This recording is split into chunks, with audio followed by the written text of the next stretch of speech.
morning to the residents and citizens of Fresno for this wonderful morning of Tuesday, October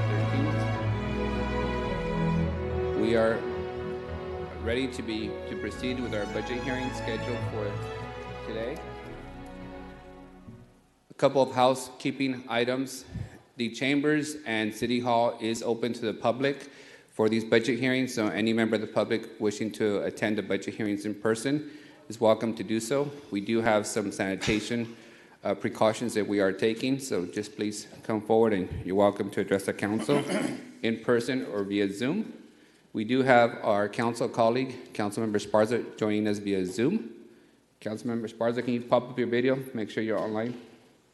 Yeah, Wizard of Oz here. Good morning. There you go. For today's schedule, we will start with the Informational Services Department, or as we like to call it, IT.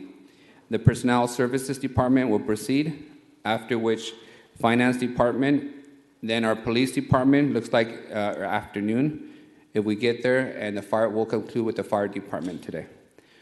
So with that, we'll begin with the first department.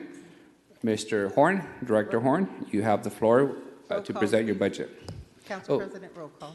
Yes, I'm sorry. Let's do roll call before we begin. Thank you. Councilmember Bredefeld. Here. Councilmember Chavez. Here. Councilmember Esparza.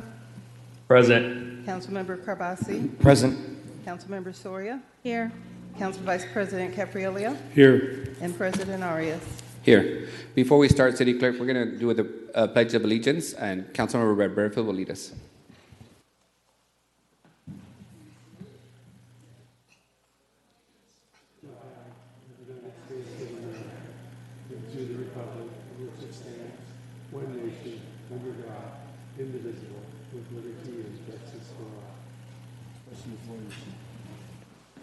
Thank you, Councilmember, for reminding us of our pledge. Director Horn, you have the floor. You may proceed. Morning, Council. Brian Horn, CIO for the City of Fresno, current Director for the Information Services Department. So thank you for keeping with the schedule so that I'm allowed to be here this morning. I did have surgery last week on my shoulder, and so by keeping in this morning, I was able to be here, so I appreciate that. Second of all, I would like to say thank you for council support recently with our department. Staff hear you when you say things. They acknowledge it. They know it. It helps morale. So I want to say thank you for the support you've given our department to where we could fulfill the city's mission, especially in the time of COVID. So in with our budget, you're going to see a lot of things that you saw earlier this year. First of all, what the department does. IT, the listing you can see up on the screen. We take care of networking, desktop, help desk, web, cloud, security, internet, cybersecurity, and physical security. So a lot of things that you would normally think that a department would do in an IT shop. We also take care of a lot of GIS services for mapping, land use, for planning and development in DARM. We take care of your enterprise applications and mobile apps. The more notable apps recently have been the inspection app that we did for planning, for code enforcement, the rental registry, Fulton app, as well as the COVID app for screening for employees, and the small business program that we did, the Save Our Small Business program. We did an app for that as well. We take care of also radio communications and fiber-based technology, as well as telecommunications, 5G, working with the carriers. What I didn't tell you last time is we also take care of video. So a lot of video we do in the street with bus rapid transit, video policing, and other video for the city. Also 311 and Fresco services, we do that, as well as billing and contractual services. So a little bit of a recap of what we do. I know you guys know what we do, just kind of a refresher of what the department does for the city. So on the next slide, we have our current projects. And some of these you have seen before, some of them, I'm just going to go over them quickly as well.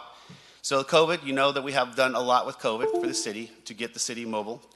That includes a lot of applications, according to Zoom for council, getting QList up so we can reopen City Hall, doing the secure link for Save Our Small Business, a number of different things that COVID has brought to us. We've been involved in a lot of things, COVID, and we're glad to do our part with this effort. So that has also slowed down some of the projects that we've been working on. We have kept all of our projects going methodically as best we can, but with the number of resources that we have and the amount of work that's in front of us, we've slowed down on some of the projects. So some of these things have not come to completion. However, the bigger ones that we're working on, the network replacement, you've heard about that. We're about halfway finished. We slowed down because of COVID, but we're continuing to work on that. Public safety radio improvements. We came to you with a council item about a year or so ago to upgrade our microwave and radio systems. Now that has turned into also a split from North Central Fire Protection District.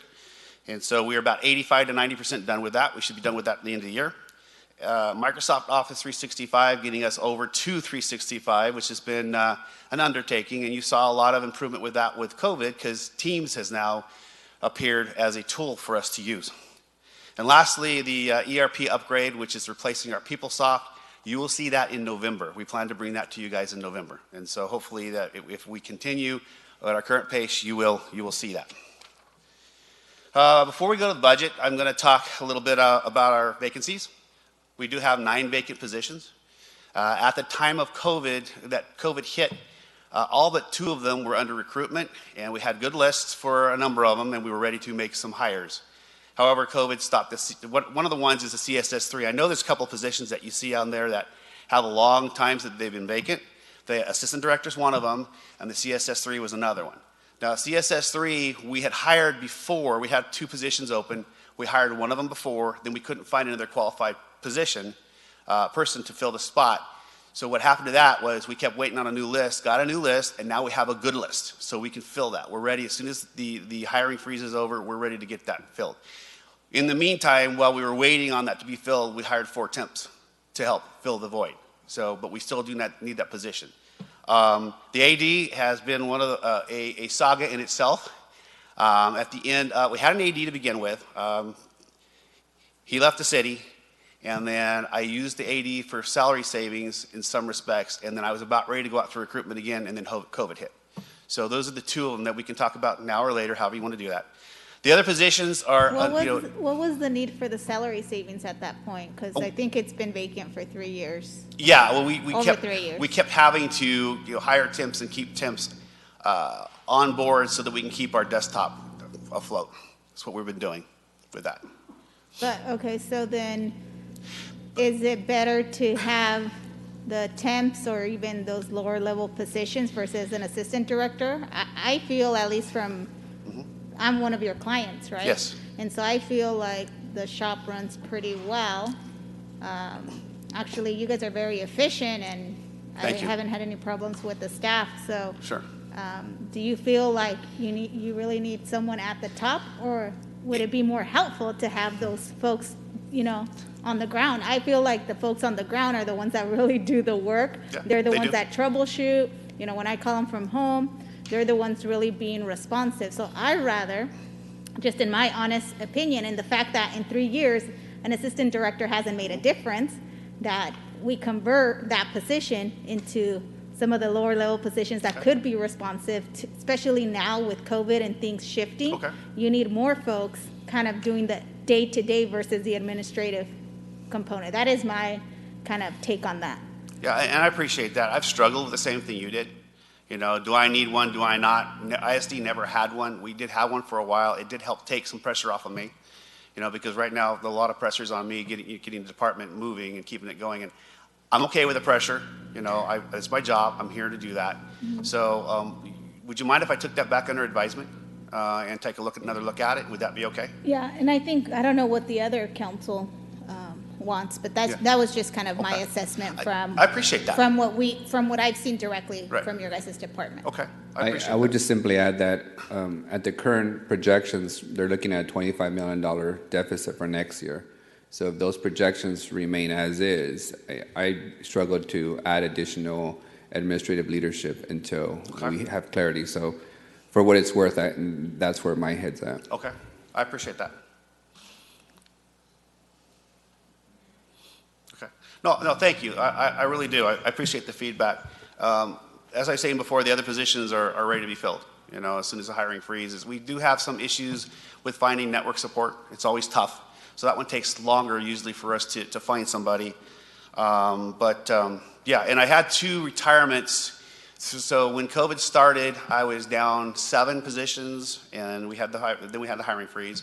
And then I am now down at 2 more positions because I had 2 retirements. I had a DBA that retired, which I'm provisionally filling with another person currently, Rodney Nielsen. And then I had my GIS manager. He retired. So I'm having Ed Smith, who was a supervisor before. He's provisionally in that position. So I'm going to have to take care of and deal with those 2 positions as well. And those positions basically are in support of the Estella, the land management, in those operations and making sure they work. So they're very important positions that we keep. So thank you for the feedback on the vacancies. If you don't have any more questions, I'll go into our budget. So on our budget, Information Services Department is an ISF, and we do have a general fund portion, and that portion is the call center. If you noticed in FY 2000 actuals, we've got $425,353 that we expended, and in FY21 we're looking at $419,000. Reason why the decrease is because we are going to do without some temps. We had some temporary positions that we thought we needed. I think we're okay with what we have currently. If we do have the need going forward, we'll come back to council for it. But currently, I think we can do without the temporary positions, and so that's why the decrease, that's why the ask is lower. As far as our department's concerned, we are an internal service fund, and some of these numbers are going to might look a little strange to you. There's a dip in FY 2020. Let me explain that. So earlier, prior fiscal years, we have a PeopleSoft replacement fund. And that fund has been collecting over 6 years. And that fund is basically for the replacement of PeopleSoft in our ERP system. Well, you're going to hear that in November. But what we did in prior years is we appropriated or allocated $2 million into a current budget so we can use part of those funds. And so so normally you would see ISD's budget be like $23 million or $21 million, but it's $19 million for the actuals for 2020. One of the reasons why is we didn't spend the $2 million. It's just being moved over. So you're not going to see us spend that money. Another reason for the $19 million is we've had some COVID reimbursements that didn't hit the city, as well as we had some savings in our network replacement. We didn't know when they'd hit. They're one-time savings, and they hit this time. So that also helped reduce our costs. And we had some reductions in our copier use. That's cool. Nobody's here. So our copier use, as well as some of the other contractual obligations that we were able to, push off or thwart for a little while. So that's why that number is a little low, and it goes up again. And the reason why it goes up is because we are moving more of the PeopleSoft money into our budget. So another $4.3 million is going to be moved into our budget in preparation for November. So that's a $6 million increase. It's not an increase. We're moving funds over. It's not increase. The $6 million is not an increase in service charges. It's basically we're moving monies from one pocket to another. So we're actually putting it in our budget so we can use them. So if you notice, IT usually is about $23 million. You take the $6 million off, you've got your $23 million again. And so that's kind of the difference there. Some of the other reasons why $29 million, of course, increase in salaries and some other costs that we're facing. But the majority of that is the reserve that we're moving over for PeopleSoft. So from that respect, if you have any questions, I'm here to answer any of them. I do have a question. So Sure. I know that the pie chart in the budget book shows that your total budget only includes $1.4 of general fund, and the rest is internal service fund, right? So that means that other departments are Yes. paying. However, I'd really like to know how much of general fund dollars are funding this, because I don't think that that's accurate. Okay. Even though it's internal service fund, it's still general fund money. There's some general fund because dollars, yes. Public safety is general fund. We are we are general fund. The council, the city mayor and administration's office is general fund. So I think it's good to know really how much dollars are coming really from the general fund, because 1.4 is not the true number. It is much larger. So I think that would be good to know, because we know that, given the $25 million hole that, people are projecting, it would be a significant impact to this department as well. So, we can't kid ourselves. So I just want to make sure that is that folks, know for full transparency and accuracy that Sure. 1.4 is not the real percentage. There's much more general fund that's going there. The printer is in your guys' division? Print shop, no, it's not. No. Print shop is in finance. Okay, finance. Okay, I was gonna ask questions about the Sure. print shop, but I'll wait till finance. I do want to just say, again, I appreciate the work that you guys have been doing.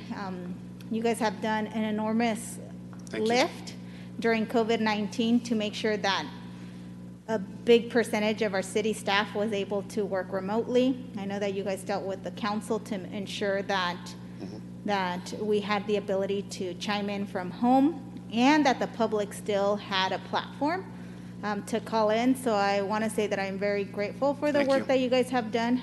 For me, it has been, obviously there's always technological issues, but I think that you guys troubleshooted them very quickly, and your staff is pretty remarkable. So I do want to thank you Thank you. guys for that, and I want you to know that you have an awesome team. So Appreciate that. thank you for the work that you guys have done. For now, I don't have any additional questions. I may later, but Council, is there any questions for Director Horn? Yeah, I have a couple questions. Go ahead. Brian, a couple of months ago, there was an attempt, and I think we're all familiar with the situation that happened over at the COG with regards to cybersecurity. Yes. Could you just talk a little bit about what our capacity is now and where we're at with that? Yes, as part of the Cisco network upgrade, we have enhanced our security, added more tools, have better visibility in the network. We're actually catching things when they hit, not after they've infiltrated, but before they get into the system. So we are seeing things, we are catching them. The tools are allowing us to do that. COVID is also part of the COVID because we have to do all the remote work for the remote users. We've had to beef up security as well. So we've added some more tools for that as well for our remote users. So we've added a lot of tools. We could give you another briefing. I can show you what we have. We, of course, closed session because I don't want to spill all of our secrets out here in the public. But yes, we've added a lot of tools. We had added another position, a senior network support specialist who is working with our security supervisor. He's doing very well. The two of them right now are working as a good team to catch this and watch the systems, and they're catching a lot. We actually can see where our traffic goes and where it comes from. We can see what countries it's going to. We can see where it's coming from. So we have a lot more insight and tools, and we're catching it. We have a lot of detection that are going on right now. So we've really done a lot more in beefing up our security. Are you allowed to disclose, or can you disclose what countries you're tracing that? Oh, they're No, all over. I was going to suggest, we sure. did a very in-depth workshop in closed session for you all. I don't know, last year maybe? Yeah, I remember that. That's why I'm And asking the we're- follow-up questions. I think it might be good for Brian to highlight that again for you all in closed session. I wouldn't want to really disclose too much out here. Okay, and that's what I was trying to get at. Yeah. I can do that on my own, right? I don't know if there's interest in the Yeah. council on doing that, but here's why I'm asking the question. Sure. So we have a lot of folks that are now working from home Yep. with their devices, and obviously that opens up the door. So do we have firewalls in our system to protect from devices being used at home or remotely to infiltrate our network here? Yes, and that's why we were so strict with what you could do with remote workstations. Either you're on the application called SecureLink, which allows you to get to the system without, breaching our security, or you're on a city network, a city piece of equipment that has VPN. The VPN, city piece of equipment, the laptop that has a VPN, that has all the security tools loaded and ready to go so that they're protected at home. So either case, those are the two things we did to protect our systems to where that we just don't open up our system to home networks. And so we took the safeguards to do that. And what percentage of our staff are now working from home Oh, that's a good question. that you've set up? Total staff, I believe it's 507 or 550 staff members. All right, okay, thank you. Just to let you know, over half my staff's at home. Staff. We're only having the ones here that need to touch the equipment and do the deployments. And Councilmember Chavez, just an observation, that percentage would be deceiving since many of the employees are not able to telework. So if we looked at those who were able to telework, it's probably around 40%. of those that are able to telework. Okay. All right. Thank you. Director Horn, I have a few questions. Sure. In full disclosure, when I arrived here last year, I wasn't a fan of IT, primarily because I felt the technology was still in the 2000s. And it's not a reflection of your staff, of course, it's a reflection of the lack of investment over time. I've seen the significant progress since then. So thank you to your staff. I think you were probably one of the most severely tested departments during this pandemic. Yep. You were put on the spot to deliver hundreds of people teleworking, to ensure that the rest of us could do remote meetings from home. And every other day we change the needs through IT, and your folks have constantly delivered. So thank you for that, and thank your you. staff for that. You're welcome. They are extremely responsive, and they get us what we need in this time of a pandemic. So with that, how much CARES Act has your department received so far that's been reimbursable based on what we've outlined? Do I have those numbers? An estimate would, I would can- So, I can try to estimate, I don't have it with me. I believe they were how much were they allocated? Okay, we'll wait for that number. Another question for you, Director, as we get the data. So 2020 has been a very trying, and I would describe it as it required you all to, evolve under significant pressure and super speed.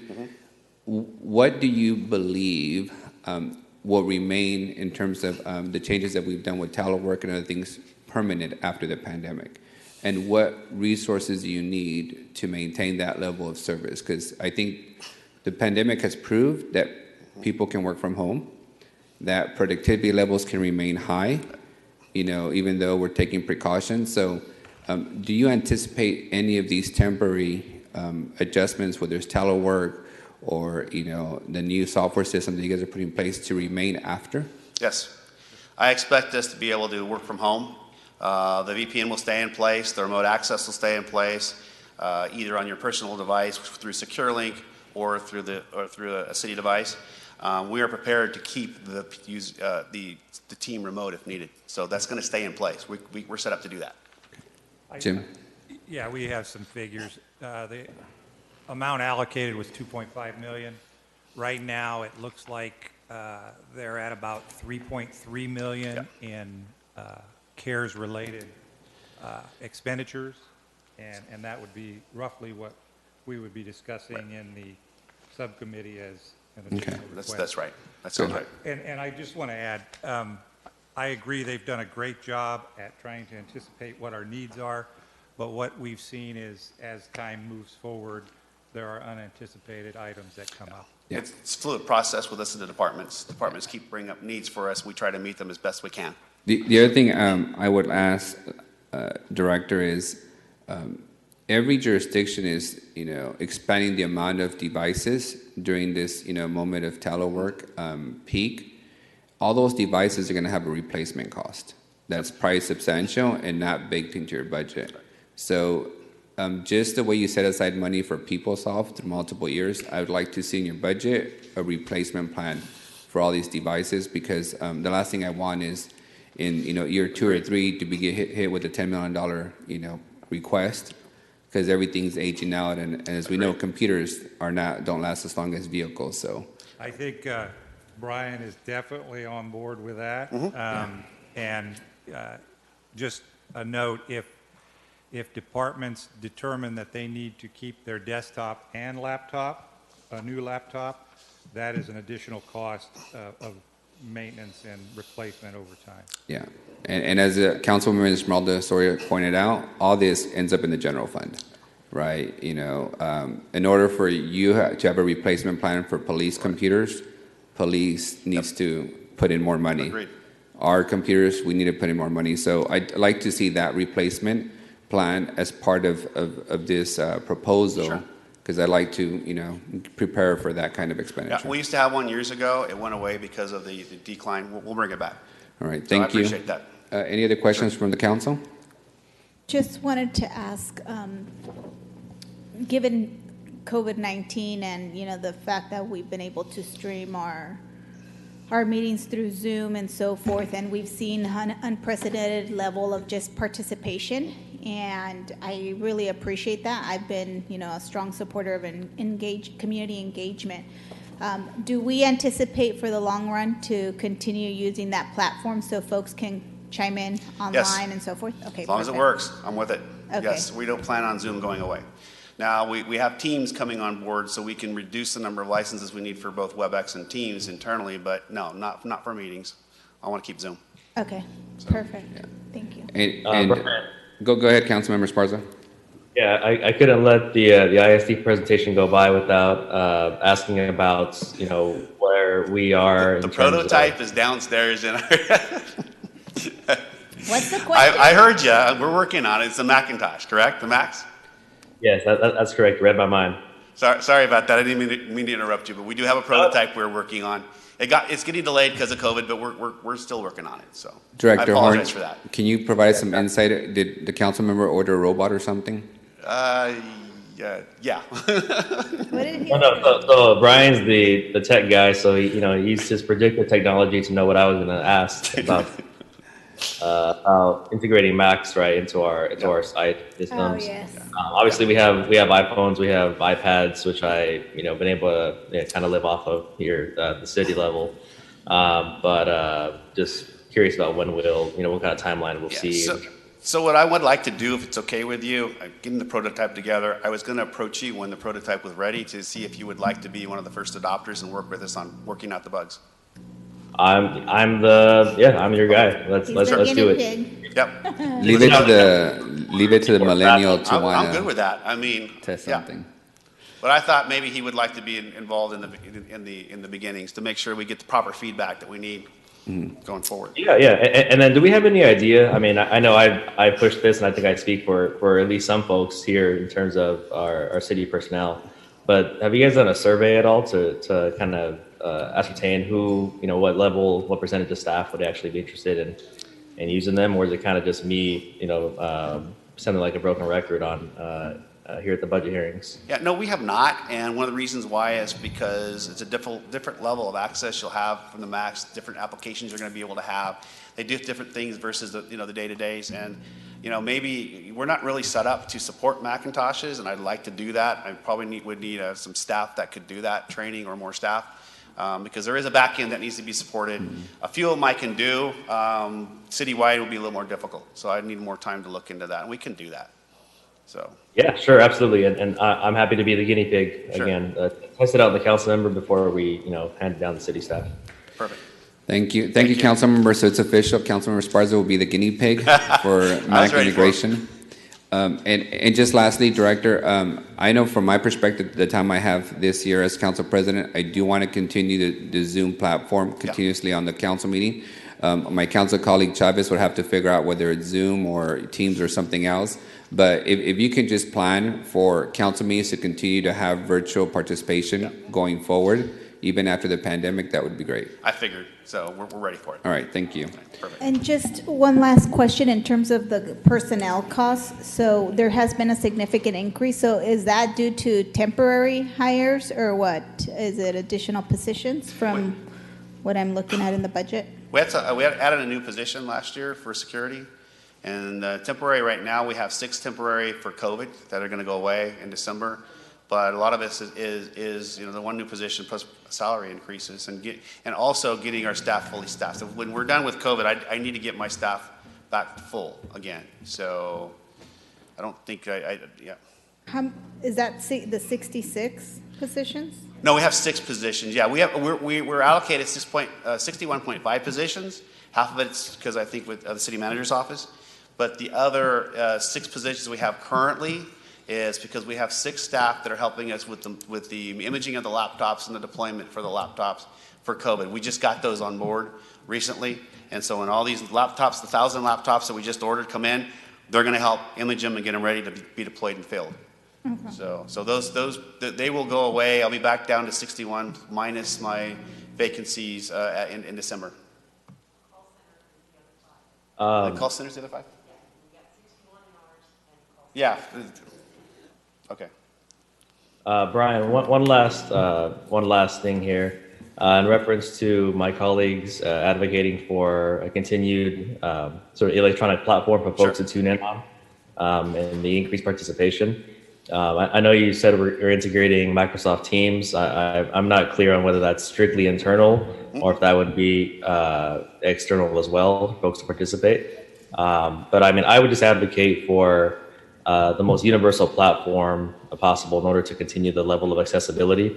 I mean, Teams is, I think, universal, or it's become universal, but Zoom seems to be sort of the go-to platform that most folks have on, downloaded on their phone and such. It just, it'd be almost like if everyone, used Microsoft Word to send us documents here at the city, but we are using some other kind of, software, and we're unable to open all the messages and such from the public. That's kind of the way I see it. I kind of want folks to access us. So I'm not sure at what level internally or externally Teams will be integrated.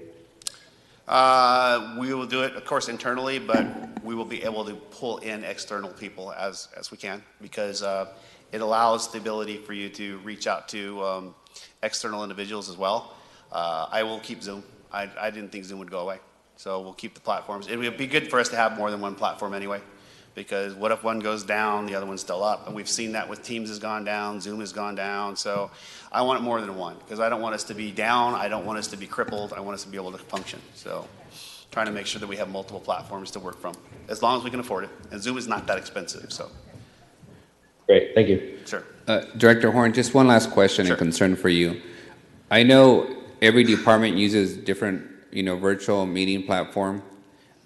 For some reason, planning has been using WebEx for their committee meetings, our District 3 committee. That platform seems not to work all that well. And what was shared with us is that planning does not have a license for Zoom. We can fix that. So can you just fix that? Because, those committee meetings of the council districts and those virtual planning meetings and community meetings with the public on zoning stuff and, land use stuff are really important. And Zoom is the easiest thing for the general public to use because they can call in easily. So if you can just make sure that the planning department also has access to Zoom, that would be great. I believe there's a couple of accounts that are out there for them. I'm not sure if they've activated them, but I'll follow up and make sure they do activate them. Great. And if not, we'll get them for them. Thank you. Sure. It looks like those are, Council Vice President, you have the last word. Yes, sir. Yeah, I was listening in the back, watching. So I was told, I don't know if it's true or not, that my mic, when I hit the light, it's live. Yes. When I turn this off, Yes. I was told it continues to record whether I turn it on or off. Does it? I don't know. I don't think so. We had a technical issue, I want to say last week, where even though the mic was off, it was still catching the audio and still broadcasting the audio. So I think we gave people a little warning like yesterday when we started. I will follow up with Vance and make sure that's been taken care of. I think our clerk has a comment. Oh, I'm sorry. Yes, that occurred last week, but since then, Vance and I team has that fixed, so you don't have to worry about it. When it's off, it's off. Okay. I mean, it's just, it's a matter of principle to me. Yeah. If I want it on, I want it on. If I want it off, I want it off. If I want to think or burp or, whatever, I don't necessarily want to share that with everyone. Understand. You know what I mean? Yes, it's been resolved. So the mics are working properly again. All right. I was going to unplug it until I plug it in to talk, but since you've assured me that it works, I thank you for Sure, that. no problem. Thank you, Director Horn. Let me go to the public for any public comment on Thank the you. Information Department's budget. Anybody in the public wishing to address this budget? Seeing none, we'll return to the dais and we'll move on with the next budget, the Personnel Services Department. Actually, Council President Yes. Henry Fierro, Budget Manager. If I could follow back up with Councilmember Soria, you had a question about the 1.4%. What was your question about that? So there's a pie chart that you guys present here on the budget that says that only 1.4% of ISD's funds are actually general fund. However, I don't think that that's a complete accurate picture. I think that the money that, for example, comes from the council to ISD, even though it's intra-governmental or whatnot, is still general fund. So I'd like to really see the clear picture of how much general fund dollars, even though they're intra-services funding, that we get that, because when we're thinking about the long haul and the recession, Sure. it's going to be a department that is impacted, given that it is funded by general fund, but by other departments. Okay, so if we can get you then a schedule that shows for ISD the amount of charges they've collected from general fund customers. Yeah, Correct. That's what Correct. you're looking for. Okay. The indirect general fund, Okay. you know, Yeah. contribution. It's probably the easiest way to Thank you. describe it. Director, you have the floor with the personnel department budget and all the vacancies that we have in the city. So the mic has been sanitized and you have the floor. Good morning, Council President, members of the council. Jeff Cardell, Director of Personnel Services. Happy to be here with you this morning. Certainly, as you well know, one of the primary functions with the Personnel Services Department is recruitment, examination, and certification, and in assisting departments with filling all their respective vacancies. In addition to that, our duties and responsibilities include administering the classification and compensation plans, negotiating the respective labor agreements, of which we have 7 open at the present time, and we will have 4 or 5 open next year. We also provide support to the Civil Service Board. As you may recall, the Civil Service Board conducts hearings of disciplinary matters or applicant appeals. We conduct investigations of alleged harassment, discrimination, and retaliation claims. We also manage the workers' compensation claims and the third-party administrator responsible for processing of those claims. We evaluate and process liability claims filed against the city. We administer the process for payment and repair of damage to city property, whether that's a street light, stop sign, what have you. We also administer the unemployment insurance claim process, and we conduct new employee orientation as well as a whole host of other training. The vast majority of our budget is internal service fund. Very little of it is in the general fund, about 10% or so. And yes, there are general fund contributions to the respective internal service funds, no question about that. The increases that you will see in our budget are associated with labor agreement increases, associated with insurance premium increases, as well as charges for computer systems. Presently in the Personnel Services Department, we do have 5 vacancies. 2 of those are as a result of retirement. 1 employee moved across country, and another decided to stay home and be a stay-at-home mom. The last vacancy was as a result of an employee taking a promotion in another department. We are in the midst of conducting the recruitment for filling all of those current positions and anticipate having those filled hopefully by the end of the calendar year.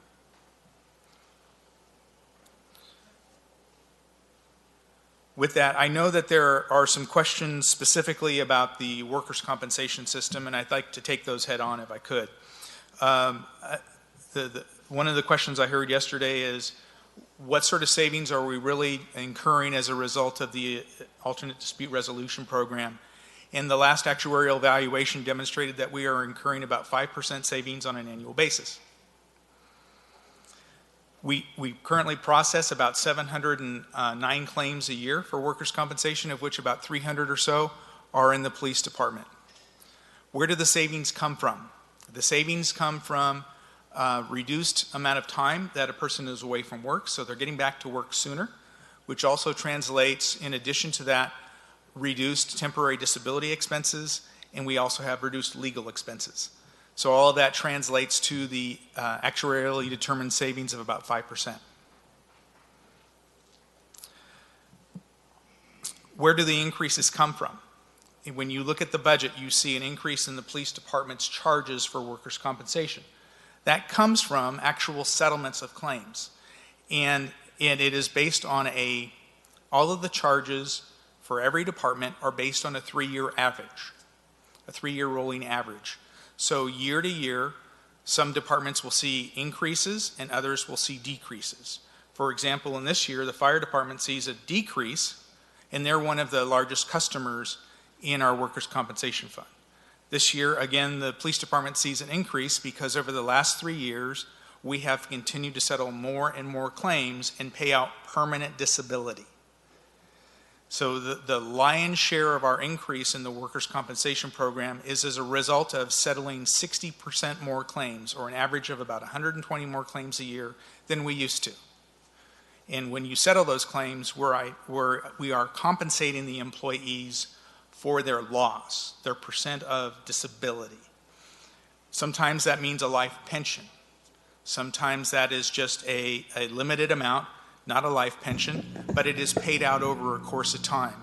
So we are, at any given point in time, paying out on all of our claims, and it takes anywhere from about 3 to 4 years to pay about 60% of the claims cost, including the permanent disability, and then beyond that, another 4 to 6 years before we have completely paid for each of those claims.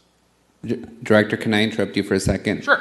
We're getting some feedback from the virtual participants. If we can speak directly into the mic, council members too, that way you can be heard clearly on the virtual meeting.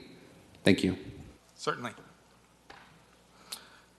So what types of claims are driving the expenses? The types of claims include low back, they include heart claims, they include cumulative trauma claims, they include cancer claims, some psych claims, and as I think most of you know, that there are a lot of presumptive type claims in the police and fire service, for which some of those presumptions can be rebutted, provided there is medical evidence to support them. But for the most part, presumptive claims are claims that, when they incur, we have to accept. Is that part of also the ADR program that we have? Yes. So with the alternate dispute resolution program, it didn't affect the benefits that were available. The state mandated benefits were still provided. It's the process in which they are provided. It's the process in which we are able to ensure medical treatment is accomplished sooner. It's the process in which we are able to reach a point of permanent and stationary status, or maximum medical improvement, so that we are then able to determine what is the proper rating, if any, for their loss, if they have a loss in terms of their function. Yeah, so I have heard from some folks, I'm not going to name names, but I have heard that the provider that we have currently for the ADR actually tells employees, oh, if you say this hurts you, we can help you to make your claim bigger. So I'm concerned from some of the comments that I've heard, so I'd like us to do an audit of the organization that is providing the service, to make sure, because all I see is an increase. I have not seen the number stabilize. I have not seen, and from what I remember when I voted on this, the commitment was that we would see a decrease. And ever since they came in, it actually has continued to go like this. I'm not okay with that. If they're not the best provider, we need to go out for a new RFP, but I would like to have an independent audit of the current provider and what they're doing, because it is troubling to hear from folks from the inside what this, whoever we're contracted with, I forget their name, that they're in fact encouraging our employees to say, oh, well, you're here for your wrist, but then they're now like, oh, tell them that your elbow and your shoulder and your back, and then now you can get a bigger claim. I'm not okay with that. So I'd like to figure out how this body does an audit of the provider. Councilwoman and City Manager, is that something that our audit team can just handle, our internal audit team, or is it your recommendation to go outside? Let's ask Director Lima when he comes in. I'll talk to him beforehand. Okay, thank you. It might be something that we want to do an outside consultant for, but I'll check. Thank you. You may proceed, Director. Well, that concludes my presentation today. I'll come back to the dais. Any questions for the Director? of Personnel? From us? Yes. If not, I'll proceed with some questions. Director, on your revised budget in page 104 on the liability fund, it states that the liability fund is increasing by 49.2% above your 2020's amended budget. That's a $5 million increase. What's the source of that increase? I think you guys noted in the narrative that's due to some anticipated settlements of litigation.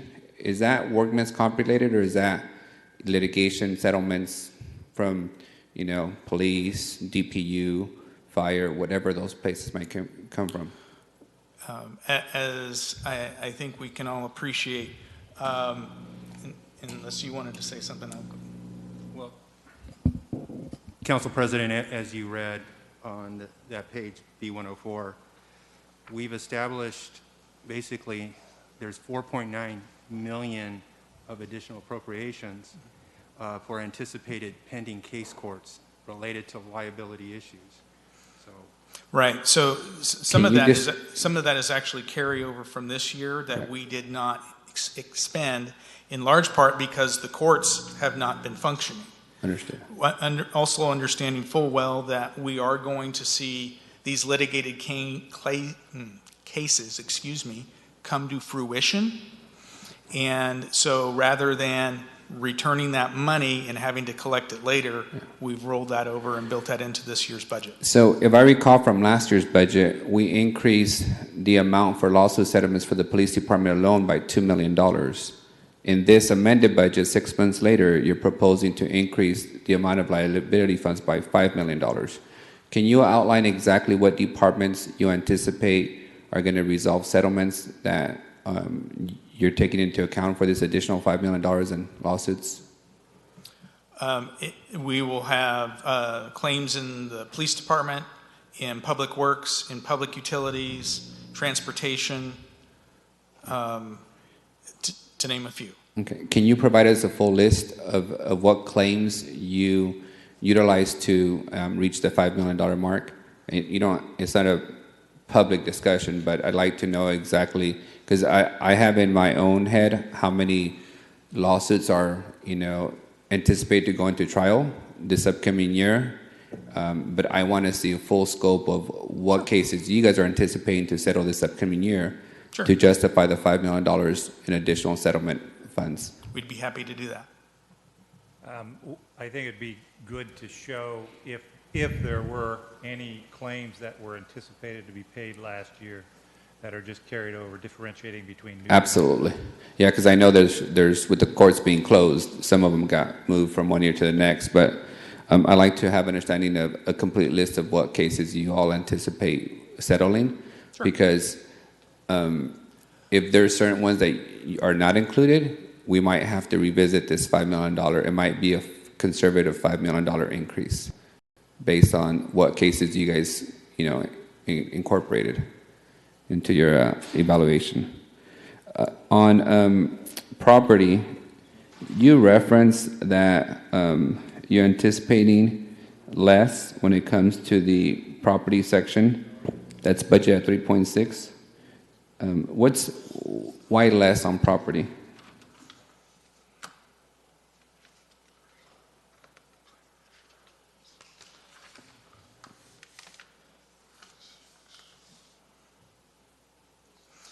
The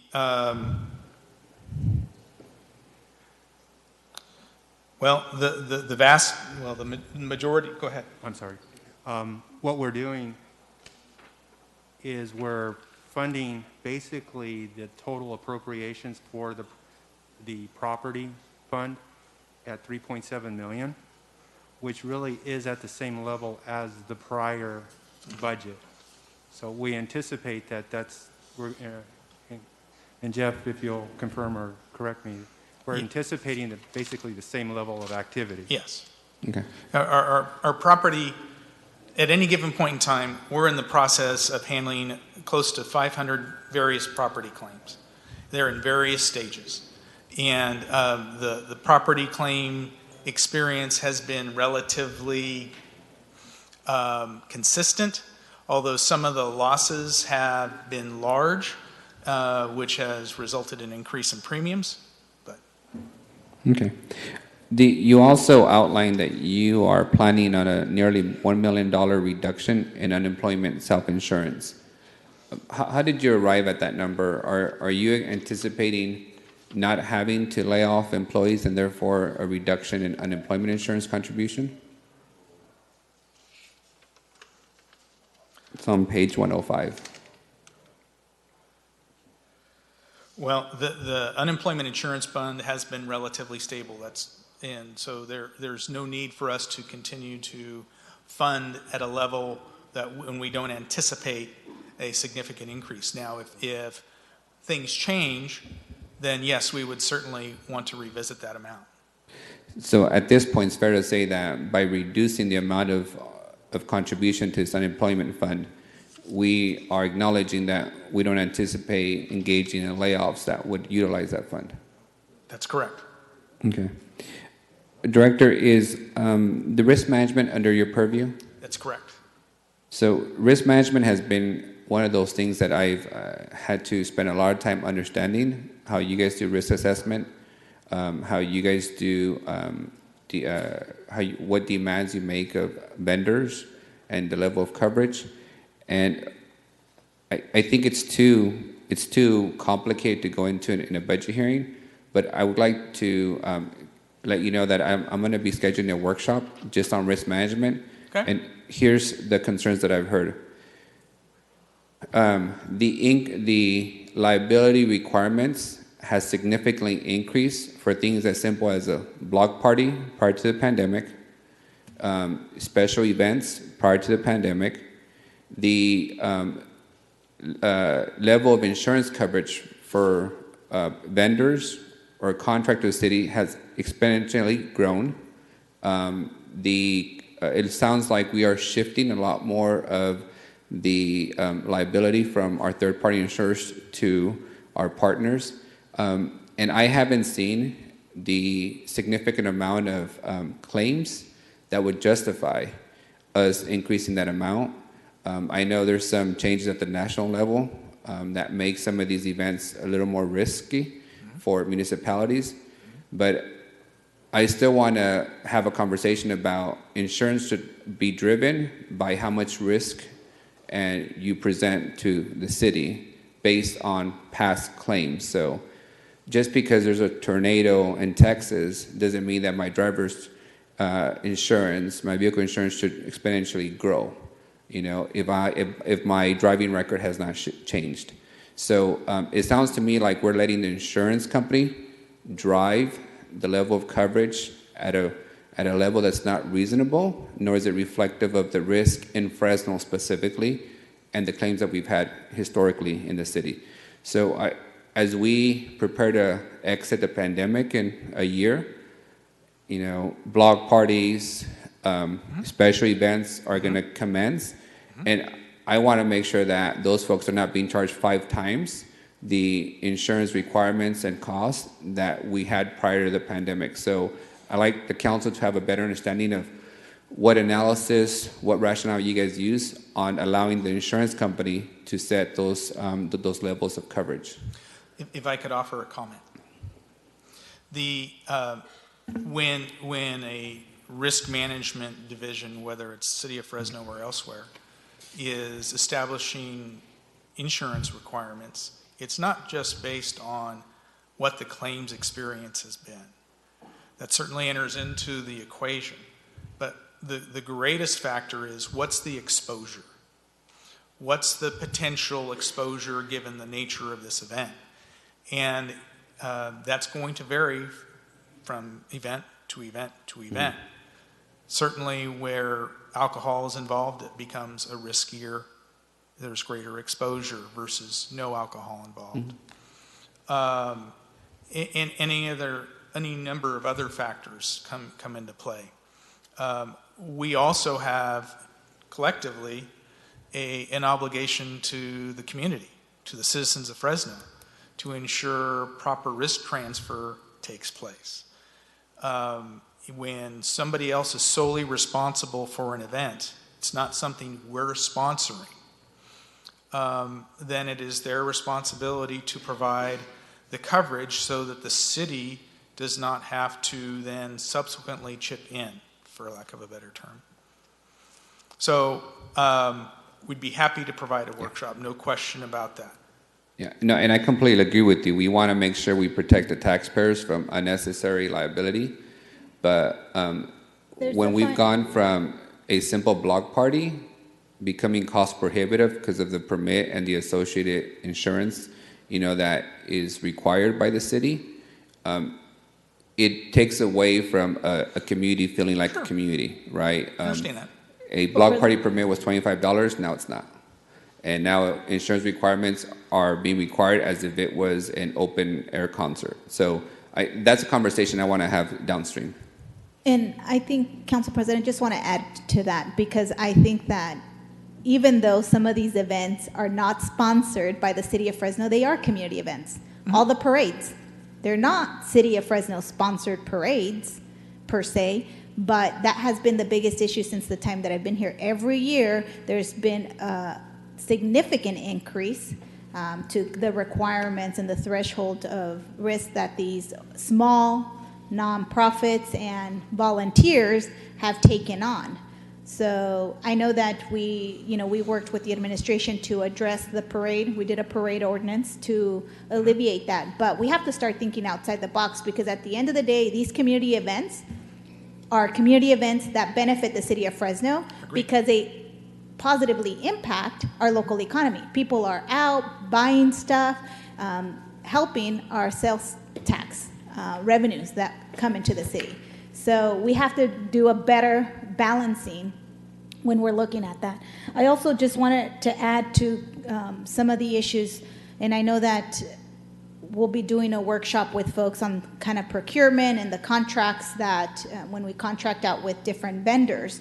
But I know that a significant barrier that I've heard from the small business community in the city of Fresno when they want to bid for a project is just the level of bonding and so forth that are required for them to even be able to bid, and how that becomes a significant deterrence and then barrier to be able to be an eligible bidder.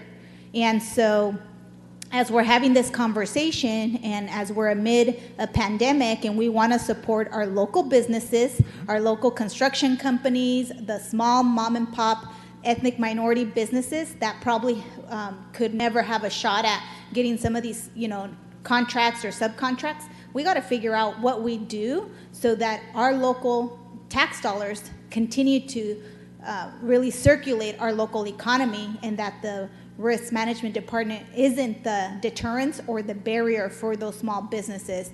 And so I'm hoping that we can actually have this conversation sooner than later, because it's impacting a lot of small businesses that could essentially put in a bid for some of these projects. And we see in this budget, there's millions and millions of dollars for all these different construction projects and capital improvement projects that some of our small businesses here could actually participate, but for these barriers that are placed by your department.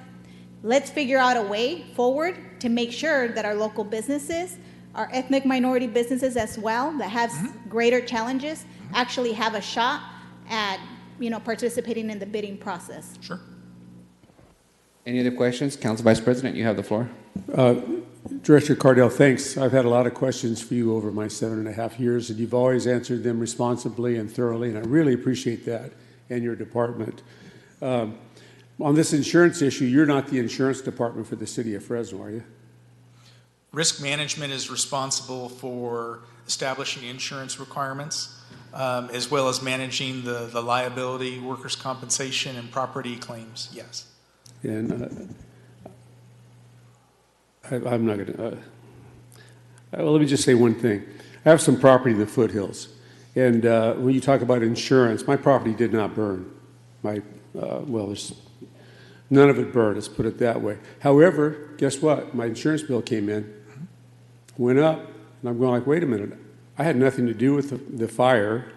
None of my assets were affected by the fire. Correct. Yet my insurance rate went up. Plus questions on when's the last time I did this, that, and the other.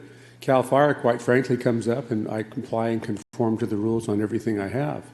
So I'm just saying to my colleagues, there's a lot of variations and variables that come into play. It's not just the city of Fresno saying, okay, well, let's just raise this up and let's just twist this over here. It's not that at all. There are a lot of guidelines that impact that and that have impacted me directly. And I think the same analogy would apply to you and your department when it comes to these insurance situations. Is that a fair statement? Yeah, yes. So we are reinsured. And so from that perspective, our reinsurers are going to ensure that their capital needs are met as a Exactly. result of losses. And they will certainly make recommendations to us, whether it is a small block party or it is not necessarily just a block party, it is something like that, but even larger in terms of attendance, exposures, and the like. So we seriously consider those recommendations. We don't necessarily always follow them. But there's a risk if you don't follow them or adhere to them as best as possible, because there's a self-insurance level that we have, and we want to stay within the parameters Correct. of what the insurance company provides by way of protection to the city of Fresno, Right. as opposed to maybe getting a little avant-garde with some of these issues that are coming up and then say, oh, well, it went over the limit. Now we've got to dip into the general fund. We can't do that. Right? I mean, none of us want to do that. So I'm just trying to give a little overview of my experience and what I've seen and understood with insurance. And I really don't like it, but my option is to go uninsured. Although properties are paid for, you still have to have insurance just to protect your assets. So thank you for protecting our assets and for helping me with my issues over the past few years. Job well done. Thank you. Thank you. Thank you, Council Vice President. Assistant City Manager Shad. Just a real quick comment, not to digress too much, but if we're going to be looking at barriers for local and disadvantaged businesses, particularly in the contracting world, it's a much broader universe than I think just insurance. Mhm. We have bonding, Yeah. state requirements, Mhm. and I think we should look at it holistically Yeah. if we do it. You're absolutely right, and that's why I want to have a workshop, because I know it's complicated. I know there's a lot of variables, but I also recognize that the biggest liability to the city is the city, right? Our garbage trucks, our city trucks, our police and fire department, those are where the massive liability is. It's not on block parties, so I don't want to simply overreact and say everything else is going to be more expensive because we're trying to manage the cost of these other things that are unrelated. So that's why, and to Council Vice President's point, I understand it's completely, complex, and that's why I want to have a workshop so we all understand. And if there's a policy call to make about the level of risk averse that we'd like to have, then we should have that conversation. And of course, always follow some of the guidance that you guys provide and the insurance folks. Councilmember Carbasi, you have the floor. Thank you, Mr. President. I appreciate the comments that my colleagues have shared. I think that as part of that conversation, Director, I'd also like to talk about the liabilities from the public. We serve the public, but how many times is there a responsible property owner that doesn't keep their building up to code? Fire department has to go out and they're exposed because of that risky environment. So I'd like to be sure that's a part of the calculus when we're talking about this. So I think I'm going to say this is my second budget process because we're having two this year. I find that all of us here are trying to find a way to make a balanced decision. And we may come at this from different perspectives, but I think we're all trying to get to the same finish line for the city. When I had, kind of piggybacking off of what the Vice President said, when I had my restaurant and I was kind of thrust into my own business, and I'll be honest with you, it was very scary. I didn't understand what workman's comp was until I got a bill. And the biggest thing you worry about in a restaurant is a slicer, because it's the highest chance, or a knife, someone cutting themselves. And guess what happened? Unfortunately, there are certain risks. Now, how many employees do we have in the city of Fresno? Whichever number you want to throw out. Full-time, part-time? Full-time. So the budget is contemplates about 3,700 full-time employees, give or take. And presently, we have probably 3,300 or so. So let's say about 3,300 employees in various functions and various departments. So we have a lot of diversity in terms of job roles in our community. Correct. But you talked about different injuries people are susceptible to, and different work environments may be more at risk. You know, if you're a part of the Public Works tree crew, for example, now you can be at risk for a branch falling. You talked about lower back injury, cancer. When it comes to public safety, and by the way, to all our city employees, all the city departments matter. I apologize. I know we tend to focus a lot more on these discussions on public safety just because I've said it before that it's our number one responsibility. You're also residents of the city. We have to keep you safe as well. So what I'm getting at is, would it be cheaper for the taxpayer when it comes to public safety to be proactive if there's lower back injury, for example, to find out maybe not having, because the belt is fairly heavy, maybe having a vest or by the way, thanks to the administration for the extractors. I'm so excited to hear about that because that's going to help reduce particulate matter and cancer rates for firefighters. So these investments we make can actually save money. It would be like me investing in those gloves to keep the Kevlar gloves keep from getting cut at the restaurant. Right. Okay. So we are doing some of those things. We are exploring those options as well as normally. Yes. Okay. The point I'm trying to get at is, what are some of the most at-risk jobs in this city when you're constant? I'm assuming fire department's a good example because you can be at a medical call or you could be at a structure fire and, God forbid, be in a situation that Captain Dern was in, for example. Yeah, so Captain Dern is, a prime example of one of the most dangerous occupations of folks that we employ. And, unfortunately, his is the most expensive workers' compensation claim this city has ever seen. Right. And hopefully ever will see. Police officers certainly they find themselves in dangerous situations where they don't always know what it is they're walking into. And it becomes a very physical job for them. And as a result of that physical job, they may actually be injured. Along with that, we have, as a result of motor vehicle accidents, which actually are causing a lot of damage to property, but also to our employees. We may find any number of people who are sitting behind the wheel are exposed in large part to being injured, whether it's a low back injury, neck injury, multiple body parts, whether you're running a red light or not, whether somebody else is running a red light or not. It could be that the people aren't paying attention. Lots of people out there on the roadway. And we've seen, this council has seen in closed session liability claim settlements, as well as workers' compensation claim settlements that are as a direct result of motor vehicle accidents. It runs the gamut. The vast majority of folks who are working in an office setting like I have the privilege of doing, we do not find ourselves encountering the same exposures. We have some different exposures, but they are nowhere severe as those that are more physical occupations, whether it's in public works, public utilities, transportation, police, fire. Okay. Thank you for the explanation. So when I had a liability insurance for the restaurant versus my family business, I thought, wow, this rate's really high. It's because of the industry and the risk associated with the industry. Correct.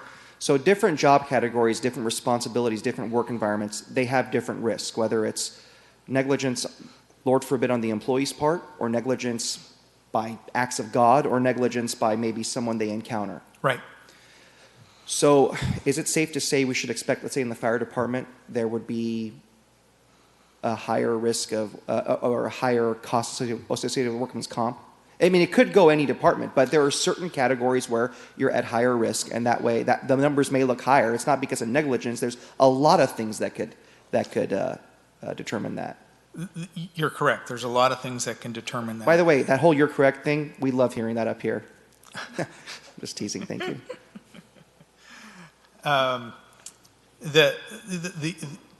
With all of our exposures, any exposure where we have people working out in the field and working out in dangerous conditions, whatever those dangerous conditions might be, and you know, police and fire, I don't mean to harp on them, but let's be honest about it. They are first responders.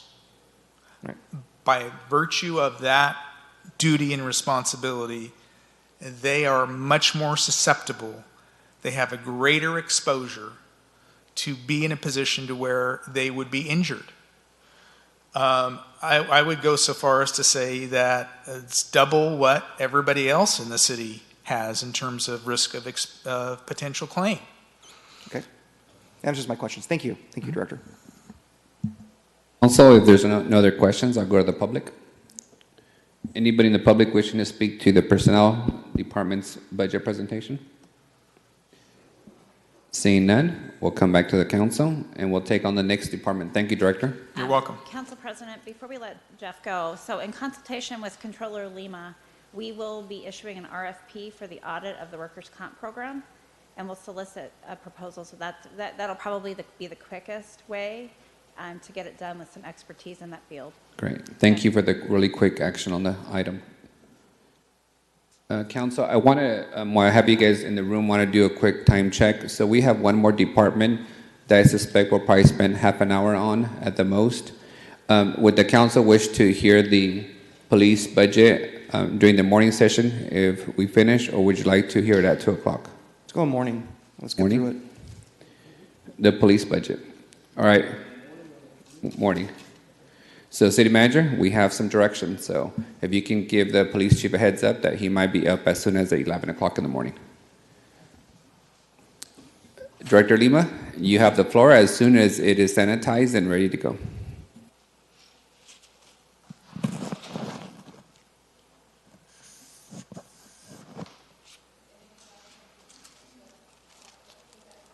No, just the one that budget prepared. Director Lima, before you begin, I do want to say thank you for all the hours of additional work that you've been taking on the CARES Act committee. It's always a robust conversation between the council committee, the mayor, and yourself and our legal counsel. I know it's a new place that we're all kind of wrestling through with the lack of clarity at times from Congress on the CARES Act expenditure guidelines. But thank you for all the additional work and for tolerating our continuous pushback to get money out and relief as soon as possible. So I know Jim Shad has also experienced our relentless pursuit to expedite things. Mike is asking for hazardous duty pay at this point. Well, the director will have to wait in line after the council for hazard pay. My question is, did you get the checks out? I don't know yet. Well, I'll find out. You know, actually, when Director Cardell was talking about workers' comp and the most dangerous professions, I was thinking of myself, actually, but during CARES. But anyhow. Between you, the council and the CARES Act money, it is a dangerous position to be in. Yeah. Mike, just say it's in the mail. My workers' comp check or the CARE, both. Good morning, Council. Mike Lima, Finance Director, Controller. Before you this morning is the Finance Department's revised budget. Just to begin with, let's go over, the budget is roughly $45.5 million. We have 117 positions in the department. The Finance Department handles a variety of responsibilities. We ensure the city's financial integrity through fiscal management and oversight. We process payroll every 2 weeks, which I know everyone enjoys. We assist with the receipt, collection, and disbursement and monitoring of city funds. We prepare the CAFR, which is a very important document to inform our citizens and our stakeholders about the financial condition of the city. We invest the city's monies to earn the maximum return allowed. We manage our city's procurements. We audit. We collect business tax, we collect utilities charges, and then we also provide copying services through our graphic services department. The budget, if you could go to the next slide, please. Basically, the finance department is divided into two parts. There's a general fund portion and an internal service fund portion. The general fund portion, the revised budget is for $37,045,800, has 52 positions. The growth in personnel services in the department is strictly related to MOU associated increases. There are no positions being requested under the revised budget. So in other words, the staffing levels are exactly the same as they were under the adopted budget. The growth in this section is all due to CARES dollars. We are appropriating all the CARES monies in the finance department. This is for the food distribution contracts, Mobile Heal, Save Our Small Business grants. All that is being appropriated out of the finance department. So that's why the finance department under non-personnel has grown so much. And all that will be gone next year in FY22. Internal service charges are decreasing by $297,000, the largest portion being City Hall rent. If you could forward, please. On the internal service side, we have two internal service functions. We have our central printing shop, as well as utility billing and collection. Personnel costs are increasing by $180,200. Again, that is associated with MOU-related increases.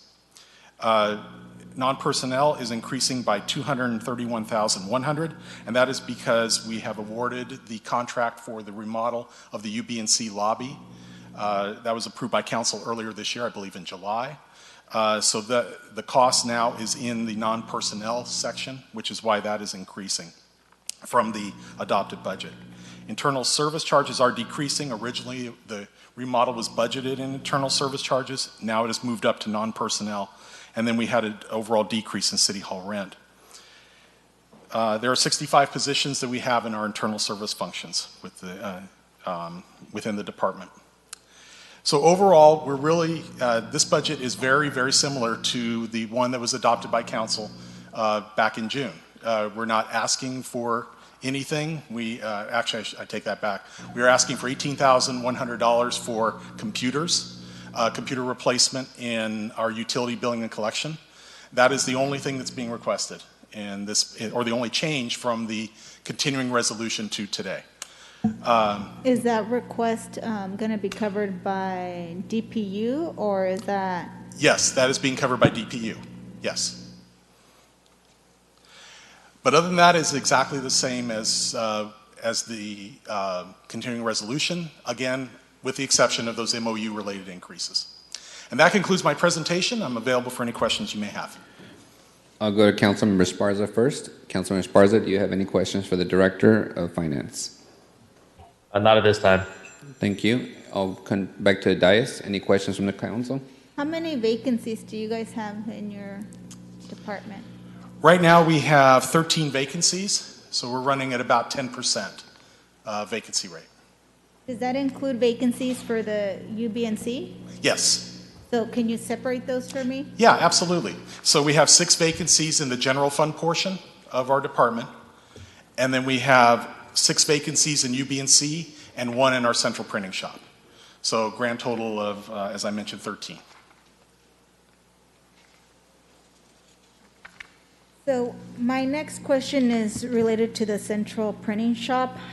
I will say that my office has been pretty satisfied with the work that can get done, the cost, and the quick service. However, there's been, I think, staffing issues, right? People go out sick and so forth, and so it makes our work a little bit more challenging. I want to figure out how can we better staff. Obviously, you have some vacancies in your department.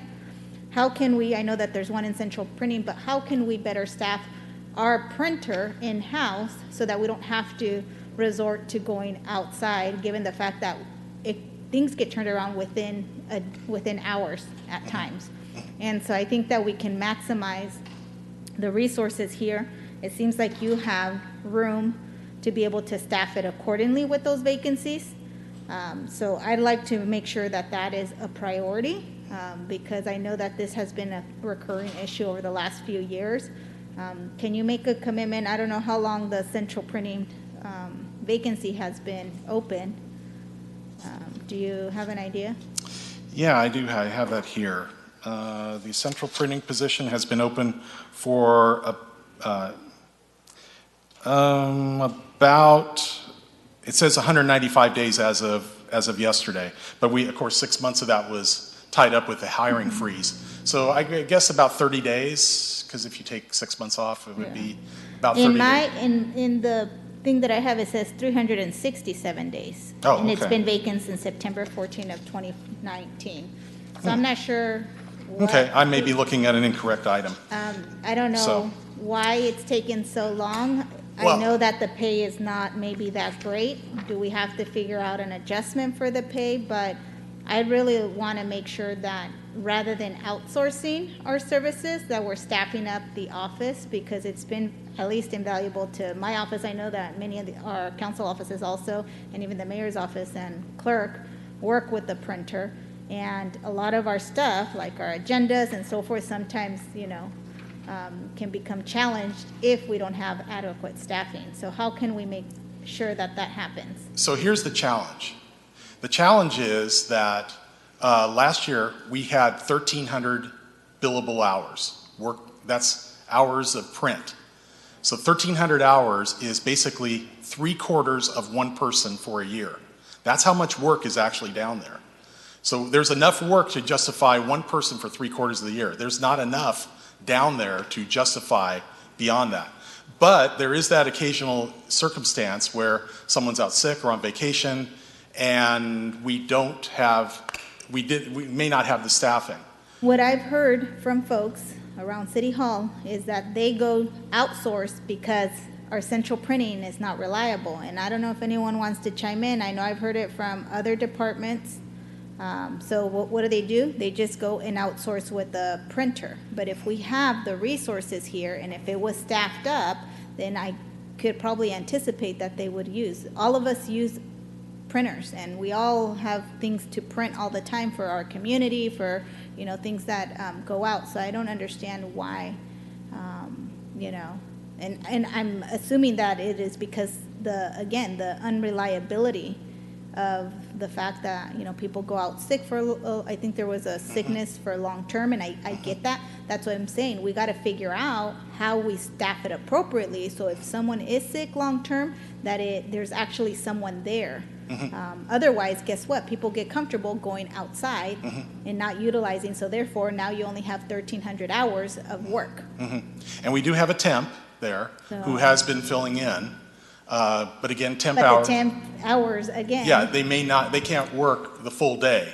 And that is the challenge. And I admit it is a challenge. But right now, I don't have the workload to justify. Otherwise, given where I'm going to have a second person just sitting there. I know, Councilor- but I bet you if you go around and let everyone know that you have a staffed up printer that can produce the work that they need, they don't have to.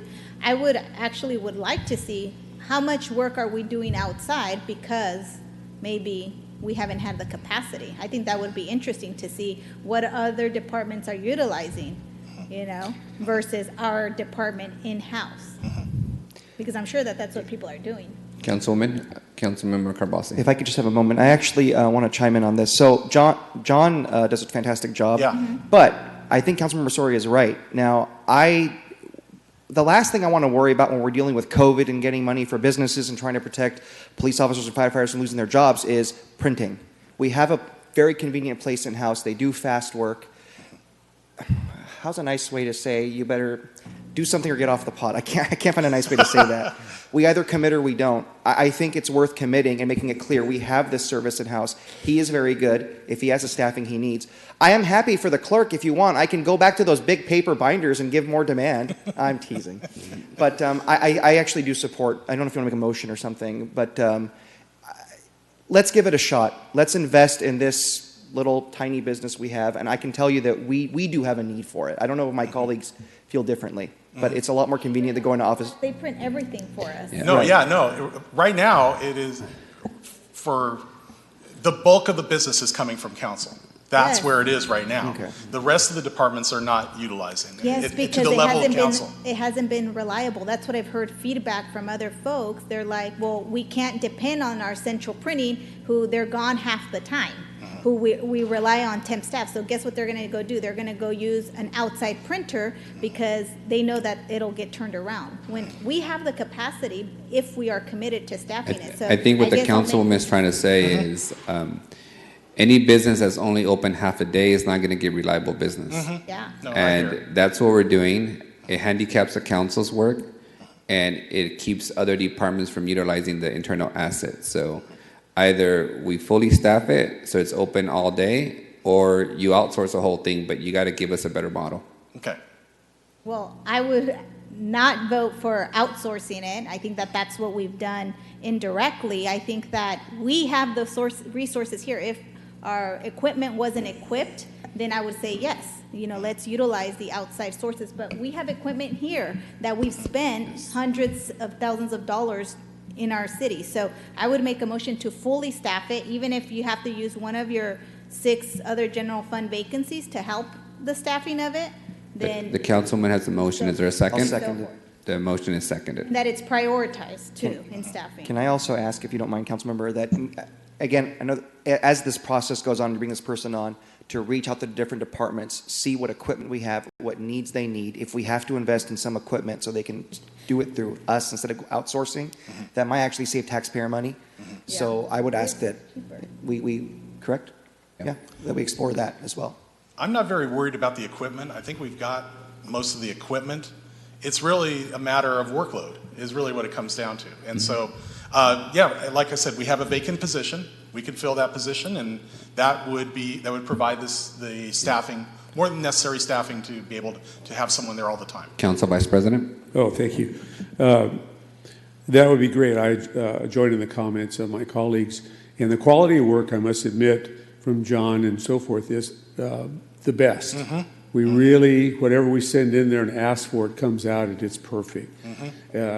So I want to commend him and the team that he has. But yeah, I think we could, his time and the team time would be fully occupied, because we always have stuff that we need to do. And of course, we don't want to overload anyone. So the best way to do it is, I think, with the motion and the second. So I appreciate your cooperation in that. Thank you, Mike. No problem. Mr. Lee. Thank you, Director. And to be clear, I prefer we keep it in-house, but let's fully staff it so that we can get the work done. Any other questions from the council for the Director? No? Council If- President? Yes. Point of clarification. So I understand there is a motion that has been made with the second, but I'm understanding there's 2 parts to the motion, or is it still just to fully staff central printing?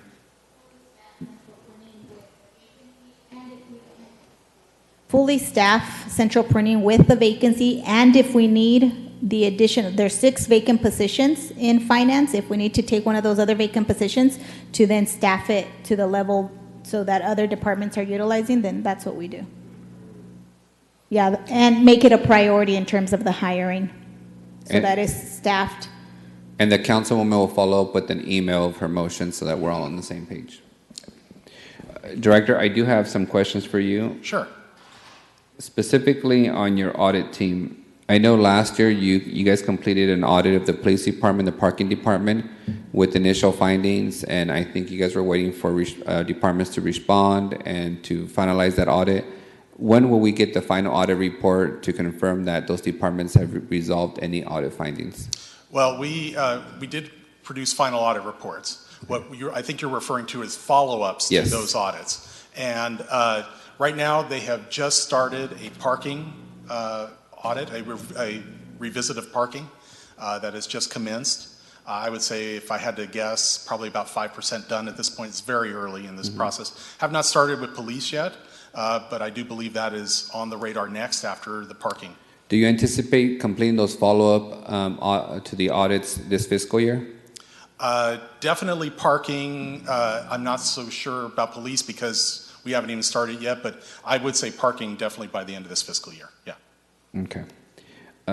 I'd prefer to see them this fiscal year completed, both of them. I know your staff has spent a lot of time on the CARES Act work, but after we're done spending that money, I think it frees up a lot of time. Yes. And then, do you know yet what's going to be your next list of departments to audit? There was, my understanding was the plan was to go to transportation, look at their grants. So I know that was on the list. But beyond that, no. It was parking, transportation, and police is what I understood. Can we get a copy of, I know you guys do a risk assessment. Yes. That, guides who you audit based on the highest risk. Can we get a copy of that risk assessment? Absolutely, yeah. And for now, you can just send it to the audit committee. That would be sufficient. Okay. Those are all my questions. Director, thank you again for you and your staff's work on the CARES Act, and we will consider hazard pay when the rest of us get it first. Thank you. All right. Council, we're now at 10:30. Before we finish this budget, I do want to go out to the public for any comment on the Finance Department's presentation. Are there any members of the public wishing to address the council? Seeing none, we'll bring it back to council. Thank you, Director. This concludes the Finance Department's presentation. City Manager, are we ready for the Police Department, or do we need a break? I think let's take a break. I know Chief Hall's on his way. Okay, council will take a 10-minute break. Okay. We'll return at 10:45 to discuss the police budget. Perfect. All right, Councilmember Esparza, we'll see you at. Our president of the FPOA distracting us. Yeah, he tends to do that quite a bit, Chief. Don't be distracted. Yeah. All right, Chief, I know it's been a while since you've been in here. We'll let you address any questions. If you need anybody else to come to a mic, we'll have to sanitize first before they speak at that mic. And we'll start with your presentation, go to the council with any questions, and then we'll end with public comment on your budget. Very good. And hopefully we'll do this, finish up before lunch. Okay, I'll only have one other presenter unless there's budget or grant questions, then I'll have two. Okay, perfect. Hey, Chief, just so we're on the same page, are you following the PowerPoint presentation? Yes, I am. Okay, thank you. Perfect. City Clerk, do we all have those presentations?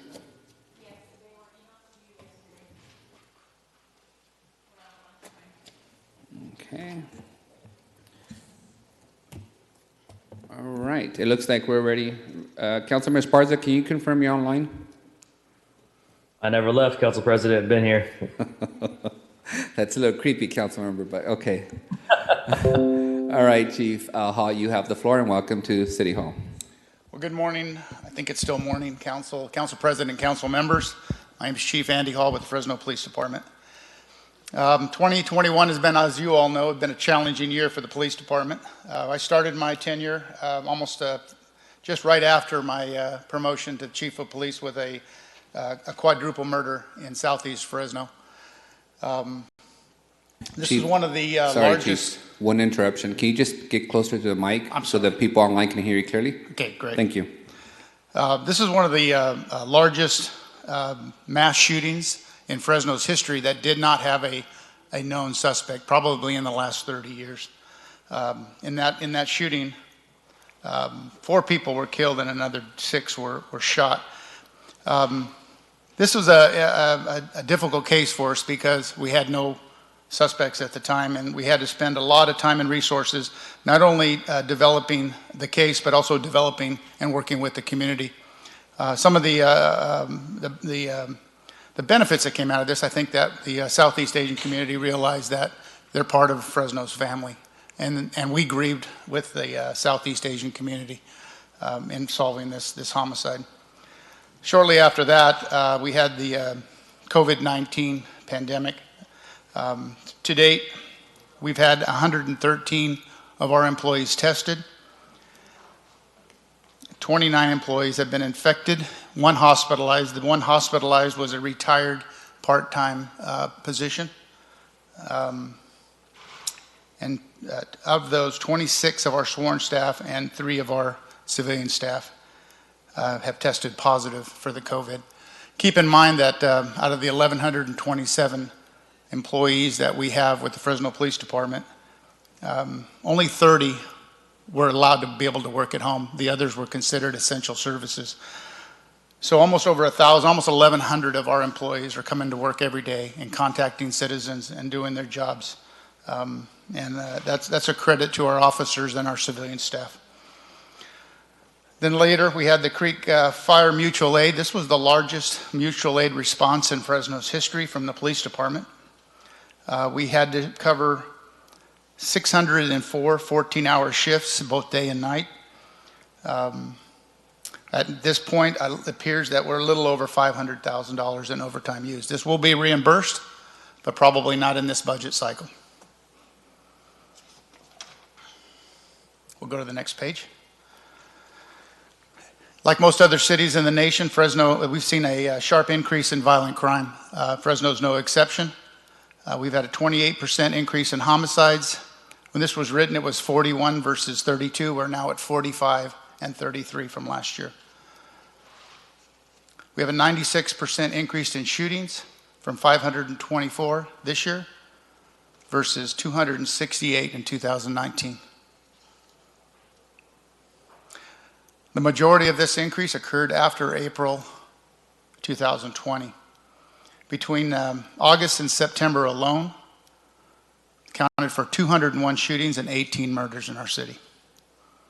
We believe a lot of this is as a result of the zero bail at our jail, or zero bail from COVID-19, first imposed by the state and then reenacted by the county on June 22nd.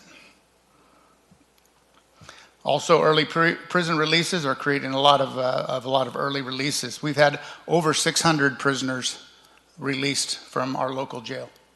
Those are people that we've had to go out and catch for violent crimes in our city, and they're being put back into the community. An additional 21,000 people from the state prison systems have been released into the state of California. It's going to take years for us to deal with this problem. This problem we'll deal with for years to come.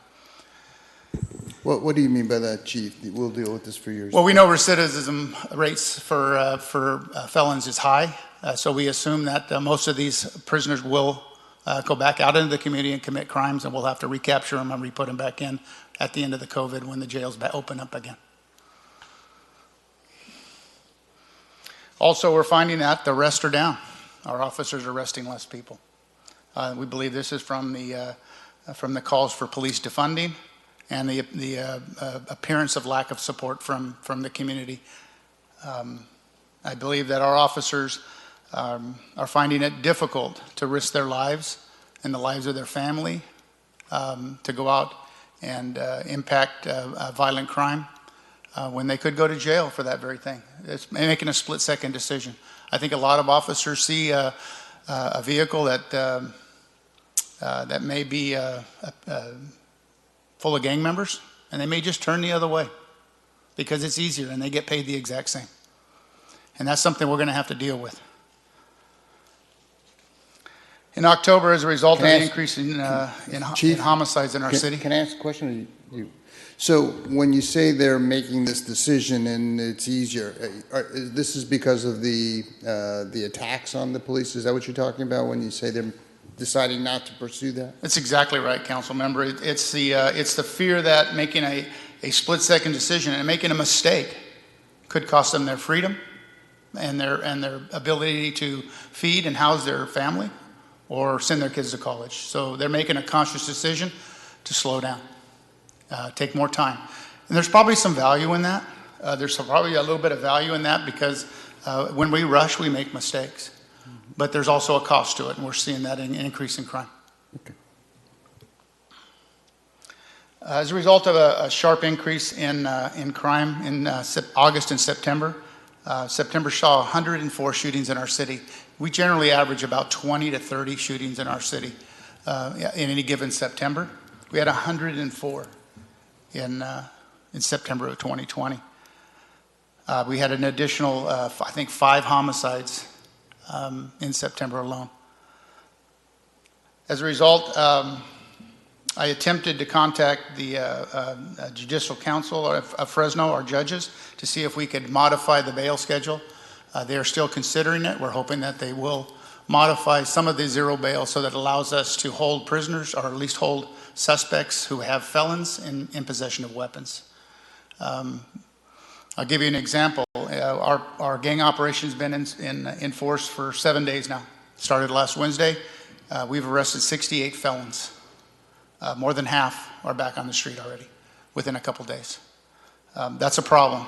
That's a problem for our cops because they're risking their lives to take these people off the streets, gangs with guns, and they're being released right back under our communities. And that's another concern for our officers. Part of our gang operation, we know that 80% of our homicides this year were gang involved. We have over 20,000 gang members in the city of Fresno. We are working with our federal and state agencies, and we're trying to use as many federal statutes as we can if we have a federal violation, a modifying of a weapon, certain crimes that elevate to a federal crime, simply because they're held in jail. They're the last ones to be released. So we're really we're at the end of our, we're using every arrow in our quiver to try to control crime. Hey, Chief, quick question. You said that you're rearresting individuals that are in possession of guns, weapons, right? Correct. So, and it's important for the public to understand. So right now, if you're a felon or a parolee, you're on probation, and you get caught with a weapon, you don't go back to prison. You don't go back to jail even. I give you an example. We had a felon in possession of a weapon. He was arrested at 2 a.m. He was out by 10 in the morning. That's a concern. That should be a concern for all of us. Thank you. Chief, who makes that decision? The release for the zero bail is made by the judges, the local judges right now. That's under their responsibility. The early release from the jail is from the sheriff. And is that based on the fact that they have to limit the population in the jail because of COVID? It's from the COVID, it's from overcrowding, and the zero bail. Okay, thank you. Can I ask a follow-up question, Council President? Yes, Councilor, maybe allow me, Chief. Since we're all in different seats now and we're not punching up to, Yeah. so you're going to get interruptions, so just go with the flow. That's fine. I just, Right? I'm having trouble figuring out where they're coming from. It's a little bit of ADD, but you'll be fine. Thank you, Mr. President. Chief, I talked earlier about trying to make balanced decisions, and it always frustrates me when our hands are tied by other entities because we're the ones responsible. So I did a ride-along like 10 days ago before the gang operation started with the Magic team, and there were several attempted murders that night, 2 that were successful. And I saw a lot of frustration out there. I'll get into that later on. But my question is, these individuals that are making these decisions to have zero bail and worry, I'm worried about COVID too. Look, my mask is not here, but I wear a mask and I'm worried about it too. But I'd rather have a chance of getting COVID than having someone who's shown themselves to be a repeat shooter, repeat felon back out there. Do these people understand, what the hell is going on our streets? Which people are you? The people that are choosing to allow this zero bail system to continue, that put us at risk because we're paying for it. I'm sorry to ask you. I think they do, council member. I think they are. There's some mandates coming down from the state as far as the jail populations. There's a real complicated formula at the jail for releasing. They can't house everybody together because one gang will fight with another gang. It's a pretty complicated formula. I believe they do have a concern. I hope they do. But I believe they feel their hands are tied. Chief, we're identifying the problem, but part of the reason of me asking the question is because I want to get to some kind of solution. And so, I'm thinking just the city of Fresno has some CARES dollars that were specifically sent to deal with COVID. What's the difference between holding, especially a lot of these hardened criminals in there, and providing PPE and providing hand sanitizer and testing and all those sorts, and then being outside? Is that an option, I guess, is the question I'm asking, because I think there would be support for doing that for hardened criminals and us using some of that funding to utilize those resources at the county jail to keep these folks inside. I believe the county has the funding as well as the city. I don't think we need to use our funding for the county. I agree with you. I believe jails are an essential service to the community, and I believe that's a responsibility of the county to hold prisoners. And I think that's an excellent question that should be asked from the county. Well, And to your Councilmember point, Chavez, Chief, if you'll the- permit me, I'm sorry. I'm sorry, the Board of Supervisors did give Sheriff Mims $10 million of CARES Act dollars, so it doesn't seem to be a lack of resources that she has. I don't know what the issue is with her being able to keep people in when she's been given $10 million of CARES Act to manage those folks. Well, she's not here to speak on that, so I want to be very careful about that because she is a big part of the law enforcement apparatus. So here's what I like to do, Chief, and I'm sorry, and this is for the city manager. And I'm doing this early, but I've been pondering this a lot. I want to make a motion to give staff direction to meet with the sheriff, the U.S. attorney, and the DA to explore a partnership for targeting the validated gang leaders in this community and having the ability to hold them in jail cells at the county facility to try and reduce the exploding gang shootings that we're having in this city. That's my second motion. that. Thank you, Councilmember Chavez. And Councilman, to respond to that, I have been meeting with the sheriff, I have been meeting with the presiding judge, and we are working towards a solution. It's not going to be perfect, but it's going to move us in that direction. We have converted all the 5 beds that this council has purchased at the jail that we were using to hold auto theft suspects. We have now converted those to holding violent criminals. I believe the DA, Lisa Smith-Camp, is also attempting to purchase an additional, match the city's beds with an additional 5 beds for total of 10 beds.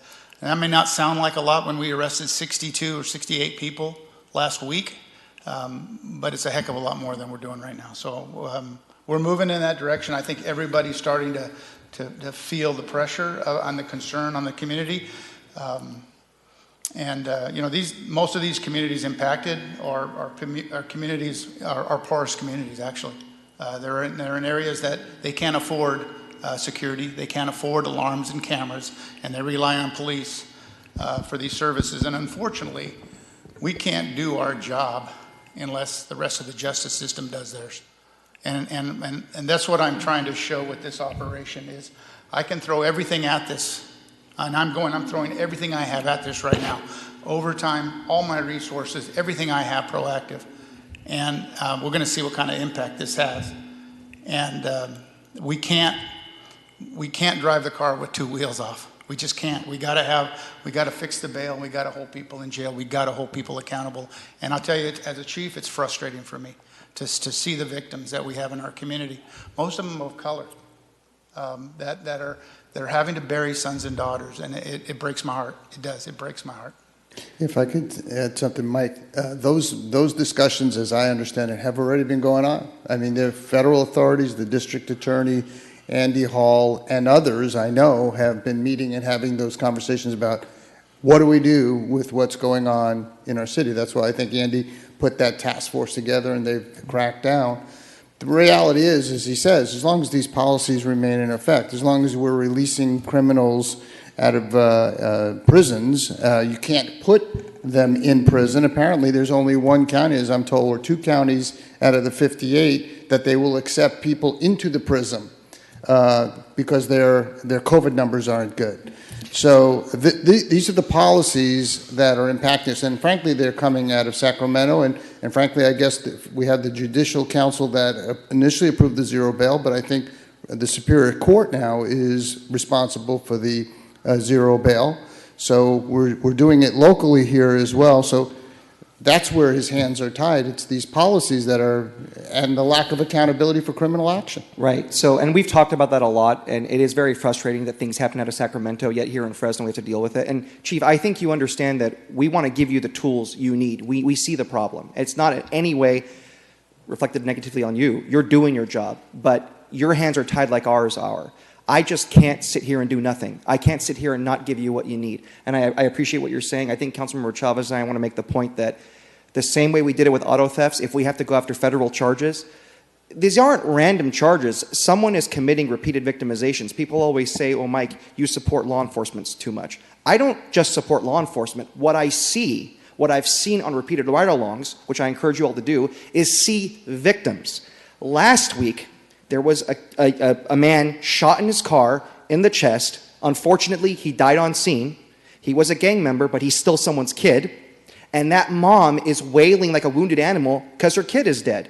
But that's not what pissed me off. What really pissed me off was the 8-year-old niece who was kept behind the line because they couldn't contaminate the scene. Her mom is freaking out. And that little kid, that one night, that little kid is going to face that trauma. So we have these repeat events that traumatize kids and no way to help the child. So when I talk about you can support PD and not call for these ridiculous, bullshit policy of defunding, I'm sorry, but I have to say it. You can also support mental health services. We have to do both. So we're going to have to be more aggressive with dealing with the crime in this city. We have to back up our PD. That's the bottom line. And I apologize for my language, but compared to the violence we're having, it's very tame. Councilmember Corbasi, part of my interest is in trying to come up with some solutions. And I think the chief hit the nail on the head and I think Council President Adia said that the county has pods of money too. The city of Fresno has pots of money. I think if we sat down and we figured out a plan that we could submit that somehow rationalized and explained how folks that are in the jail would be attended to should COVID arise, I think that would really be the goal here, to try to keep those validated, dangerous gang leaders in jail, where right now there is no fear of being in jail. And I was actually surprised to what the chief said. I didn't know that was the case. A felon getting caught with a gun and is released within hours, that's the same reason why we have residents that call us. I have residents now that have had to change their grocery shopping habits because they're scared to go shopping late at night when there was less people there. They're scared of doing that. And I have those in my district, and I get calls from them, and they see these incidents happening in their own neighborhoods, and we have to try to do something, regardless of how this problem started, whether it was in Sacramento or other conversations. I think right now I'm trying to get to where we can have a set of options for this council to weigh in and try to address that, because I don't see this getting any better, Chief. I really don't. I mean, you track the violence, you gave statistics, and it's dangerous out there. And I used this term the other day, and I mean it. I think we're in the middle of a crime wave, and people feel that. That's the way it's being described to me by residents, and it's not acceptable. And we should never, take that as an acceptable level of violence, especially when you have children and families that are getting massacred out there. Some of them don't even have any association. Some of these are stray bullets from idiots that, think it's, the thing to do to go out there and engage in gang fights. Council, I want to thank you guys for your comments, but I also want to be very focused on what the chief just mentioned, right? These things might have started in Sacramento, but they've been continued at the local level. The Judicial Council is local. The county sheriff is local. Yes, she's not here, but she's across the street. She's been provided $10 million of CARES Act. We have provided our public safety apparatus millions of dollars of CARES Act, and we are holding them accountable for that money. I want to be clear that the solution needs to be local, but we got to start up with some very basic facts. We all received additional resources, and there's things that we control locally. So I don't want to just distract by blaming somebody 400 miles away, but owning the fact that we actually have ability to control some of these aspects. And I'm personally frustrated that as a Fresno City taxpayer, I have to pay twice for a county jail. Yeah. That's completely unacceptable. And one of the reasons we're here is because half the county population got COVID. It's a congregate place. And they wouldn't have limited, admission to the county jail if it wouldn't have had an outbreak of COVID. If half of our city employees in this building got COVID, there would be a whole lot of unintended consequences to the city taxpayers that we would all have to be responsible and accountable for. And I just don't want to miss the opportunity to have direct conversations. The chief has begun those conversations. I think this council is willing to make whatever investment we need from our funds, but we also need to be able to hold our counterparts across the street accountable for what they do control. And they can choose to not charge us double.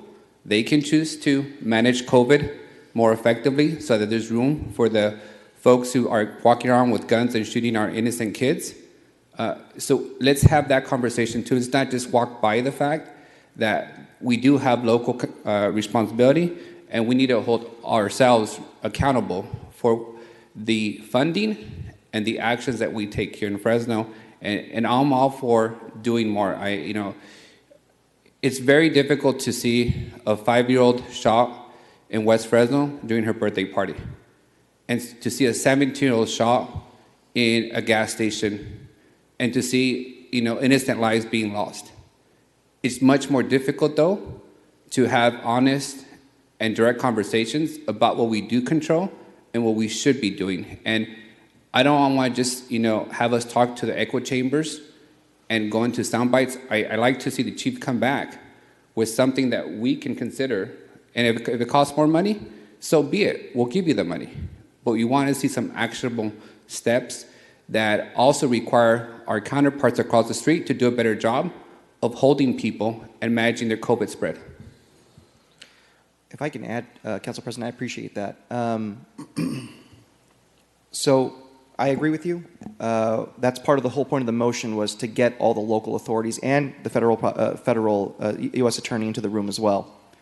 But it's like saying we have a wildfire now, but we're not going to hold the people that created the spark responsible. That's Sacramento. Now, we can have that debate later. Right now, it's stopping the hemorrhaging in this community, and we want to get those people in a room. Chief, what do you need? Well, I appreciate Council President's comments. I do, but the state is not without blame here, as you indicated. Half of the prisoners at the Fresno County Jail are ready to go to a state prison. However, the state prison system isn't accepting prisoners right now, so that forces the jail to keep people in the jail that shouldn't be there. That's half of her prisoners right now, so that's a problem as well. So it is. It's more than it is local. I agree with you, but it's also the state. It needs to be looked at as an entire problem. We need to get our prisoners in prison and our suspects in a jail until they can be tried or released or put in prison. But the system has to be started up again, because this is becoming a crisis of its own. Yeah, I would like to add, I don't disagree with anything that was said earlier. We have a local issue. We need to deal with it locally. But to act as though the state hasn't created this crisis with these policies, and to ignore the fact that our hands are tied in many ways in terms of dealing with things. When you say, for example, as I said earlier and the chief said, the prison won't accept inmates. They won't accept them. I mean, and they're being released because there's a zero bail policy. The policies in terms of dealing with COVID have been disastrous. It's been with the legal system. It's been with other systems, as we now find out. The World Health Organization saying lockdowns aren't the way to go to deal with this pandemic. We have to deal with all entities. Yes, what can we do locally? The chief has put out a task force to focus now on gangs and the criminal activity. But we have to also hold what's going on with our governor and a lack of action from the legislature. We have to hold them account. We also need, frankly, our media to take up this cause as well, as opposed to just reporting what mandates come down from Sacramento. People are dying literally in our streets. And there ought to be an outroar from people, and the media ought to be covering why this is occurring, as opposed to just getting nonsensical, idiotic mandates from Sacramento. And if we just ignore that, then we're just perpetuating the problem. Clearly, the police chief can do certain things, but if people that he catches are just released and there's no accountability, nobody knows that better than criminals, that there's no accountability. So it has to change on a lot of levels, but we can't ignore the policies that cause us to have the problems from Sacramento. The homeless are a classic example of it. We can't remove the homeless from the highways and the embankments because Governor Newsom says you can't remove them. They have to stay there. Why? Because of COVID. It's nonsensical. It is a disgrace what's happening in our city. People are sick of it. People are sick of what we see on our highways. where it's inhumane to allow these people to be on our highways. And if you think criminals aren't on our highways and embankments, then you're fooling yourself, because they're part of the problem as well. And so the police chief can't go and remove those folks. The California Highway Patrol can't remove those folks. And it's because of Sacramento edicts that say you can't. So we have to deal with what's coming down from Sacramento. Go ahead. Councilmember Bredefeld, I think there's consensus on what we described at the root of the problem, the implications of that in our neighborhoods. I think what would be productive today is for us to get to those solutions. I think part of what's encouraging is the motion that Councilmember Carbasi made was to start having that conversation. And I agree with what was said. There needs to be a conversation about what proportion of that cost is borne by the city, the county, and the other authorities, right? Because I think right now we're at a point where we're trying to be productive, we're trying to find solutions, and what I think would be very helpful today is so that it's not just Councilmember Carbasi or yourself or if the council gives direction and they say that this is the direction we want to go in, which I think I'm hearing we all want to have that conversation, that makes it that much easier for the chief and the administration to go and negotiate and come up with options to come back to council. That's what I would like to see out of this conversation. We could, blame everybody else, and I agree. There's fault, in Sacramento. I've said that publicly many times. But at the end of the day, my residents in Southeast Fresno are not going to point the finger and just blame in Sacramento. They look at us to try to do something, and I hope we can get to a solution that works for, at least addressing the problem here short term. Can I add to that, Chief? We all know the limitations we have very clearly. I think we need to focus on what we can do here to give you the resources you need from our limited point of view to address the issue. Hopefully the other issues, talking with the county and the state, can yield results. But right now we have an obligation and responsibility, all of us, to use our resources. So you tell us in your budget what you need for us to help you combat this problem. I'll continue. I just want to chime in here. Sorry, I haven't had a chance, but I appreciate the comments made by all my colleagues, and I know that we're focused right now in public safety, but we are having, over the course of the next few days, a discussion about budgeting and what that means for our community. So police is one aspect of keeping a community safe, but I think that when we look at the issue of what we see outside of City Hall and in our neighborhoods, we have to think about public investments and economic inequality that fuels a lot of this. Why is it that we're seeing brown and black kids die on our streets at the hands of gang members? It's not because we don't have enough resources for police officers. That's not the root cause, guys. And we have to think beyond police department. Yes, our police department needs the resources to ensure that our community is safe, but our residents need the resources so that they can have economic prosperity and that these kids have an opportunity to do something other than grab a gun and kill someone else because that's the cool thing to do. We've disinvested in our park system. We haven't invested enough in housing opportunities for our local communities. We haven't done enough to move the economic needle for families in the city of Fresno. And so we are faced with the crisis that is beyond the investments of our public safety departments. And that is the true reality. So we can throw all the money we want to, our police department. At the end of the day, it's not going to solve the broader issue that our community is experiencing. And today we're faced with the crisis beyond the violence that exists in our community. It's poverty, it's racial inequality. That is what is happening, guys. And we can't be blind to that. I only hear, people are being, yes. But the root cause is not just the local policies right now. This has been an ongoing issue. It just happens that the numbers have spiked up. But before April, the numbers were still pretty high. No number of killing is an acceptable number of killing. Every single person that's dying on the street shouldn't be tolerated. And it is beyond public safety investments. And I hope that this council is serious about changing the trajectory in our community and the narrative, because I'm tired of these same conversations. And yes, we can throw more resources at the police department. I can guarantee you that next year, the story is going to be the same and nothing's going to change. We can continue to do the same. But again, what do people say on this dais? when you continue to do the same and see the same results, it's insanity, right? So I challenge this council that, yes, let's look at the immediate need, but let's not forget about the future, because the decisions that we've made over the last couple years have led us to be where we're at today, and we're all at fault. We can continue to blame Sacramento as much as we can. We can continue to blame the person across the street, but how we invest our dollars every single day when we take votes on this council, when it comes to housing developments, when it comes to investing in our parks and our community centers, that matters also. So let's not forget that. Council President. Councilmember, you have the floor. Thank you. The underlying message Councilmember Soria made, I do agree with that. There are underlying reasons we have problems in our society. You are absolutely right regarding inequity.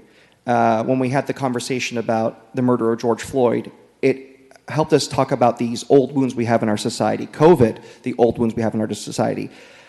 Nothing is worse, I think, more traumatic than poverty. And unfortunately, even in my district, everyone assumes my district is a certain kind of district, but we have poverty in my district too. We have it in your districts as well. But one thing I want to say is, I've said it before, keeping my campaign promises, the number one responsibility is public safety. Nobody calls 911 because they want better housing or better economic opportunities. They call 911 because someone is trying to kill them. That's why. Our number one responsibility is to make sure that when a resident calls 911, someone will answer the call and someone will respond to the call. And then the other side of it is making sure that when we arrest this person, that victim is going to get the justice they deserve. This is the broken system we have. This is one side of it.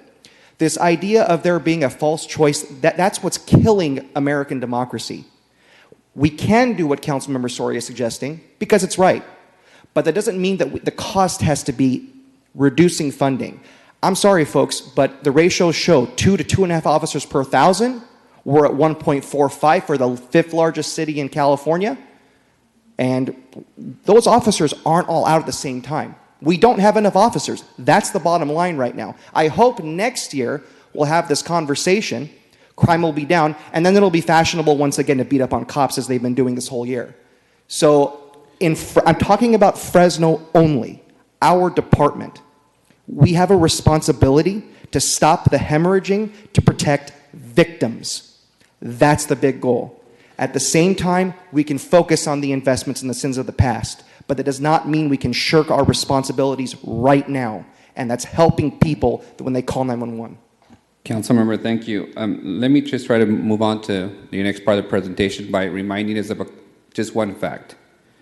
In 2018, the police budget was $169,543,000. In this revised proposal is $210 million.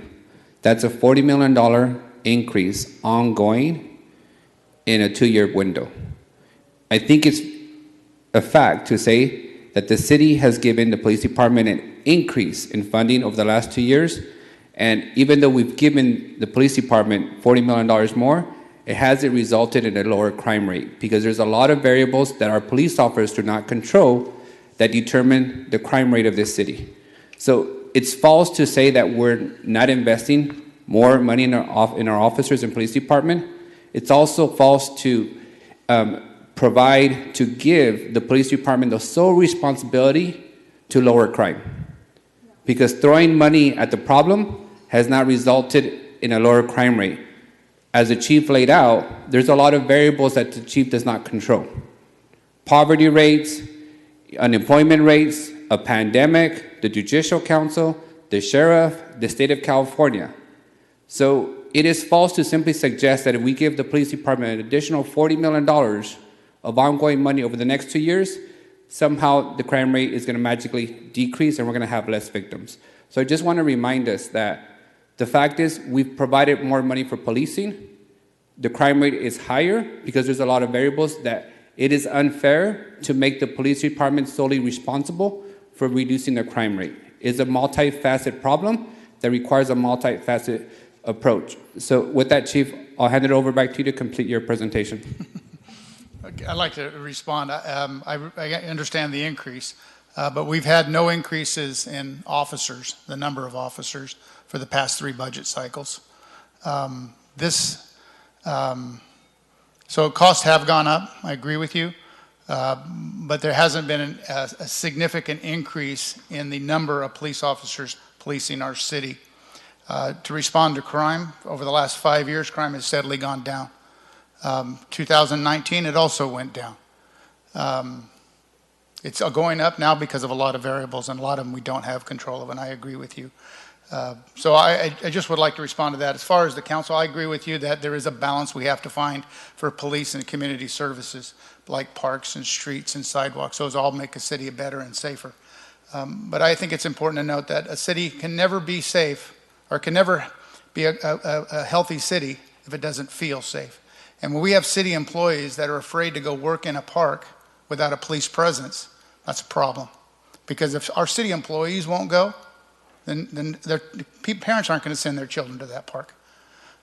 So there is a balance, and we have to find that balance. And I believe you'll find that this budget that we're proposing is very lean. It is an increase, but again, there's no increase in actual police officers. To add to our concerns for the police department, we currently have 46 sworn vacant positions.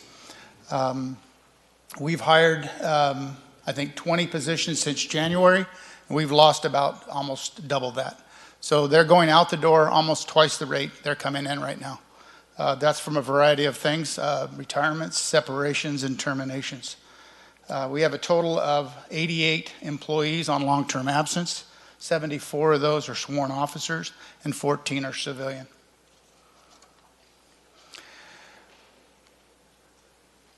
We can do this job. We can police the city, and we have the resources, providing we can hire the resources that we have and get them out, and we have a support staff from the jail and places to put them. We can police this city. Our officers are ready. They're just looking for the support from not only this body, but from the community, as well as support from the justices, as well as the jail and the state system. But we're ready with all of our officers. Listen, we have to go out and contact these victims every day. And it's like Councilmember Carbasi indicated, it's difficult to see a weeping mother when somebody dies. That's difficult for our officers to carry that baggage, and knowing that we can have an impact on that. But we are ready. We're ready to get back. We're ready to get back into doing police work again. And we are working on it. We are working on additional beds. We are working on getting the system changed so that we can have sensible bail for violent criminals. Listen, we're not going to be able to hold burglars right now. I understand that. But by gosh, we should be able to hold a gang member with a gun. We should be able to hold that person in jail. Some of our accomplishments that I want to highlight this year is we've had a Black Lives Matter march, as well as a police support march, two of the larger events in our city.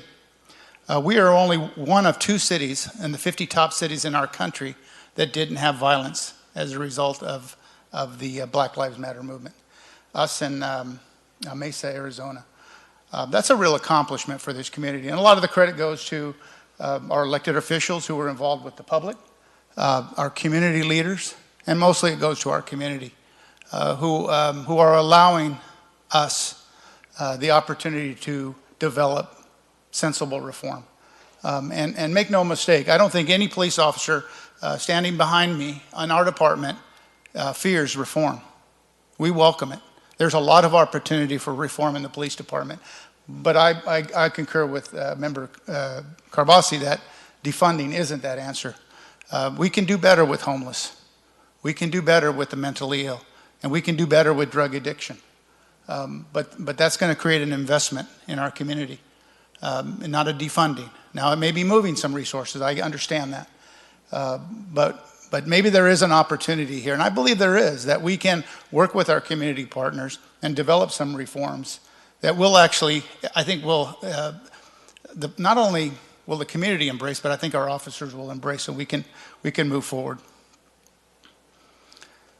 We had over 24 demonstrations year to date since April, all peaceful and with no violent incidents. Again, that says a lot for our community. The BLM March, which was one of the largest in Fresno's history, at least the last 40 years that I've been here, had over 3,500 participants. And then right back to back with a law enforcement appreciation, which had about 1,000 attendees, with no incidents, no counter protests. People will be allowed to exercise their right to free expression, and that says, again, that says a lot about our community. Our community policing efforts have been obviously hampered by the COVID-19 and the social distancing required. But we have moved tactical units into community safety teams, which go into neighborhoods that are experiencing violent crime to try to determine what the cause of that is. Sometimes it's as simple as an eviction from an apartment complex that can change an entire complex, the mood of that complex. So what we're trying to do is look at different ways of healing a community without simply arresting people. Because we know, based on what we're seeing at the jail, we're not going to be able to arrest our way out of this. We're going to have to find different ways of doing that. And we believe the neighborhood safety teams are a valuable asset to each policing district that can go in, and we're trying to expand it into the northeast and northwest so that they can go in and identify communities that are struggling, communities that are experiencing violent crime, try to pinpoint what that issue is and try to deal with it with the community. Sometimes it's simple as a problem with a child that's out of control, or somebody that's mentally ill and needs services. So we're trying to look at different ways of enforcing laws and reducing our community. What we do know is that almost all of our officer-involved shootings involve mental illness.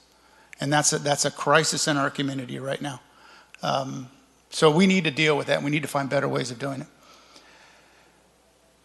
We've met with community leaders and faith-based organizations, and one of the things that we did differently as a result of the gang op, and which we usually have never done, we usually just do a gang op and we surprise the community. This time we went into the community and we met with the community leaders and faith-based leaders, and we let them know we were coming. And we asked them, how do you want to be policed? And I think that's the true essence of community policing, is the community telling us how you want to be policed. And what they asked us is they want the gang members off the street. They want the guns. They want the violence to stop. But they don't want us to be pulling over everybody's car and towing everybody and giving a lot of traffic tickets. So we heard that. And we're trying to do things differently. And I think listening to the community is one of the benefits of the BLM movement, is that we have a better vehicle to meet with community members and ask them, how do you want to be policed? Because it's different in different communities. And Chief, I do want to thank you for that action. One of the things I heard very clearly from my community is they want a police presence. They don't want police harassment. And you guys have responded accordingly. And at the end of the day, policing is about the community deciding how they want to be policed. You guys have adjusted, and it's demonstrated in the community's response and support. So thank you for that. Thank you. The police are given the authority from the community to police them. And we have to remember that. And I think communication is going to be the key to that. And I appreciate your comments. We have the implementation of the Advanced Peace Program that was approved by this council. $125,000 over 3 years to interrupt violence in our community. I have instructed my staff that we are going to do everything in our power to make that program successful. We are going to give them whatever assistance they need to make that program successful. I believe that both this program and the police department have the same goal in mind. We want to reduce violence in our community. I believe there's different paths to reducing violence in our community. So we want to be supportive of the Advanced Peace Program. So we have right now the Violence Intervention and Community Services Unit, which may be moving over to Parks, and I understand that, but we've moved her to work with the Advanced Peace Program. Regardless of where she goes, or that unit goes, she can continue doing that. So we've moved her over there, and she's going to be a conduit for Advanced Peace to get services from community-based organizations. And I think it's going to be a good marriage that we have with her, her unit. And I just don't want to say her because it could be anybody running that unit. But I believe that violence prevention unit could be a good vehicle for Advanced Peace. And we do want to make that successful. I do not want that to fail because of something that we did wrong at the police department. I want to have every opportunity for that to be successful. The Violence Intervention and Community Services Unit, which I spoke about, works hand in hand with Advanced Peace now. We have tattoo removal for gang members who want to get out of the gang lifestyle, and people who are involved in human trafficking. Oftentimes they're branded. So this gives us an opportunity to remove that brand and allow them to get back into the community. These coordinate services with community-based organizations. Police Department leadership development. I promoted 2 deputy chiefs in my tenure, 2 captains, 4 lieutenants, and 6 sergeants. I believe most of you know them, and I think they're well qualified for the positions, and they're going to be a real benefit to the organization.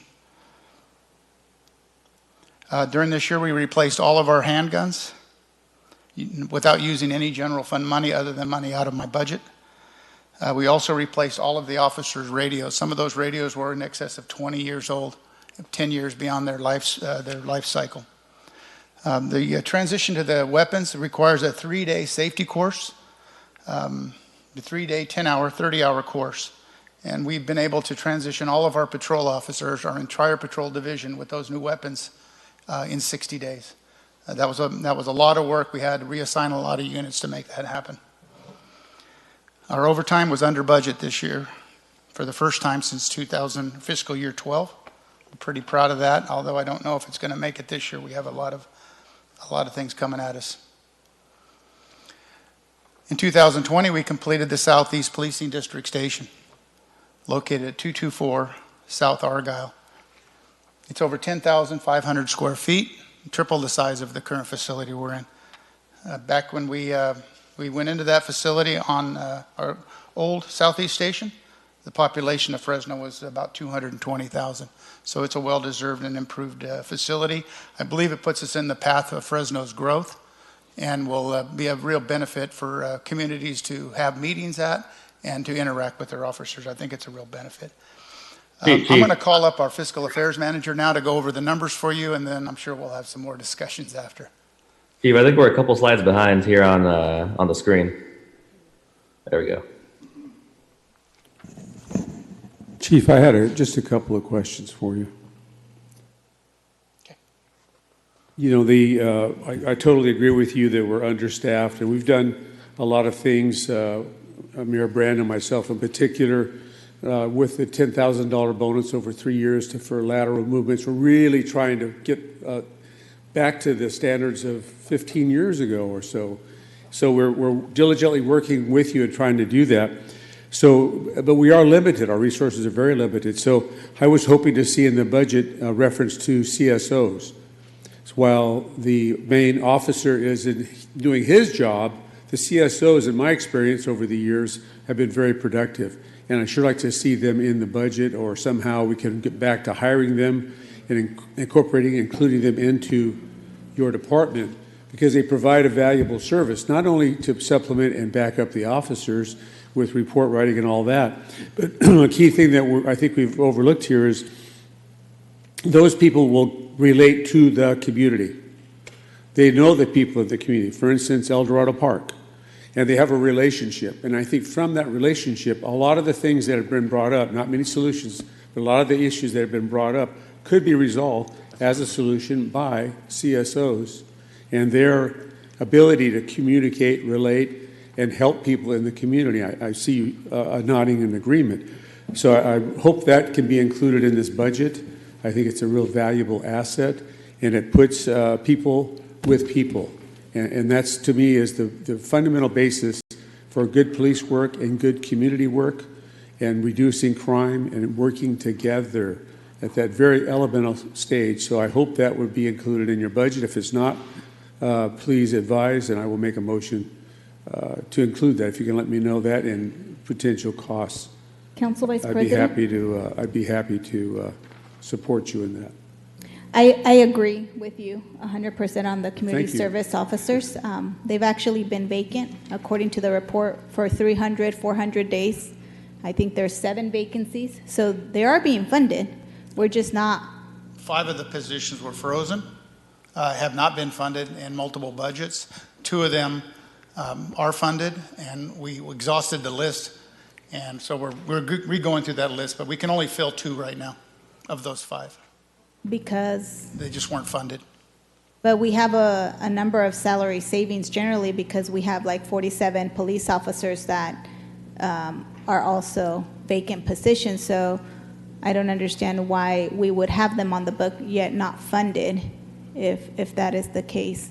And I know that we've talked about this even in the previous fiscal year in terms of supporting the community service officers and making sure that these positions get filled, but it looks like that's not been a priority. So It's not that it's not a priority. I just don't believe we've been allowed to fill the 5 positions because So, they weren't Chief, budgeted. if I may, there's 5 spots. What do we need to do as a council to get those things filled? What can our role be to do something productive and help you, and more importantly, help the community and your officers?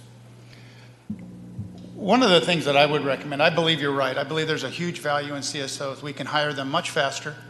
They're from within the community that they serve. And they can take pressure off of officers that allow them to do what we pay them.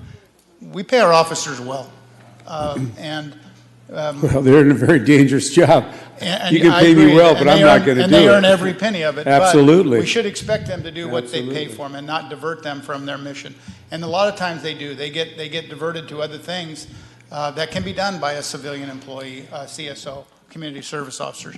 I would like to see at least each district get an additional CSO. I'd like to have each district start working on bringing back Broken Neighbors to Life program and expand it. Even though it's still alive in Southwest Fresno, I would like to see that expanded to all the districts. But you're absolutely right, council member. Personally, I'd like to see 7, 1 for each council district, so that council members can have a community service officers that can coordinate issues in their district. But again, I believe that the budget we were told to present had no additional new positions. So that's the budget I presented. Mr. Vice President. I'll make a motion that the budget be amended to include 7 CSOs and the funding that goes with that, so we can make that transition to what, at least you and I totally agree, is fundamental to our city. Cap, I'll second you on that. Okay. And I just wanted to make clear, is this not Excuse me. included in the budget? Oh, go ahead. All right. Well, I just wanted to clarify because it is in the positions, but I just want to make sure I that believe it's. all we would have to do, council members, is fund the 5 positions that we have in our budget with 2 additional, which would give me the 7 That was the positions. clarification that Henry was going to ask about your motion, whether or not we expedite the 5 that are currently there and fill those and add an additional 2 so we have.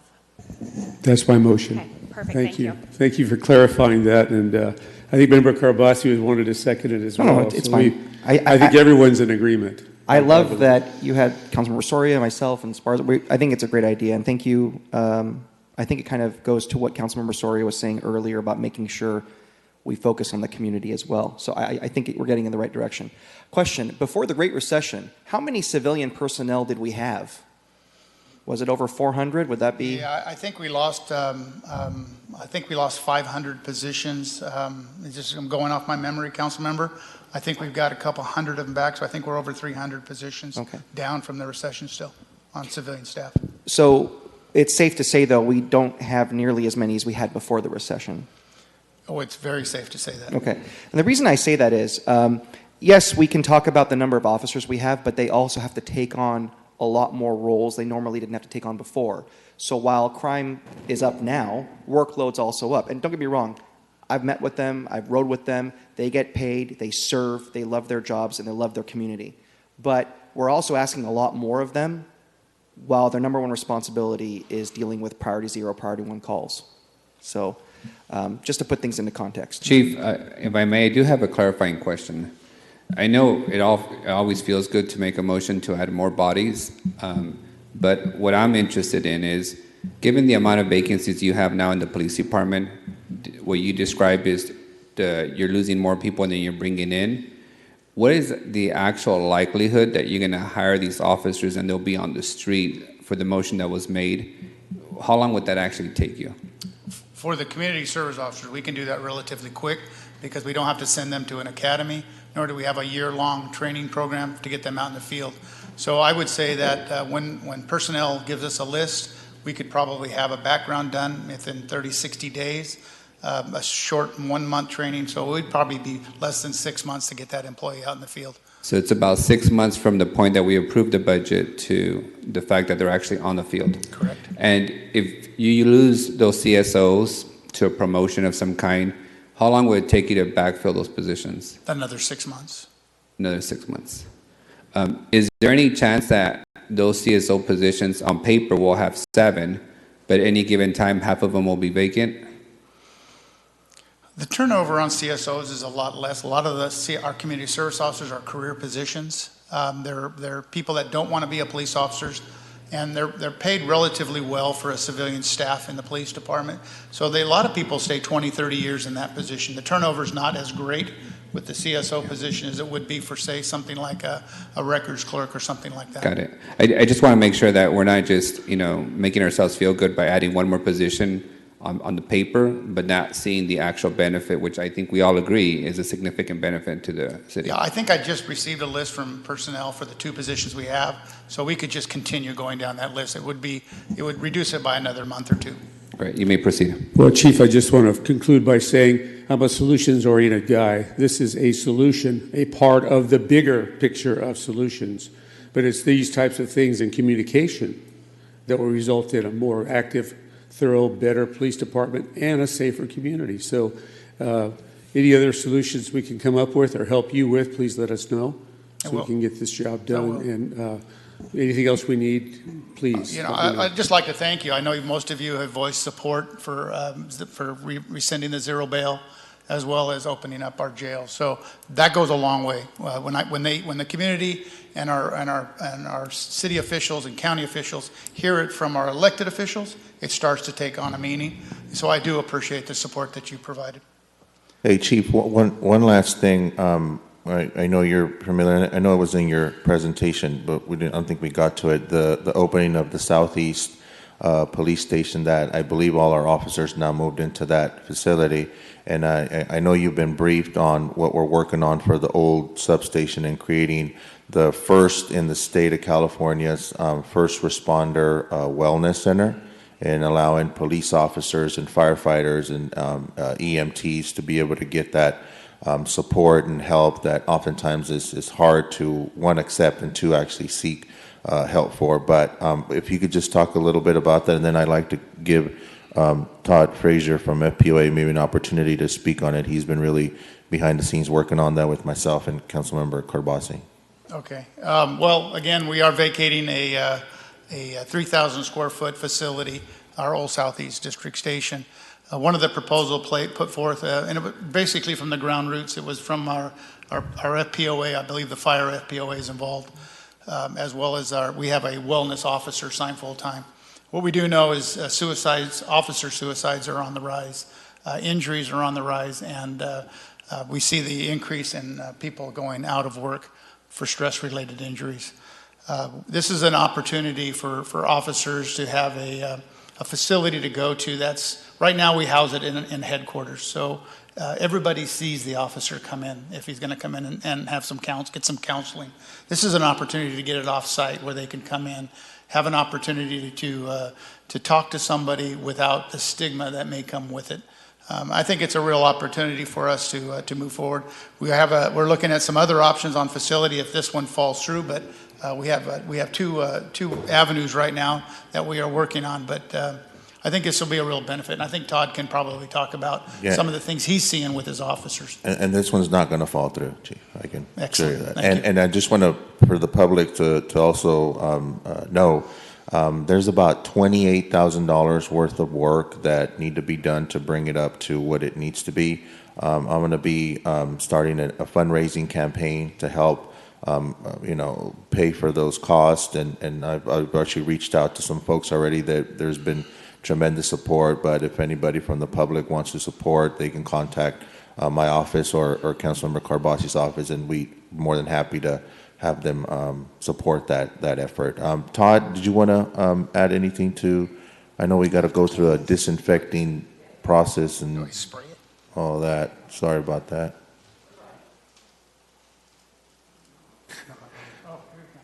Let's make sure it's fully sanitized. Right. We don't want to get the chief sick because our president of the FPOA is not being super safe. We don't want to get our president of FPOA sick. Oh, that's debatable. That's debatable. He's a District 2 resident. He's going to be safe, right, Todd? Council President? Yes, you have the floor. If I may ask, on the last motion made by Councilmember Capriolio, who seconded that motion? Member Sparza, Member Carbasi. Thank you. I just, to supplement what my colleague and Member Chavez says, the chief indicated there were two opportunities, and we're developing an opportunity at District 4 as well. So we'll work together with that, and it's funded. So I'll help you with your funding, you help me with my stuff, and we'll be able to get 2 wellness centers potentially, because there's a lot of officers and there's a lot of need in the community. And perhaps we can facilitate the south and the middle of our town. So More than happy to help with your satellite wellness center, absolutely. Well, that's we'll satellite together. So, gentlemen, you just don't want to be Sputnik. Gentlemen, before we start building multiple wellness centers for the president of the FPOA, let's also make sure we get a senior center that the city doesn't have for being the largest city without a senior center. And that would also address the president's age category. You have the floor, President. Well, I'm going to not thank you for that one, but Speak closer to the mic. I do. Okay. There you I go. do want to say thank you to everybody. Council, Mayor, thank you for having me. It's an honor. I just want to say from the get-go that I do appreciate, with all the rhetoric that's going on out there nationally, California, and some locally, that all of you have been very publicly supportive of your police department, because it's not my police department, it is yours. You're the one who's managing the police, the department, its budget, and everything. So Chief Hall mentioned a lot of sobering statistics a few moments ago, and one thing that I think all of you need to be aware of is that besides the human toll that's taking in our community, like what Mr. Carbasi mentioned, the mother wailing for grief of her son that was just murdered, and that's going to probably, he told me about that situation shortly after he went on that ride along, and how it touched, how it touched him a great deal. And that will be something he will remember the rest of his life. Now, compound that, that's just one person, one council member, compound that with the daily events, violent acts that officers are confronted on a daily basis that they have to deal with. Whether it's the parents who are going through the grief, or having to deal with having to plug a wound in somebody that had just been shot or stabbed, or whatever, the epidemic of vehicular crashes we're having, whether it's a pedestrian that gets hit by a car, or somebody who stands in front of a train that's going 40, 50 miles an hour through our community because they want to commit suicide. Those are all acts and events that all officers have to confront daily. And they have to clean up and deal with and investigate those scenes. And it does take a human toll on them as well. So I am here to advocate, and I've been working behind the scenes, again, with council members to try to find some sort of solution. Now, I don't know if you're aware, but the FPOA has been at the forefront of officer wellness for many years now. We've had a companion officer peer support group, and that is highly trained, and with the support of the police department, we now have a full-time employee services officer, and hopefully a second one soon. Again, that's all to assist our officers in their need. I want to just relay a story that occurred recently with a couple of our officers, actually many officers, and other first responders. 2-year-old viciously mauled by some dogs at the beginning of this year, or late last year, I forgot when specifically. And when the officers arrived on scene, that little boy was still alive, even though he was ripped to shreds and bleeding profusely. And officers were the first ones on scene, and they tried to patch that kid up and try to save his life before emergency responders got there. Their clothing, their uniforms, their hands, their feet, everything was covered in that little boy's blood. And that little boy ended up dying. There is no way to save him. But again, that's a trauma that our officers are having to deal with. And that did impact officers. And our peer support group got together. We had a debrief a couple of days later. And we just weren't including PD officers. We included fire personnel that were on scene, and Fresno City employees who also had to deal with it, whether it was the dispatcher who took the 911 call from the grieving mother, or our CSI folks who had to go out there and photograph and collect evidence at the scene. EMS personnel. We included all of them in that debrief 2 days later.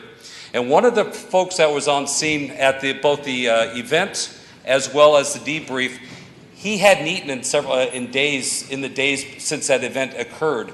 And once we started doing the debrief, he kind of let it down and he felt he could eat at that event. And that was his first meal in 2.5 days. Again, we don't necessarily realize what the human toll is on somebody when they witness, whether it's an event like the dog mauling or the teenager who wants to commit suicide by stepping in front of that fast-moving train. But again, that's why the state has recently determined that PTSD, a disorder, is now a PTSI, per incident that we need to start looking at. And these are your employees, like I said at the beginning. This is your police department you manage. And what we need is to have a comprehensive facility like the wellness center that we are proposing to work with our officers, first responders, our firefighters, and our civilian employees to work with them through their issues that they may experience. Now, I'm not sure if you're aware of, but up until, I don't know if you recall that retired Fresno PD Captain Marty West was shot and killed by a Fresno police officer last year. Marty was undergoing a lot of stress, a lot of other issues, and he committed suicide by officer. Okay, I'm not sure if you're aware of, but we started counting recently, we've had over 20 retired officers commit suicide. So our companion officer program just doesn't look at the active, because once they leave, well, they're still in our care. They've still committed their life service to this community.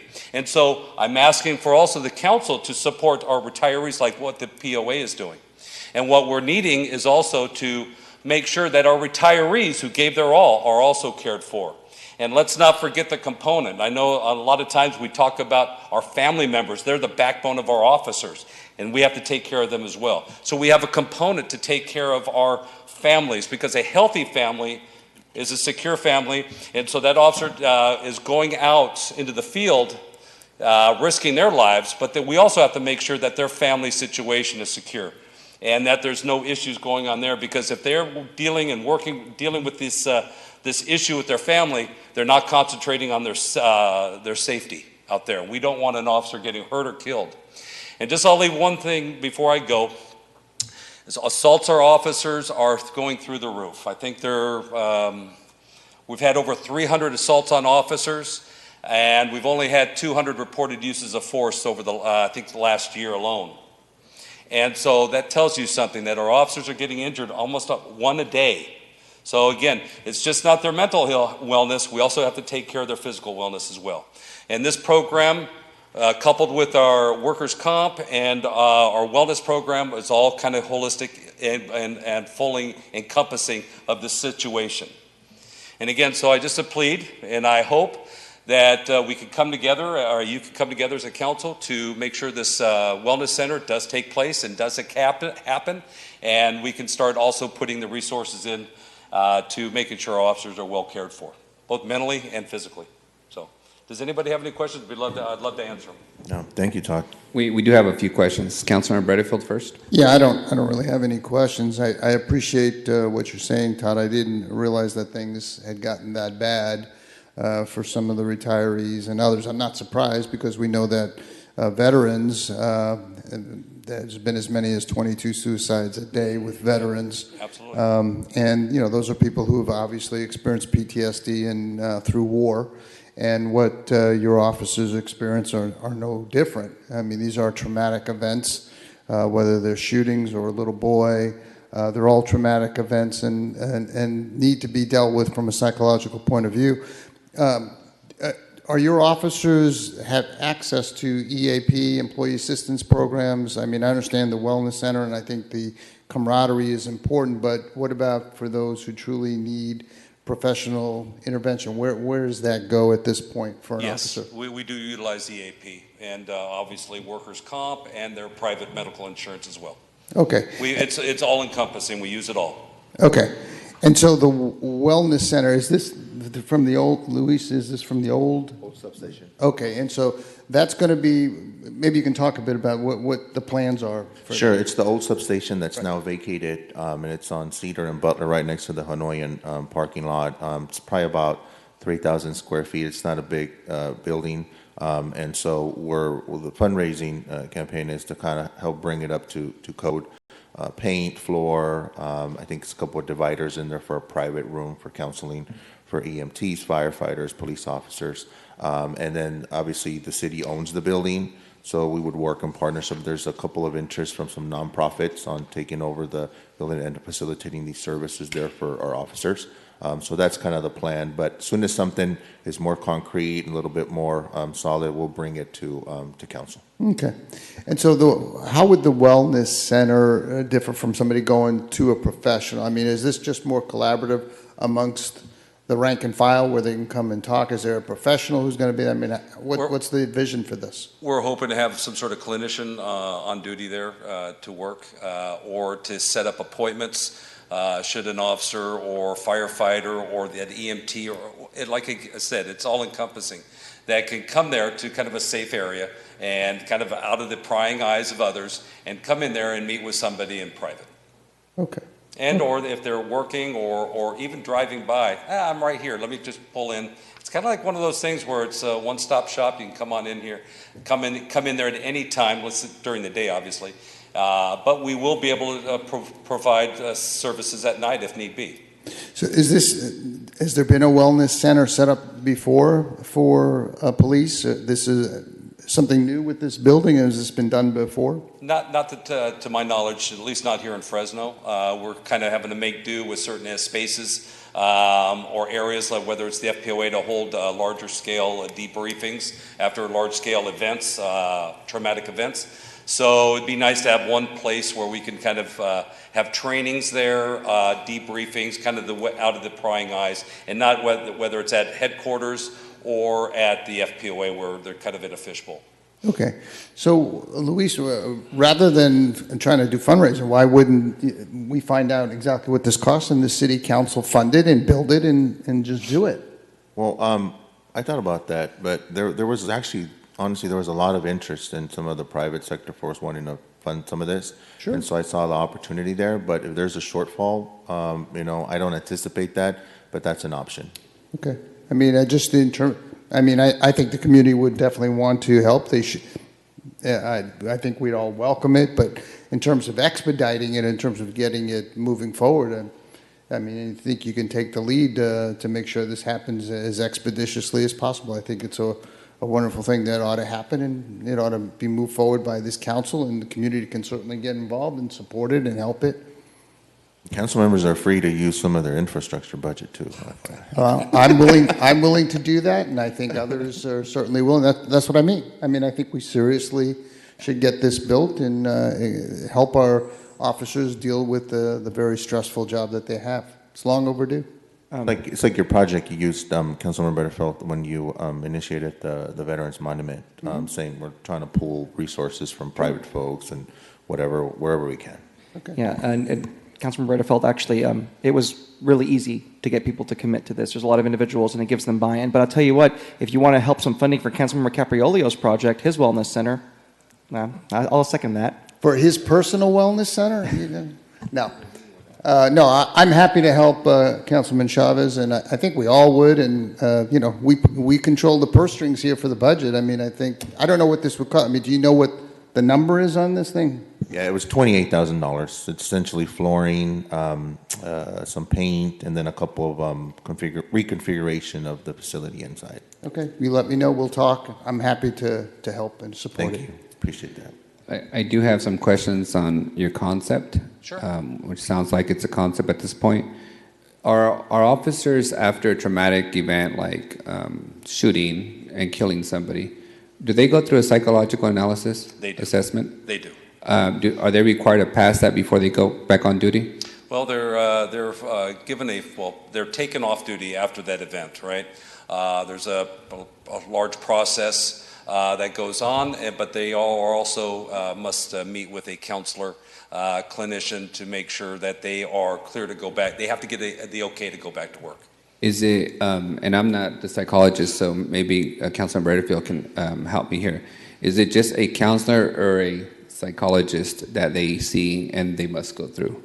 What is it? It's a psychologist. Yeah, I would imagine either a psychologist or a psychiatrist. Okay, and that's covered, I'm assuming, by the city's health and welfare benefit, right? Yes.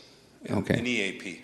And is that the same case, do we know, is that the same case for any other public safety officer or any public employee if they've experienced a traumatic event, a firefighter, or is that just, a benefit of sworn officers?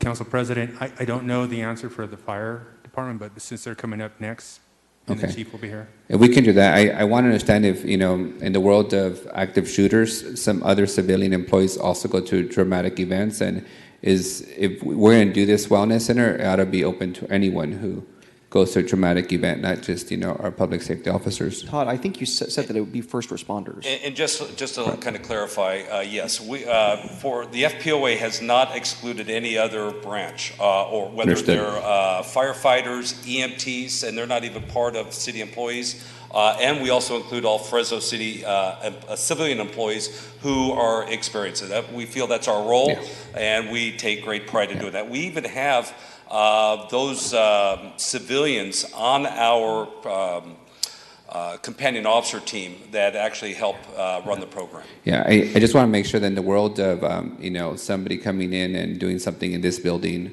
or at DPU or assaulting a code enforcement officer, that those guys are not excluded from any wellness, program or services that the city might be funding. You have my word that if anything such as that would happen, or any civilian employee, whether they are here at City Hall or over at the water yard, if they needed assistance, my officers, part of the companion officer program, would be willing and very capable of helping and assisting. Yeah, we can also include council members that have uninvited guests show up to their house. It's going to be a long list. With all the trauma I've gone through this year, I'll be the first patient there. So, we'll okay. take you. Thanks, All right. Todd. Any other questions? If there's any other questions from the council, we're going to go to public comment on this budget. Thank you. Council President, I would think, and Todd, the city, put your mask back on. Thank you. We don't want to have to arrest you. I would think, and maybe the city manager knows, if a city employee experienced some kind of problem, don't they have access to EPA? Correct. EAP, that Employee Assistance Program? Okay, so they do have some ability to get services for sure. Yeah, no, and it's the same service that any other officer has, but now that we're building a physical center, I want to make sure that if unfortunately something happens, that they also have access to that center. And before you go to public comment, PD is not finished with their presentation. Chief is going to call up Renee Wadahara, I believe. Chief, you're between us and lunch. We can certainly push it over if you want. Right now, we're just going to go over the numbers for you, and that shouldn't take very long, and then we can break for lunch. So I'd like to introduce Fiscal Affairs Manager Renee Wadahara. And you're back up to clean. I think the mic is good because he kept his mask on, so you can proceed. Council members, Council President. Can you just speak directly to the mic so we can all hear you online? Good afternoon. I'm Renee Wadahara, the Admin Manager for the Police Department. I'm just going to quickly go over the numbers for you. Our overall budget is $209,999,700 with 1,133 positions. The bulk of that is for our general fund budget. Our general fund is $196 million, which is $11.2 million higher than the FY20 amended. The increase is related to personnel and interdepartmental charges and is being offset with $11.1 million of CARES Act reimbursement. 10.9 of that is for sworn salaries and fringe. Our proposed personnel budget is $165.9 million, which is an increase of $10.1 million from the FY20 amended budget. The increase is to support MOU and step increases for sworn and civilian employees, as well as increases in pension, workers' compensation, and health and welfare. Additionally, this budget fully funds 10 officer positions that were previously funded at the cadet level. However, our sworn complement has not changed. It remains at 836 sworn. It also reflects the shift of 3 sworn positions that had been in other funds. Am I okay? Okay. That had been in other funds to the general fund due to a decrease. The AB 109 funding was decreased this year, and we lost the ABC grant. It was not awarded to us this year. Our civilian complement is 297 positions, which is a decrease of 12, and that 12 reflects the shift of the graffiti abatement team over to the Parks Department, along with the operating costs.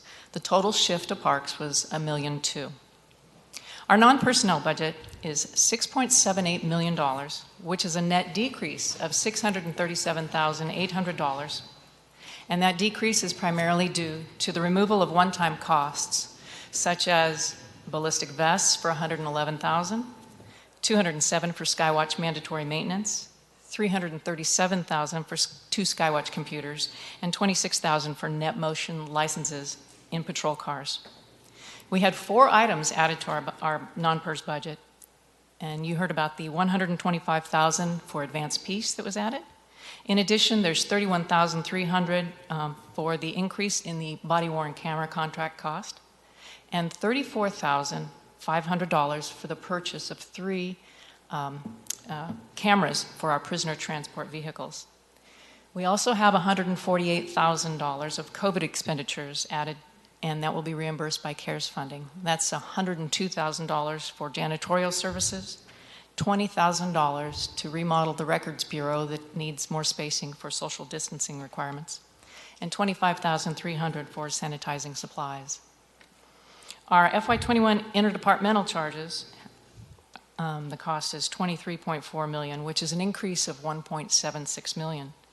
The most significant changes are $1 million for our information services costs and $955,000 for property and liability self-insurance charges.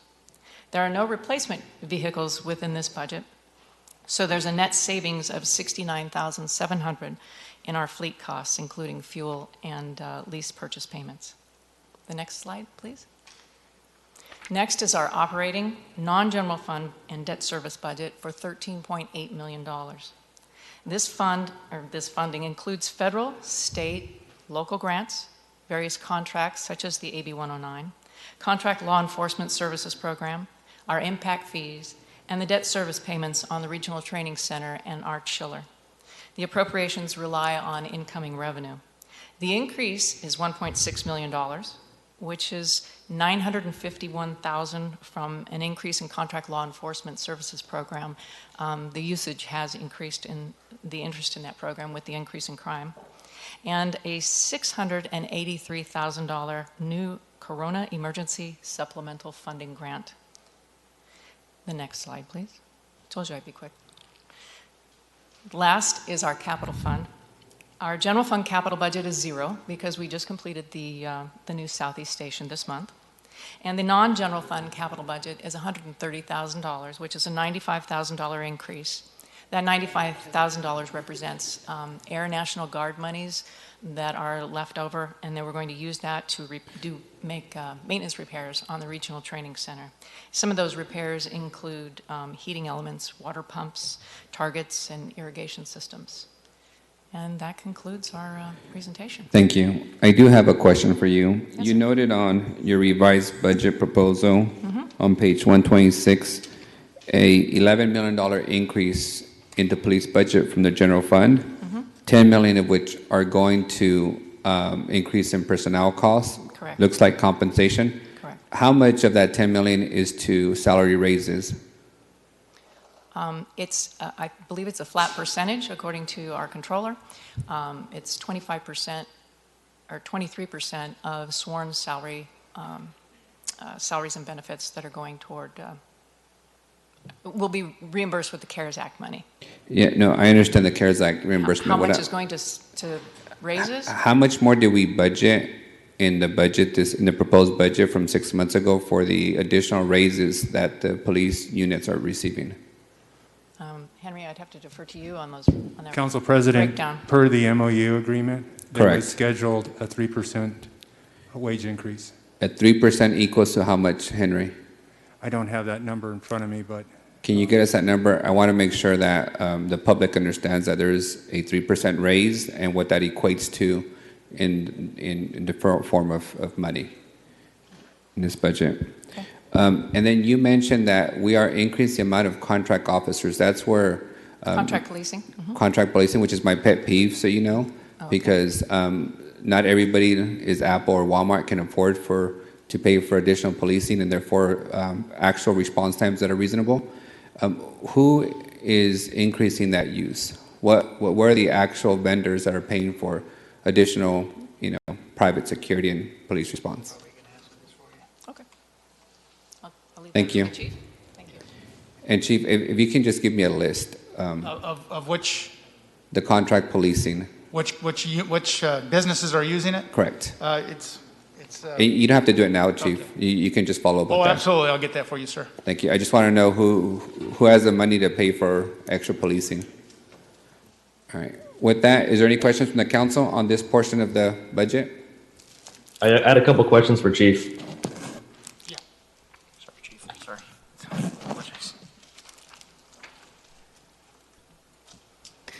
Chief, so going back to Councilmember Capriolio's motion regarding the 2 additional CSOs, I was happy to second that. Last budget cycle, fiscal year 2020, I had made a motion to double from 5 to 10 our number of CSOs, and that got vetoed. So I'm hoping, I like your solution. We're not doubling, but we are still increasing, and that'll hopefully increase capacity altogether. So hopefully this council and the mayor can stomach that budget motion this time around.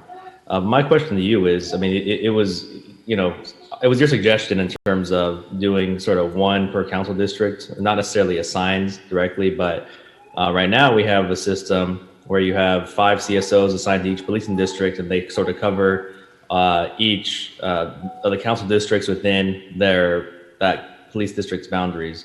And your suggestion it sort of implies that it'll be the reverse now, where they cover a council district, but that covers multiple policing districts. So I just make a request that we sort of be kept in the loop and up to date of how that'll work exactly, and just we're happy to collaborate with my office. At District 7 we cover the Central Policing District, the Southeast, and the Southwest. At least there might be a sliver of Northwest in there as well. But just keeping those logistical challenges in mind. Yeah, that's been one of the problems all along, is that a council member doesn't know who their contact person always is for the police department. And I think if I had a CSO that I could identify to your staff, and they may be out of one district, assigned to a district, but they would be your point of contact, so that you wouldn't have to look at a map and say, well, that's in Southwest or that's in Central, that crosses this line. You just contact this person, and then they coordinate your issue through the correct policing district. Sure thing. Yeah. So we'll work with you in whatever capacity you need us to work with you on that, and make sure that goes smoothly. My second question is with respect to advanced peace, and I know you touched on it during your presentation, but if you could just kind of give us a little more detail on where we're at in the process and how that is going. How many of these suspected shooters are on your list, and how many do you think we'll be able to address, and what we have capacity for? Yeah, our involvement in Advanced Peace is rather limited. We're really providing them with support and information. What they've asked us to do right now is they're putting their program together, and that's a lot of work to develop a new program. So they're meeting with the community-based policing organizations, the nonprofits, and working to develop their staff right now. What we provided them, they have met with our homicide unit, our gang unit, under the direction of Deputy Chief Mark Salazar. They're coordinating, really trying to narrow down who they're identifying. And I think the important thing is they don't bite off more than they can chew. I think it's more important that we demonstrate success rather than volume right now, because if we're going to expand and continue to grow this program, we have to demonstrate this success. And so I think we're limiting it to the at-risk people or youth that we can really think we can help and get them refocused out of gangs. Okay, so at this, I mean, in terms of that data you're providing them and the information and the focus, so you don't have an idea of sort of what those numbers look like. I mean, I wouldn't be surprised to see the numbers be small. I know that, you know, it's a certain number of shooters that account for a large percentage of shootings within the city, within a city just generally. So any idea, just sort of ballpark, you know, what that capacity looks like, or how long those lists are? Yeah, I don't know the exact numbers. I know it was in the dozens that we had identified. But I think rather than the really active shooters, we're really looking at the ones that are up and coming. We think we're going to have more impact with the wannabes, or the ones that we can still think we can have an impact. So what we're doing is we're trying to narrow that list down. I can get you that actual number, council member, but I honestly right now I don't have an actual number to give you. Okay, yeah, and you know, the reason I push, right, it's the discussion we had earlier, and taking a look at the broader way of addressing public safety in our community. I mean, quite a bit of this violence that has been occurring within my district, directly within our neighborhoods. We're getting the calls too, right? People are frightened. They don't like what's going on. And so, you know, we really want to hit this from every angle and really begin that long-term process of making our neighborhood safer. And the advanced piece is one of those long-term, but I think will be effective processes. Thank you. Thank you. Thank you, council member. If there's no other comments from the council, I'll go to public comment. Thank you, Chief. If we can disinfect the mic we do have in-person public comment. I'm going to start with the virtual public comment first. Anybody from the public joining us virtually, would they like to address the council on the police department's budget? Brianna, do you see anybody? Mariah Thompson, you've been unmuted.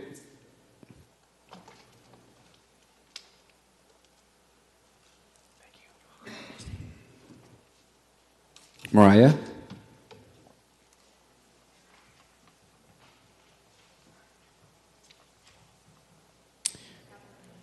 Yes. Mariah, can you unmute yourself? Going once, going twice. We'll move on to the next person. Ivanka Sanders, you will be unmuted. You may address the council. Thank you. My name is Ivanka Saunders. I'm a policy advocate with Leadership Council for Justice and Accountability.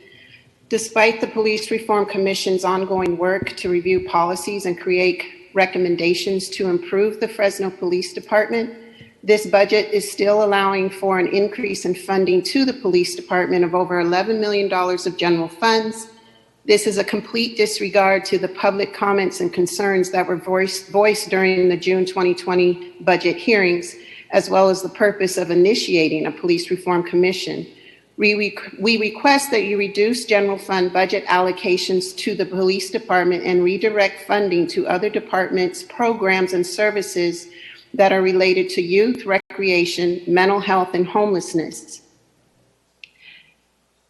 It has been reported by the Commission that the department lacks transparency and has been unable to demonstrate use of funds tied to clear metrics or outcomes. This is unacceptable for use of public funds. We have an opportunity to reimagine what's possible in our city. We know from history and current events that this has not been working. We need to invest in what community residents are calling for: youth programs, mental health services, parks and green space, and affordable housing. While council members motioned in June hearings to appropriate $125,000 of the $500,000 that was asked for the Advanced Peace Program, it is still questionable if you will see these motions through to implementation. Again, this program is dedicated to ending cyclical and retaliatory gun violence in urban communities. Thank you. We know that the percentage is up, and we're hoping that you continue to look at this motion as one of the investments for a solution. Thank you, Ivanka. We'll go to the next speaker. You'll have a minute to address the council. We'll go to Catherine Forbes. Catherine, you will be unmuted. Thank you. My name is Catherine Forbes. I'm a resident of Fresno. The decision-making process about the budget is really frustrating to observe. Over the last 90 minutes of the budget hearing on the police, about 10 minutes, between 10 and 11 minutes was actually dedicated to talking about the numbers. There appears to be no comprehensive framework that elected officials use to guide how we spend our tax dollars, and we need one. More specifically, the city needs to adopt a budgeting model that considers spending on shared goods in relationship to one another. And like many other cities, Fresno has a long history of misplaced budget priorities. And I think the previous speakers have addressed this, as well as Councilmember Soria. In 2007, Fresno spent $450 per capita on police protection, while Bakersfield spent $368. Most recently, the city's own advisors to the police commission said that Fresno spends more of its general fund on policing, but has less of that money going to patrol than other cities. The investment in FPD, as we all know, has not resulted in shared benefits. Disadvantaged neighborhoods made up of primarily Black and brown families experience both over-policing, which many people have attested to, as well as under-policing, which we are now witness to. Thank you, Catherine. Thank you. Next person is Kimberly McCoy.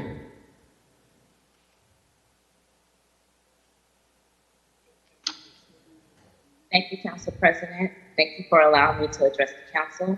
My name is Kimberly McCoy. I am with Fresno Building Health Communities, the project director.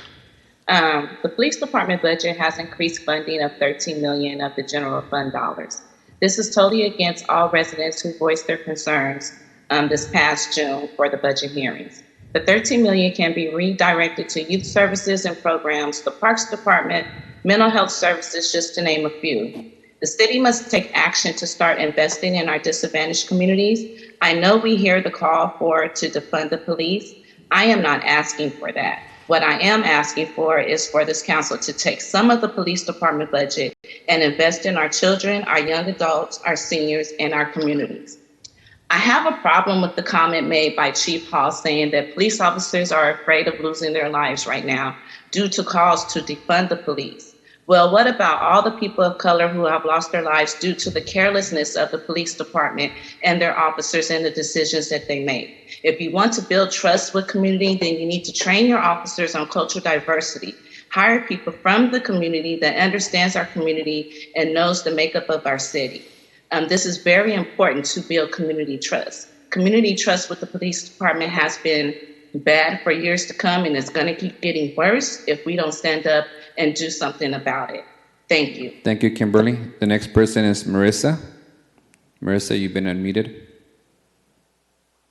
Thank you, Council President. My name is Marisa Moraza, and I am with Fresno Barrios Unidos. As the police budget presentation acknowledged, the largest demonstration in 40 years occurred this summer in Fresno. Protesters demanded that we defund the Fresno police. The police commission was formed in response, and their recommendations are not yet final. And the proposed budget today recommends an increase to the Fresno Police Department budget. Community is calling for defunding the police and reinvesting in services that support community health and well-being. Like Chief Hall said in this presentation, you cannot arrest your way out of every community issue. Sworn officers are not appropriate, for example, as a response to calls to mental health or an unhoused community. Reinvestment in the community is the way to create public safety. Also, there was a lot of concern about the increase in crime this year, and people in Fresno are under immense pressure due to the ongoing pandemic, as well as general political upheaval and uncertainty in our country, as well as the subsequent recession. People are hungry, out of work, and isolated from supports in their community. As elected leaders, it is your responsibility to meet the moment and create sustainable solutions. We must look at root causes. We must invest in our young people and not rely on arrest and incarceration to solve a problem. Community has loudly and continuously called to defund the police and refund the community. Thank you, Community Marissa. has called for clear investment in youth opportunities and jobs, safe and affordable housing, food access and sovereignty, investments in infrastructure, Thank you, and other Marissa. life-forming. Next person is Gloria Hernandez. Good morning. Thank you for allowing me to talk to you. I'm a little concerned about some of the statements that Andy said. First, he talks about how the issue of police defunding has caused all kinds of violent crime to go up. But he also, in the same more or less paragraph, talks about how some of the cops are too afraid to do their job now. And so I'm wondering, is that causing the crime to go up because the cops are too afraid to do their job because they fear litigation, which leads to my concern about their lack of training, if that's the problem. The other one is the new building for a healing center for the cops. Are they going to be billing the insurance to recover some of those tax-paying dollars? They have insurance. A lot of the victims, the families of the stolen lives taken by police do not have the same ability to get that kind of counseling. In fact, it's not just the families of the stolen lives, but the neighborhoods that are impacted by the trauma and the fear caused by the same police that supposedly are here to protect us. You talk about numbers of cops' suicides, and I like Captain West. I knew him. I'm also concerned of the suicides of the kids, numbers of kids, suicides that's going up. Are we addressing why? Why are those children killing themselves? Are we only giving more services to the cops as always? I fought this with Winchester back in the day. And Thank you, Gloria. again, they're getting more buildings than anybody in the neighborhood. We're not getting community centers. Thank you, Gloria. The next person is Lisa Flores. Good afternoon, everyone. First off, I just want to say that, some people don't like the term defunding. I look at it as reallocation. So, Mike, I basically just agree with you there. And just for the council across the board, I'm very disappointed that the council is looking at increasing a budget when you need to be fiduciarily responsible to the community. $13 million increase in their budget, really? We're going into the second phase of the pandemic, and you're going to give a department pay raises? I thought all that was frozen. Nobody should be getting pay raises when we're going into a pandemic. We need to keep people working. And as far as the CSOs, any sort of addition to that, to me, is deficit spending. We're going into a cycle, we're going to be going into deficits, and you should be spending accordingly. And I also have to agree with Gloria about the mental health center or whatever. That's what you guys pay insurance premiums for. And there's ways that their Thank you, own Lisa. police community. Okay, thank you. Thank you. Next person is Des Martinez. Hello? Yes, you're online. Okay, regarding I would like everybody to remember that we have gang members who are homeless. Gangs do not just exist in the house community. I feel gang members who are homeless are more dangerous than any other because they have lost everything already and even been pushed out of their own gangs. But many are dropouts, which cause more danger in these homeless encampments because they are targets from all sides. The homeless camps are just like neighborhoods. They get harassed by FPD, but then they are asked to work with them when crime happens in the camps. We need types of programs to work with the unhoused community as well. I wish they would redirect funds to organizations working with programs like Advanced Peace, Youth, and Homelessness. Regarding the state homeless living on the highways, Brennan, where do you expect them to go? We lack affordable housing. We have a huge shortage of shelter beds. The state is following the orders by our governor. Fresno Police Department is not. This has caused an overflow of homelessness on our highways because they are being pushed off of the city property. The city has many lots to sit that are sitting vacant right now and that can Thank be you, used Des. as managed sites for the homelessness while awaiting. The next person will be Brandy. Thank you very much. I want to thank Saria for for noting the bigger problems and voicing. Also, I do express support for the wellness centers for the officers. I trained with chaplains with Fresno County. Recognize that there should be more supportive services for them and for the community. But I have some other, and I also have some other comments. I heard from the community regarding police reform for a long time, and I've sat through all the police reform meetings. It's been expressly repeated that defunding doesn't mean taking away all funding, but redirecting funding in line with these reforms that we're calling for, and for police to focus where it needs to be their responsibility and where they're needed, and a holistic response to not only address injustices, but more effectively address crimes.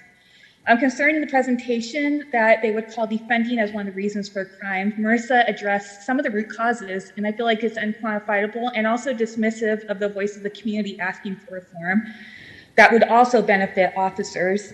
I appreciate the areas where actions are already being taken to address concerns of the community that have been vocalized, but an honest response to these. Thank you, Brandy. Next person is Andy Levine.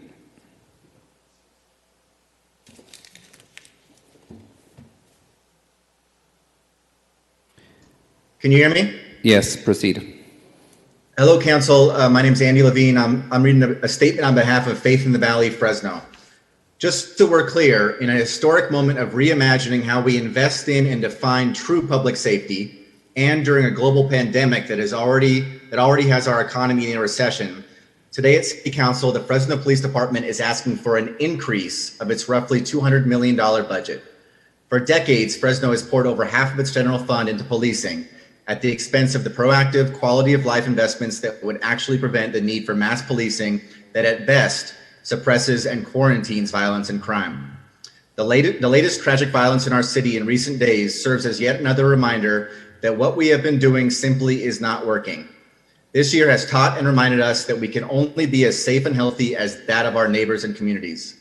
Let's try investing in the health, opportunity, and life of all of our communities for real public safety. Let's finally do something different. Thank you. Thank you. Next person is Alexandria Ramos Ocasio. Hi, everyone. Alexandria Ramos Ocasio here. Alex, for most of you. I am here as a concerned citizen, someone born and raised in Fresno, and someone whose family has been personally impacted by law enforcement violence. I want to first start off by saying that when someone who is representing our law enforcement talks about them and their fellow coworkers being afraid of the specific terminology of defund, which is the specific terminology that the national Black Lives Matter movement is asking for, that is dog whistle language, and we need to be realistic about that. The community, that 3,500 people who participated, the largest march, which was all put together by young Black women primarily and Black people from this community who should be given credit for that mass movement. And what is most importantly here is making sure that we listen. Those 3,500 people that came out that were being led by the Black community here in Fresno, they asked specifically to defund, not to increase the budget of an over-militarized law enforcement organization that has been very violent in our community. And I want to make sure that it is very clear here. If you know that this specific terminology of defund means accountability for your actions, then you need to be realistic about that. Our community deserves accountability. Our community deserves to live in peace and to not live in violence. And more importantly, if you know that the way that you are training your officers even leads to violence within their own families, then you need to make sure that you are taking a step back and looking at how it is that we can have a peaceful transition and look how we can reimagine public safety and understand that defunding is just the first step and making sure that we can protect one another. Thank you, Alexandria. That concludes the virtual public comments. We'll now go to the people who want to provide public comment in person. Anyone wishing to address the council in public, please come forward. Continue. Proceed, please. We're not asking for name and addresses of anybody at this point, so please proceed. Can I? Go ahead. It's been sanitized, so you're free. My name is DeAngelique Jackson, and I'm the president for Fresno State NAACP. And I first want to start off by saying, how dare you to the Fresno Police Department, not to mention us and all who marched. How dare you not mention Advance Peace and forget to include Faith in the Valley. Miss, your comments are directed to the Oh, council. absolutely, sir. How dare y'all for allowing them to do that as well. When we look at the statistics from the Fresno Commission for Police Reform, we found that over 35% of residents rated their performance as bad or extremely bad. We found that 60% of our homeless community members rated their service as bad or extremely bad.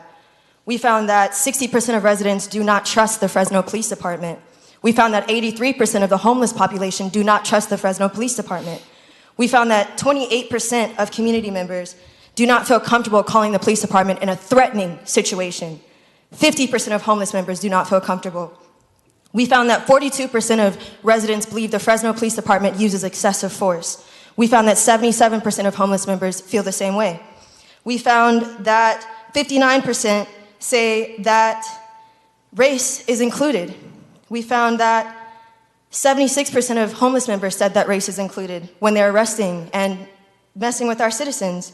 We found that 55% of residents believe that they should have more of a say in how the general fund is allocated. And right now, the 6 of you who are here are not considering that. We've seen you all walking around this entire chamber, having conversations, laughing, a kiki-king, and your residents are dying on the streets.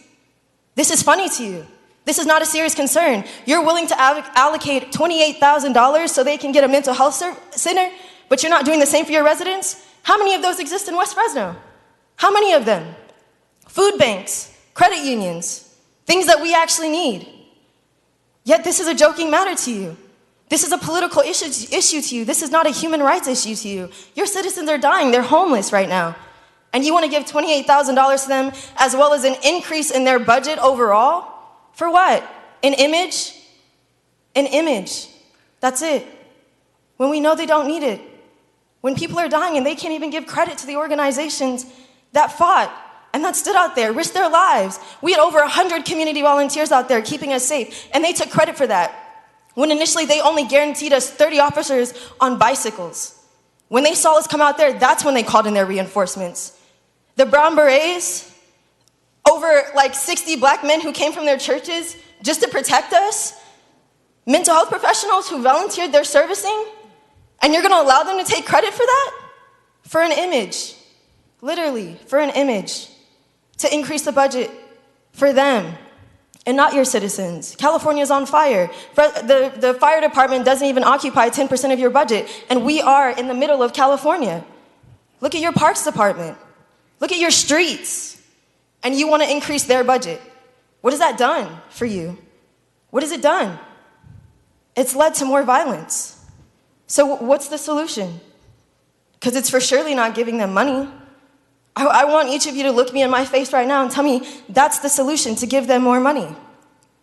And by the way, on our survey that we did for the Commission for Police Reform, I want you to know your white residents, those coming from the North End, were overrepresented by about 10%. So this is not just a people of color issue. This is a Fresno issue.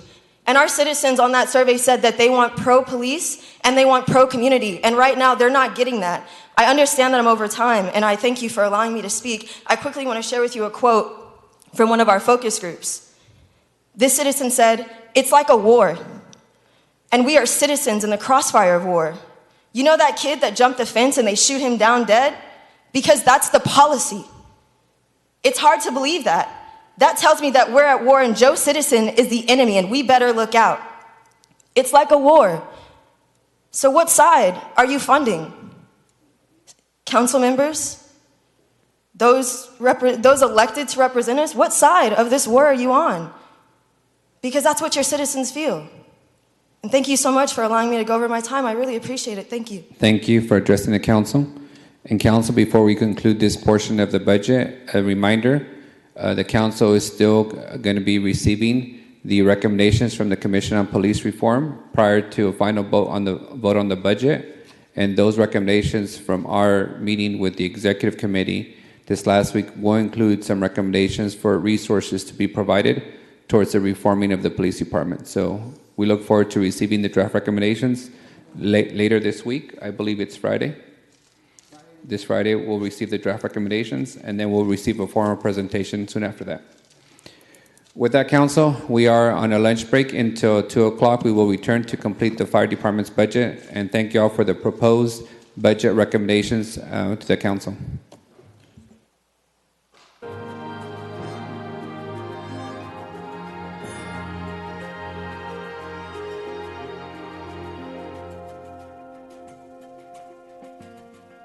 All right, Council, looks like we're ready to reconvene our budget hearings for the afternoon. We are left with one department. Mayor, Henry, Council and Vice President, if we can take our respective seats and begin the conversation. Council Member Esparza, can you confirm you're online? Yeah, I'm right here. Perfect. We have a quorum. So, Chief, you officially have the floor. And Chief, just as a reminder of protocol, since we don't have our regular seats, you might just have council members interrupt you and ask questions. So it feels a little disorienting, but I think you'll be able to handle it. All right. So, Very Chief, good. you have the floor. You may proceed. Thank you. Thank you. These are basically the same three slides as last time we met. The fire department's budget is proposed at $76 million. We have 349 authorized positions. 305 of those are sworn. However, only 289 of those are currently filled. We have 44 civilians, although only 41 of those are currently occupied. So 3 vacancies there. The operations division, we manage all of the fire, emergency, medical response, hazardous materials, water rescue, urban search and rescue for the city of Fresno, the airport, Fig Garden Fire Protection District, and through our automatic aid agreements in Fresno County, North Central, Clovis Fire Department, and mutual aid agreements throughout the county agencies and state.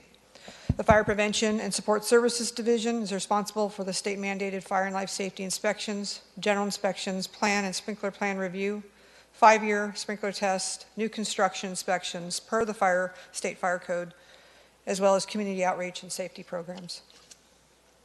The Fire Training Services Division is responsible for all annual training for our 305 sworn safety and our 44 non-sworn civilian members. The Training Division participates in outside fire agency training through multi-company drills and has delivered over 78,000 hours in training by the fire department members on an annual basis. The Personnel Investigations Division is responsible for all personnel management, promotional, trusting processes, work permit, customer complaints, recruit, hiring, internal affairs investigations, background clearances, disciplinary actions, sick leave review, safety and wellness, fire investigations, and career development departments. I'll have you note that the fire chief has been managing that department as well as the entire fire department for the last 8 months. The Business Services Fiscal Division is responsible for the day-to-day financial operations, including the payroll, accounts payable, billing, and receivable, general ledger accounts. Also, the division is responsible for the budget preparation, grant management, including OES, or out-of-county, grant audits, fire district administration, works directly with other departments on the public and fiscal matters. Next slide, okay. So our operating general fund budget is proposed at $73 million. There was an increase of $3.1 million, and that essentially is the safety officer that was supported in the last several months. The overtime budget has been increased, and the pension contribution formula for the city. Our non-personnel budget in that area is $7.3 million. Primarily, those are $3.1 million in apparatus lease payments. That includes our 8-year apparatus replacement plan, which has been very effective in improving our rolling stock for the city, our county dispatch, and utilities. We have no capital general fund. So we can go to the next slide. The operating non-general, primarily this is the State Center Community College District, the Airport Fire and Rescue contract, and Homeland Security. Debt service is also a part of this at $1.2 million. And then our non-general fund capital, last year we had about $7 million in there for Station 18. This year's budget, there's about $124,000, and that's really just to close out Station 20's remodel. I will say that just a couple top-of-mind improvements for this department to keep you apprised of those. As you know, through your support, the 3 safety officers were added. Those were put in place after training in September. We also had our first ever in the fire department's history, a Chief Officers Academy to help train our future leaders.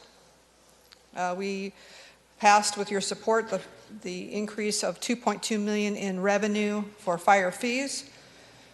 We have completed over 700 policy changes or edits in our fire department, so every single policy was updated. That was also per the SART report, and to date, 98% of all SART report recommendations have been completed. Next slide. I wanted to go through a couple slides on the SAFER grant projected costing. I have a question for you. Before you go there, you said that we increased the $2.2 million in fees, right? That's correct. Right, and I remember that. And we also said, as I recall as a council, that those funds were supposed to stay in your department to be used by your department. I know there's all kinds of ways of maneuvering that, but we really should be seeing an increase of $2.2 million in revenues as a result of the increases in fees. Council recall that? I completely recall that robust debate. So the Yes. question is, has your budget increased to reflect the increase in revenue? We see an increase. The cost to cover the safety officers was about $550,000, but we're not seeing other new revenue other than if they wanted to say that the overtime. We increased our overtime, but that's because we were continuously over in our overtime, and that was Thank you, underfunded. Chief. I think this is a question for Henry. Henry, did the staff follow the direction of the council to maintain the additional revenue in the fire department's budget ongoing? Council President, that additional revenue is budgeted in the fire department. The full 2.2 million? Correct. Can you show us where? In the revenue. Can you show us where? I don't have a specific schedule that shows the revenue detail, but I can get you one. So is it fair to say that the chief has access to $2.2 million in additional money for additional staffing? I'm going to say you have to, what needs to be reminded though is the general fund as a whole. Okay. Right now it has 2.3 million. That is the ending balance. That revenue that's in not only in the fire department but other general fund departments, that it gets all rolled into that. I understand, Henry, but you all found a way to increase the police budget by $13 million. The fire department's budget was supposed to increase by $2.2 million since we raised fees. Their budget is also being increased to cover all contractual, whether it's MOU, to cover those costs. So they're fully funded, including the 3 additional positions. I don't think that's the question from the council. We had Henry take time, and we'll work on a trade memo to show revenue that's going into fire, including this additional increase in the fees that we talked about, the direction we got from council to make sure that revenue in particular stayed in the fire department. We'll have him outline everything in a trade memo and distribute it to you all. And city manager, I think- the council can correct me if I misspeak, but what we wanted to be very sure about was that the fire department's budget was not decreased, and then with the additional revenue somehow argued that their budget increased. So we wanted an actual increase of 2.2 million ongoing, since that was the revenue we were authorizing to generate. So in addition to their normal increase from the general fund to cover costs of... It was to augment, not to Yes. supplant. That's, I think, what the intent was.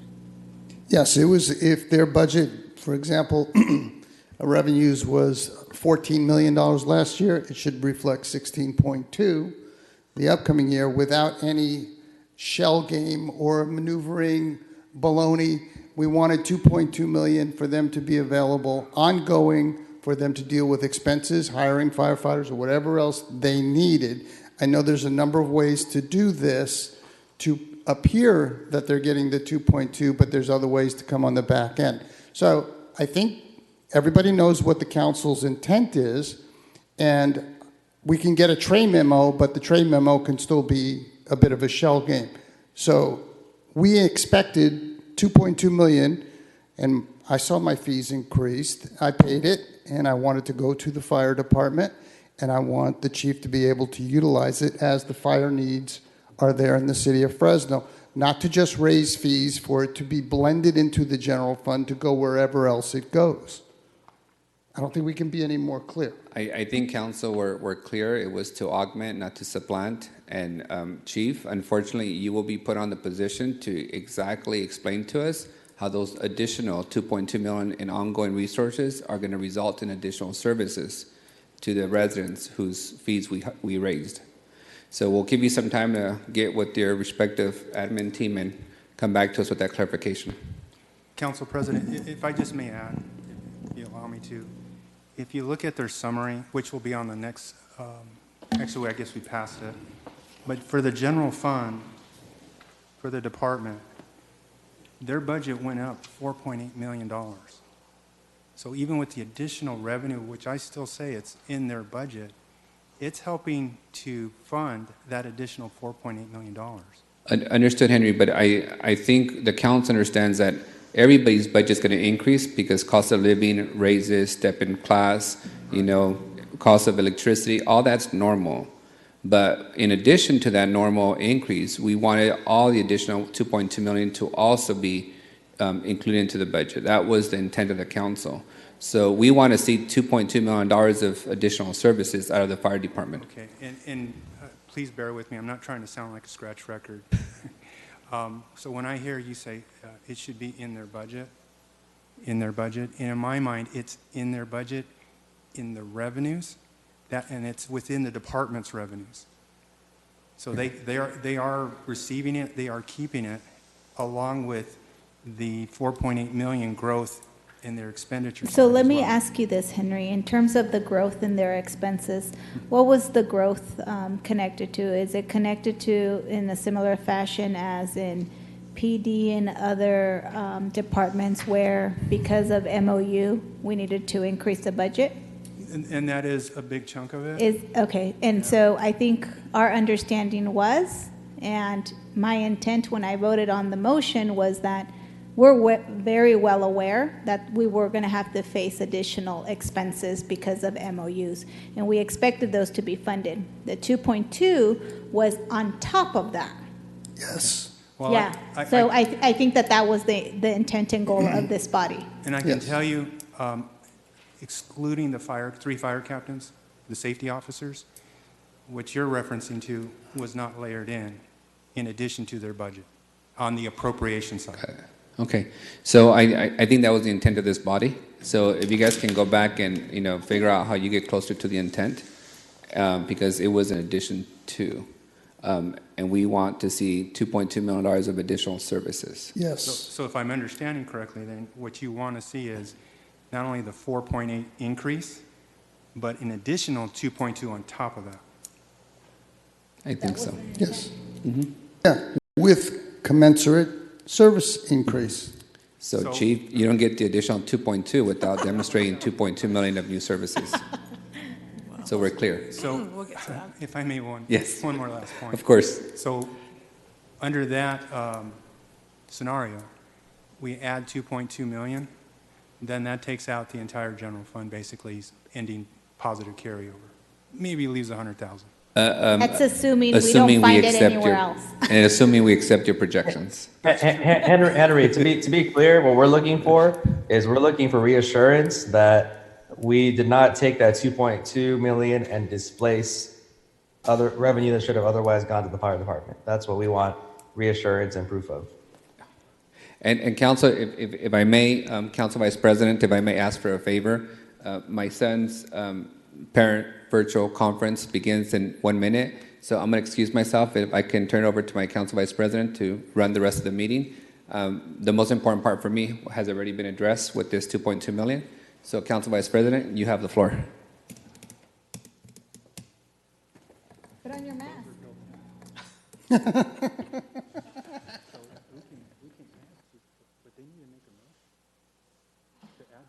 I can do it for you.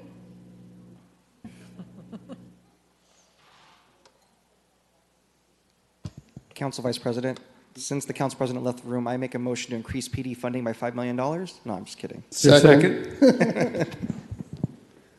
All right, Chief. Okay. Thank you for we'll being proceed.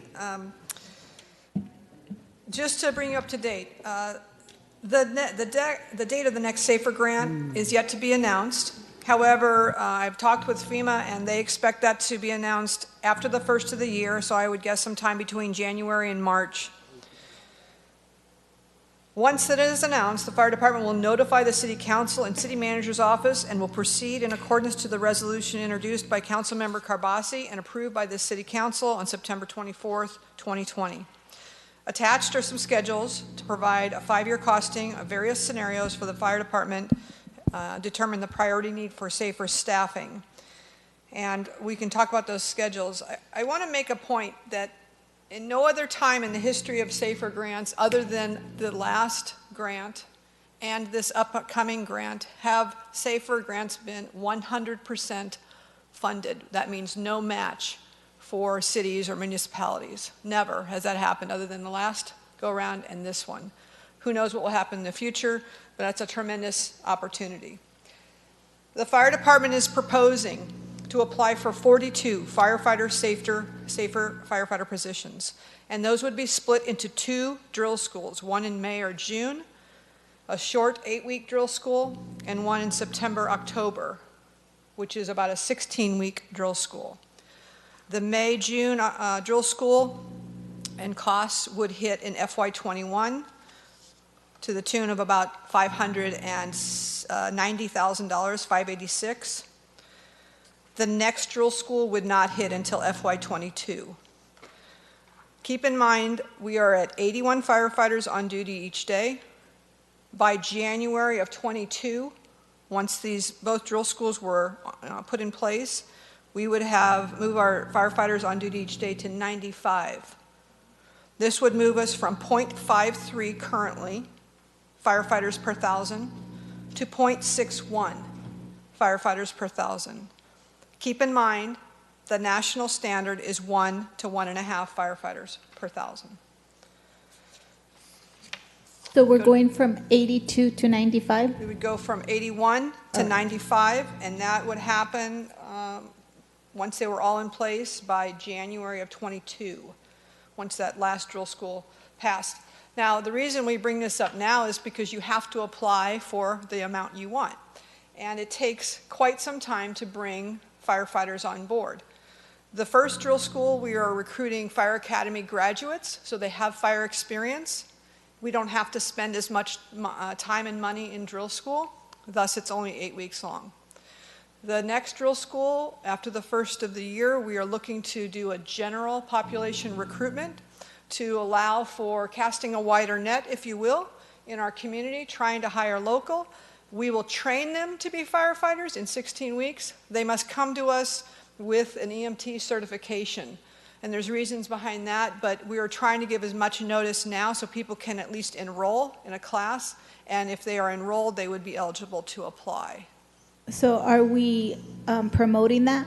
That's what we're going to be doing? Yeah, right now we're doing an internal video, kind of video vignettes, and then we are going to deliver Zoom meetings and promote this so people can get behind us, and this will be before the end of the year, so people can start looking for EMT classes. Perfect.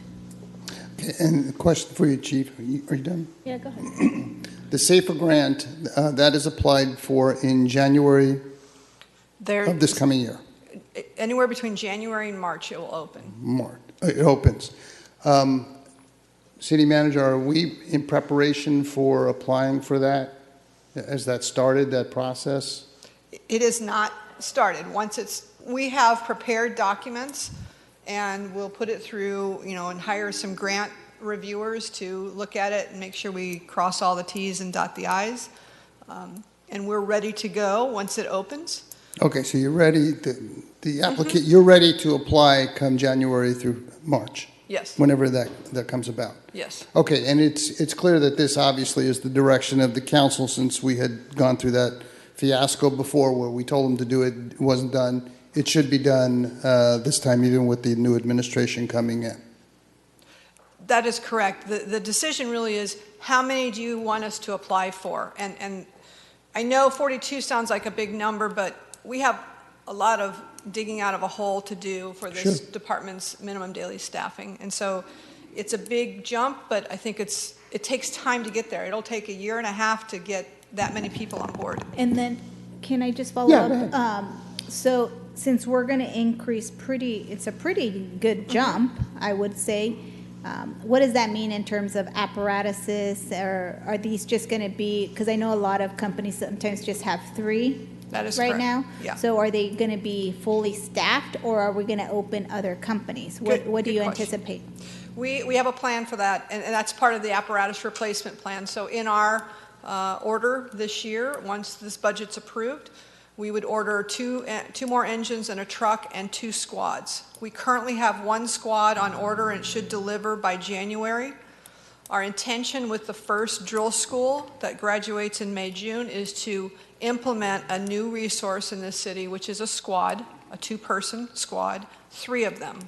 And we would add a firefighter back to Station 11, which we took out to open the water team. The second drill school, we would add a 4th firefighter to apparatus that only have 3 right now, and or a combination of that and opening an engine or truck. Okay. Do you need, council, do we need a motion to apply for the SAFER grant? I mean, to get clear direction? I think we already did, didn't we? I think we have that, the is that already done? council direction, but we need the number. With the resolution that Councilmember Carbase brought forward a month or so ago, that was clear direction. Fine. Excellent. And so the 42 firefighters for the initial, is that for the initial school that you're talking about? Oh, it's 21 and 21. Yeah. Right, total. How about if we go to, yes. How about if we go to the next slide? Well, it's probably easier just to go to the next one. Okay.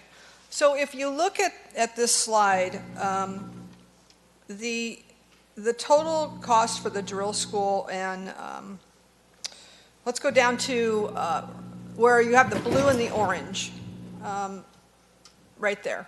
And it says in FY21, $586,000 is the total cost for 21 firefighters. In FY22, you'll see that the cost for 21 more firefighters at a 16-week drill school is $1.1 million. And the ongoing cost of the first drill school, which is another $860,000. So you're looking at $2 million ongoing FY22, and then so on and so forth, 1.2 million, 2.5. Obviously, you have to recognize that once this grant runs out, that there's an ongoing cost of $6 million or more come FY25 to retain all 42 firefighters. It's a good thing we got that 2.2 million ongoing.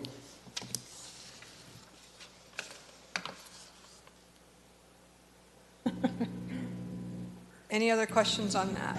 I don't think there's any questions or comments on that. We're moving along. Not on that, Chief. I do have a quick question related to that. So we probably had one of the busiest fire seasons in the state. And I know that our firefighters get sent out, whether it's the creek fire, the glass fire, or the other fire that was going on.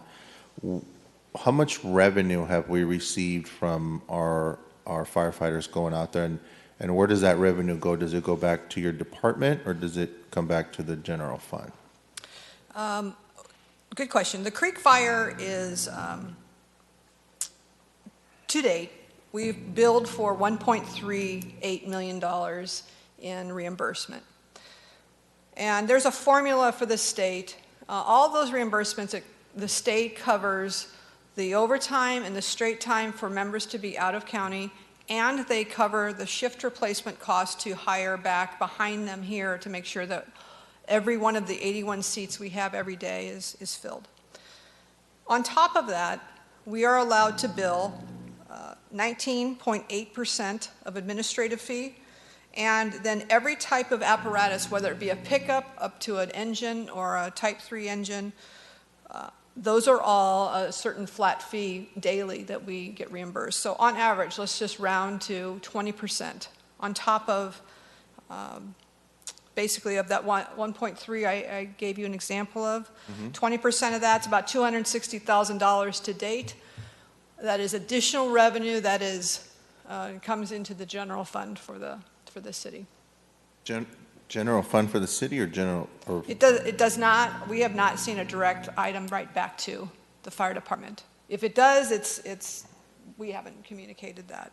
But I think there's an opportunity there to do that. Why doesn't it come back, this is for city staff, why doesn't it just go back to the fire department since they're incurring the cost and generating that? Councilmember Chavez, could you repeat your question one more time? Yeah, the 20% that on the 1.3 million that the chief just referenced for the reimbursement that we get, it comes back to the city. She just informed us that it comes back to the city's general fund. Why doesn't it just go back to the fire department's budget? My understanding is that 20%, which is the overhead? No, it's administrative fee that you can apply to your reimbursement. Okay. It's all reimbursement, right? Yeah. For the work that they did. Correct. So where I'm getting at, Councilmember Chavez, is when they get that reimbursement, including this additional element, it is going to the general fund and it is going to the fire department's organization.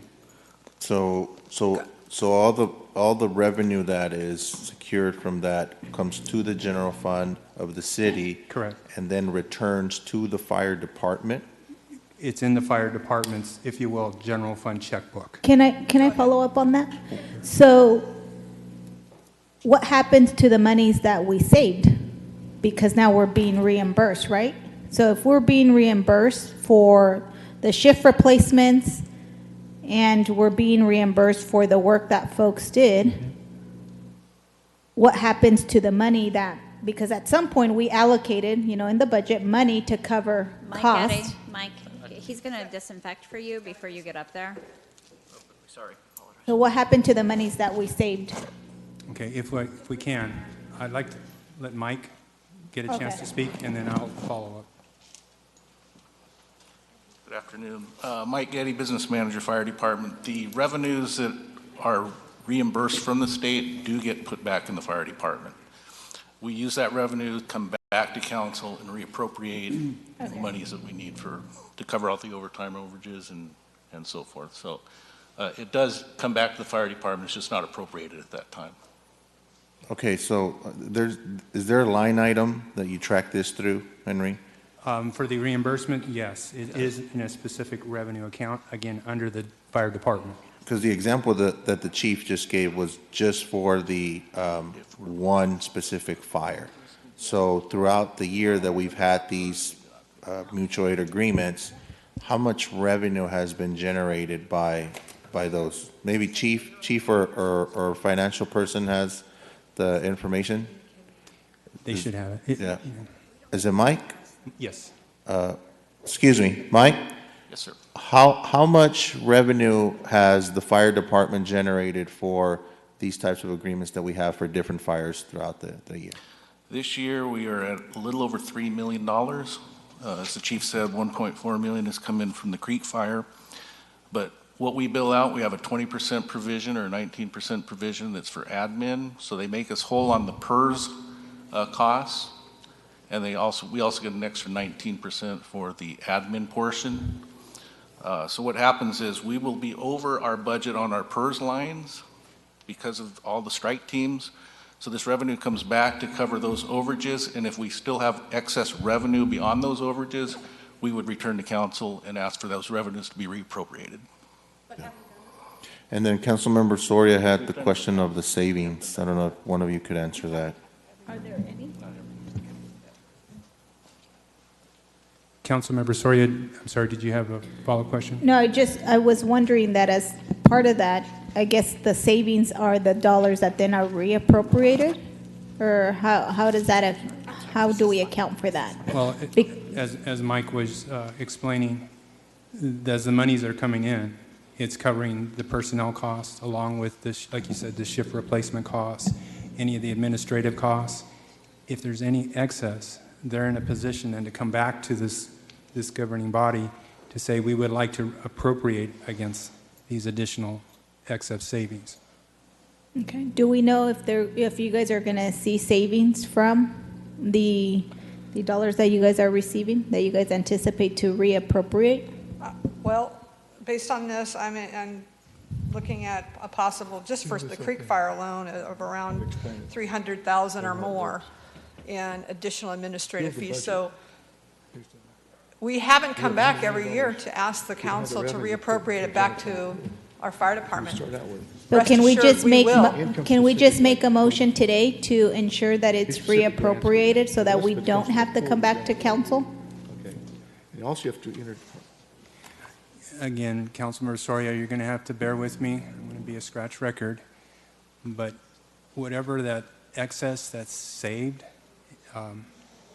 if we appropriate that, I have to then reduce the overall ending carryover for the general fund. I thought you just said, though, that it does get appropriated to... They can. But right now, what I'm projecting in 21 was that 2.3 million. So it's available. But what about, so does the 2.2 or 2.3 leftover money that we have, does that account for the 300,000? It would, based on their projection of what they're supposed to get from these state fires. What they're saying then is if there's a little of this extra and they want to appropriate it, it's adding to the expense appropriations, which then by budgetary means, I would then have a reduction to the overall net general fund.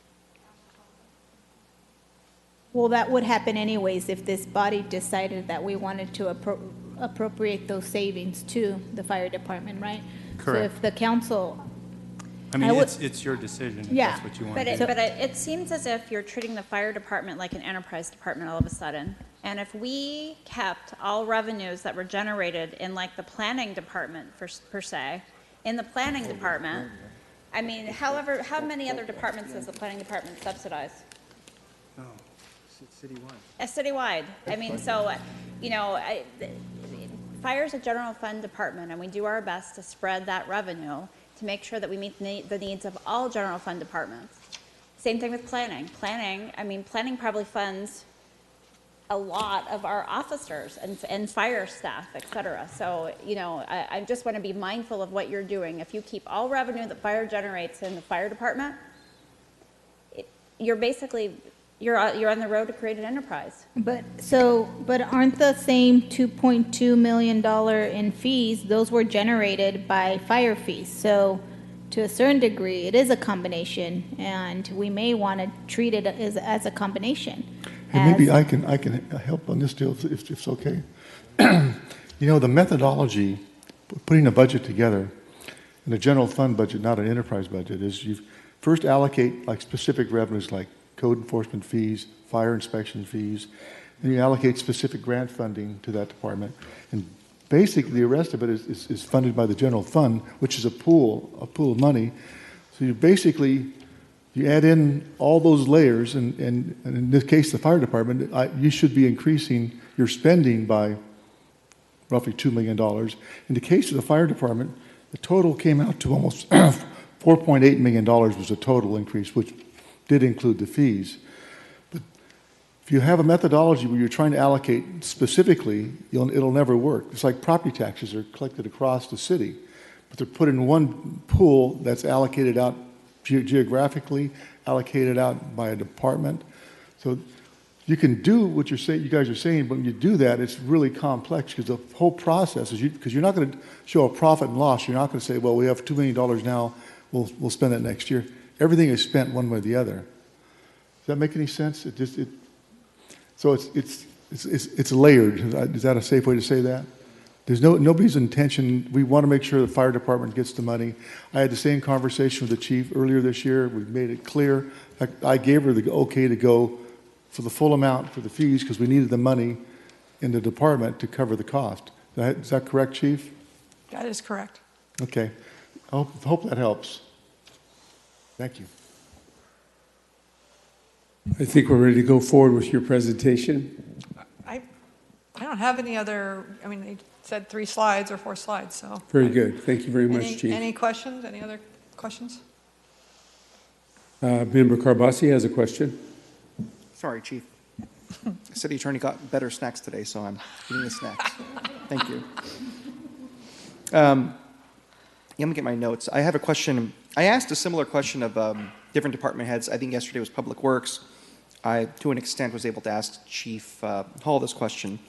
But if you can kind of let me know, what are your needs? I asked, like, maybe equipment needs, staffing needs.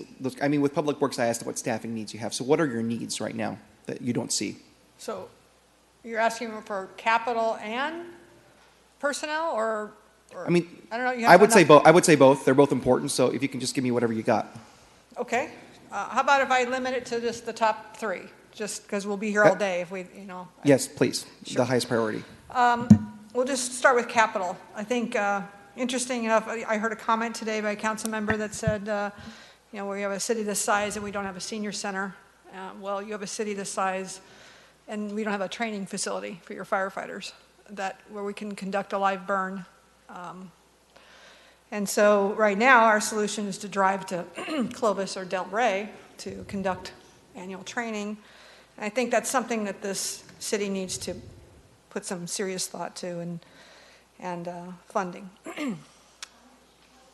What is the cost of a training facility? We've done a couple workshops on this internally and with some city staff, anywhere from 10 to 20 million. We've looked at the site out there by PD regional training. We've also looked at some ideas for satellite sites throughout the city.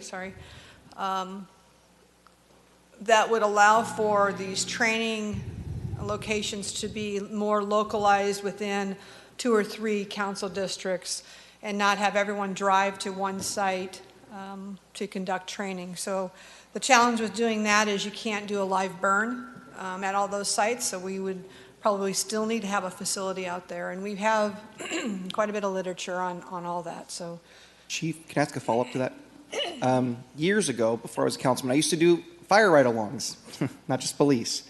But I recall when this was being discussed many, many years ago, I think it's also a revenue opportunity, correct? Because we'd be able to provide training to other departments? That's correct. That's correct. Okay. We're evaluating that too. The training center. Okay. I want to make a comment on that. We don't know what that revenue might be, particularly with other burn facilities in the region. We have the ones mentioned, plus the City College intends to build one, and Clovis has one. So I think we need to be cautious on what type of revenue we could generate. And that's fair. I mean, I think that the point I'm trying to make is you may not pay for the entire facility, obviously, and that is fair. But if there's any opportunity where we can build something and then bring in revenue to offset that, but benefit our staff to benefit from the use, I think that's something that I'm kind of more leaning towards. Mm-hmm. But okay, what else do you have, Chief? We need to relocate Station 12. Station 12 is a temporary fire station of 43 years. That is a small facility. That's where I did my ride-along. Yeah, 3 firefighters there. We are looking for some type of opportunity to build a facility in that same district. So first step is to buy get some land and identify that.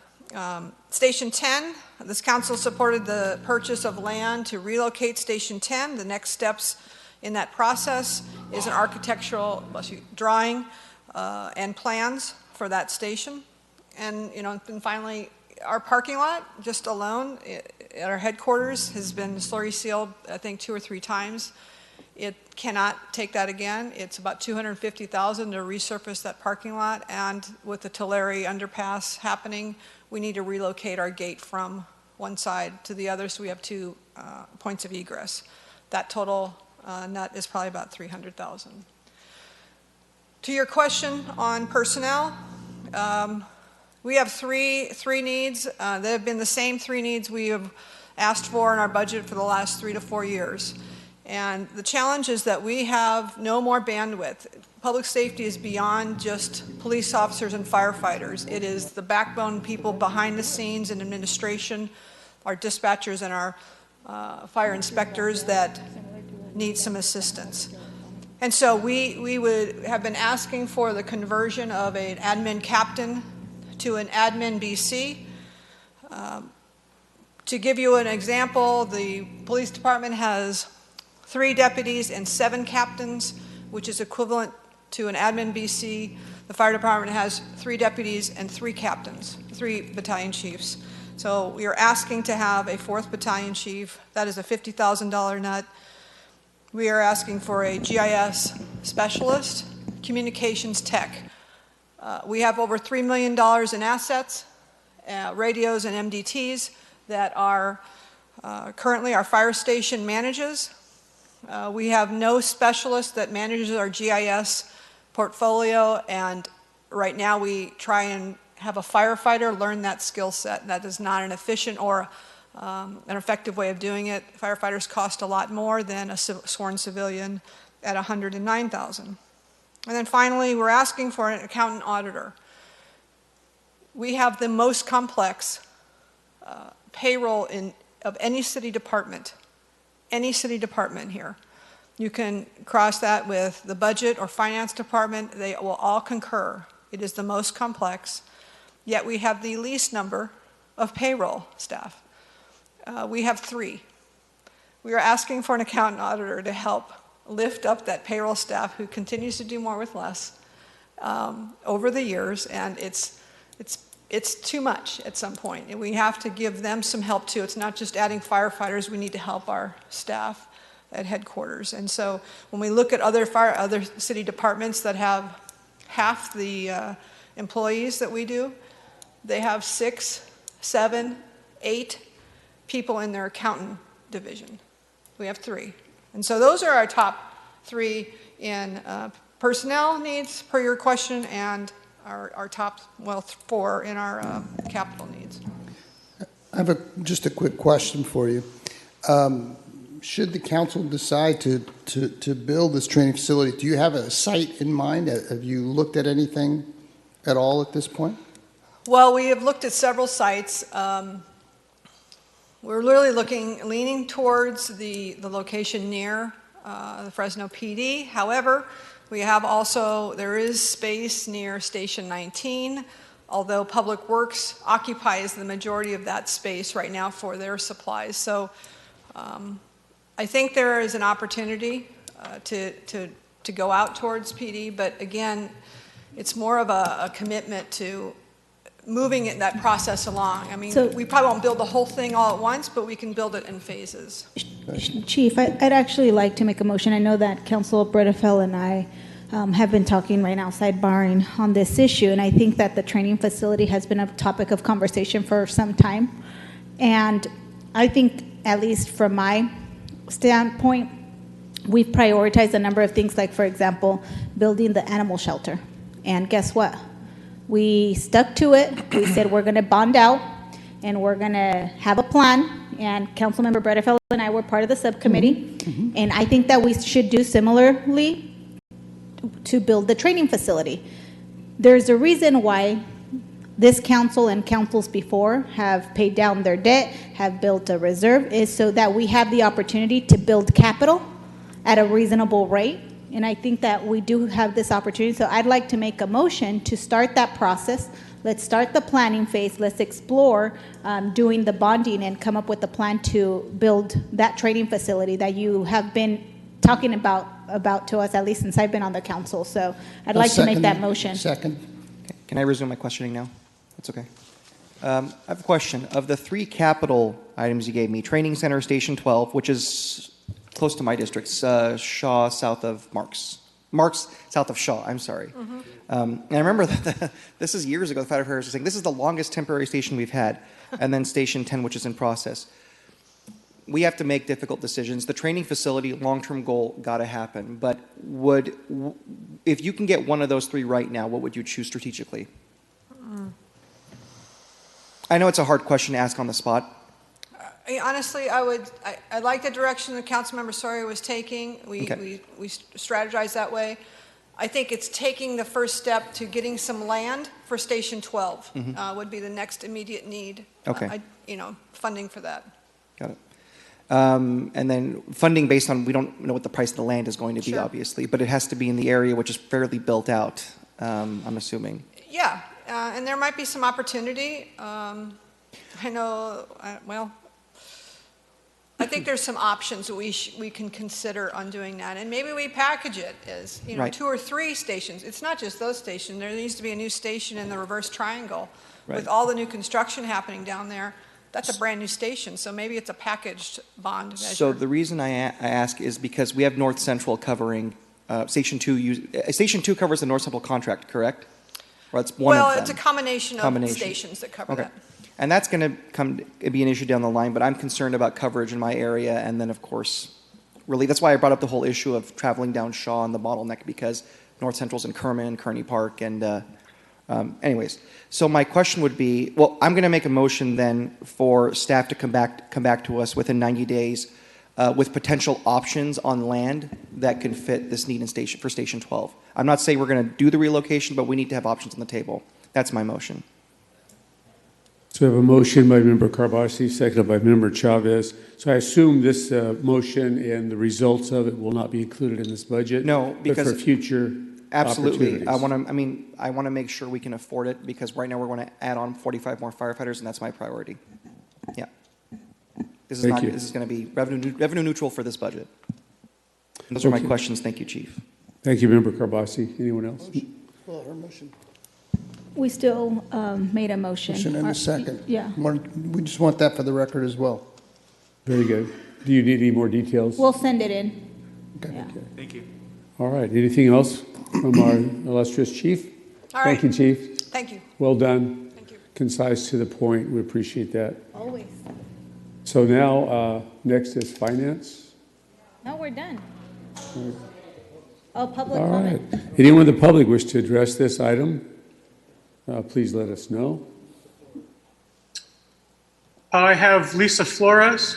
Thank you. Ms. Flores, you may proceed. Good afternoon, all. I just want to thank the police, not the police chief, but the fire chief for an excellent presentation, and I stand behind her ask. A few things that I wanted to mention. When you get the refund of the money from the state for the firefighters going up to fight the fires in the mountain, is there a way that you can put that money aside toward the training center? Because to me, that would be the fastest way to build up a fund to actually see it through fruition. And also, too, in regards to the 42 firefighters that are going to go through training, is there any way to hire some of the firefighters that were from the prison firefighters who are going to be coming out of parole, who have the experience, We'll but put, maybe not the EMT training? thanks for that. That's just a question. Yeah, we'll consider that in the process of coming up with some of those solutions. But thank you for your comments. We appreciate that. Next. There is no other public comment. All right, thank you very much. Anyone in the audience wish to come forward and address this item? This is the opportunity. Seeing none, I think we need a motion to adjourn. Thank you.